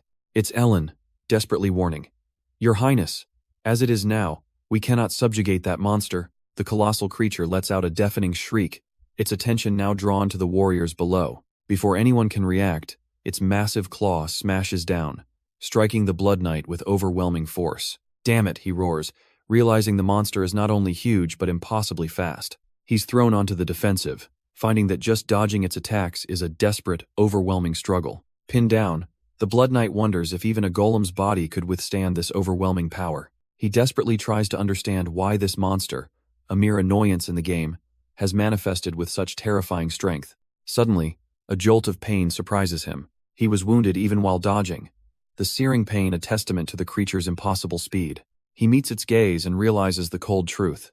The beast is toying with him, savoring his fear. Enraged at being treated like a plaything, he roars, "I'll kill it no matter what." In his desperation, his mind fractures, calling out the names of fallen comrades from his past. But then, a new vision appears, the fearsome warrior Hatanka, breaking through the chaos. The illusion shatters, as a familiar voice calls his name, pulling him back to reality. It's Sir Ankle, arriving with a condescending smirk, completely unaware of the one-sided slaughter he just interrupted. Meanwhile, the warrior Udiquai awakens in agony on a rumbling cart, his last battle having taken a heavy toll. He's thrown into a terrifying vision, facing the very monster that almost crushed him. But just as the beast lunges, a commander screams, "Fire!" and a volley of arrows rains down upon it. From a distance, Poi smirks, relieved that his desperate warning was properly conveyed. With renewed vigor, he glares at the Titan and bellows, "The destiny to devour you is here." Inspired by his courage, the silver-haired commander raises her sword, roaring back, "Come at me, monster!" The colossal beast writhes in agony, its massive body pierced by the relentless barrage. Seizing the opportunity, the commander rallies her troops for the decisive charge, shouting, "Now's our chance!" Their assault blinds one of its eyes as soldiers prepare to press their sudden advantage. Night Ankle then acknowledges the victory, revealing it was Phoenix's brilliant strategy that turned the tide of this impossible battle. Poi smirks, revealing it was his idea to use the ballista, a plan born from pure desperation. In a flashback, he asks a vital question just as the monster appears. "Ellen, do you still have mana left?" He gives her a shocking command. "Then fly to the prince at once," leaving her to question his fate. The weight of the mission crashes down on her. She must deliver the warning to aim for its eye, all alone. Without warning, Poi grabs her, declaring with grim resolve, "I'll lure it here." He then hurls her into the sky, his voice a desperate roar. "Go, quickly!" Turning to his other stunned companions, he orders them to get to safety as well. Back in the present, his gamble paid off, and the warriors now face a monster that must be stopped at all costs. The beast's eye, pierced by arrows, proves their strategy worked, but letting it escape is not an option. With the colossal creature staggered, the knights of the kingdom charge forward to finish the fight. Sir Langbolt screams as he's brutally carved apart by the monster's assault. Covered in blood, Poi seethes at the unholy creature, snarling, "You, disgusting bastard." He quickly reloads the giant ballista, shouting to his companion, "One more time, prepare." From atop the walls, the prince gives the decisive command to fire, but even as the bolt hits, the knights realize this fight is far from easy. From the sidelines, a grievously wounded Udaquai can only watch as the brutal stalemate continues. Suddenly, Ellen joins the fray, unleashing a torrent of her own magic. Waves surge forth. Her spell strikes true, combining with spears and fire to blast the creature's hide. Yet the monster endures, forcing Poi to realize that something more decisive is needed. With grim determination, he leaps onto its back, plunging his blade deep as he roars, "Die quietly." Knight Langbolt strains against the monster's power, realizing his own strength isn't enough.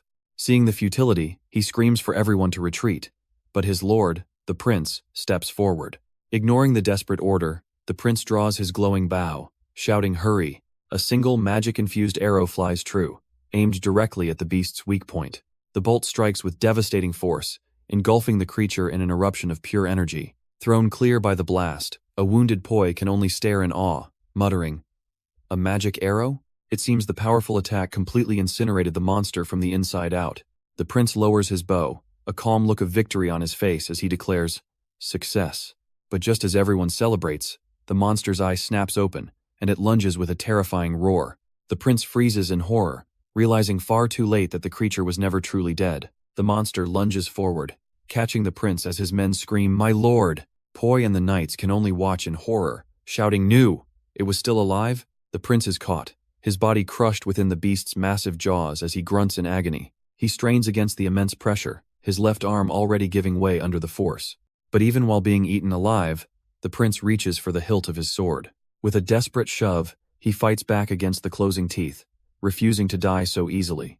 A guttural roar of pure defiance erupts from the prince as his bones begin to crack. Then suddenly, the creature's massive eye begins to shut as its grip inexplicably weakens. He has driven his blade straight through the monster's skull from the inside.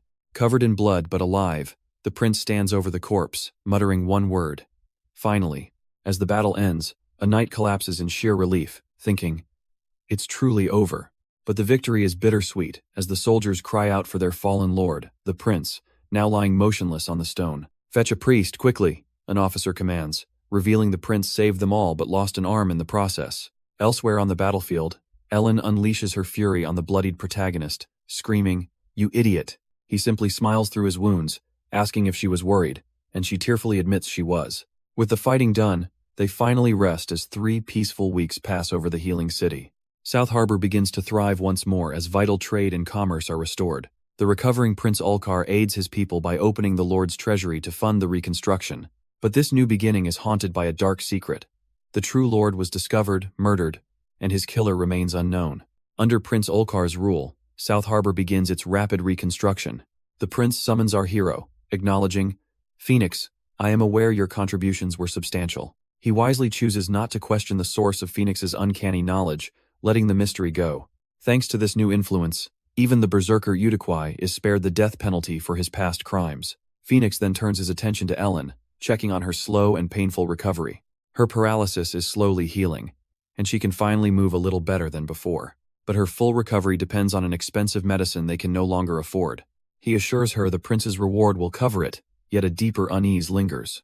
Because everything he's experienced is just one part of the scenario, a twisted game that has become his new reality.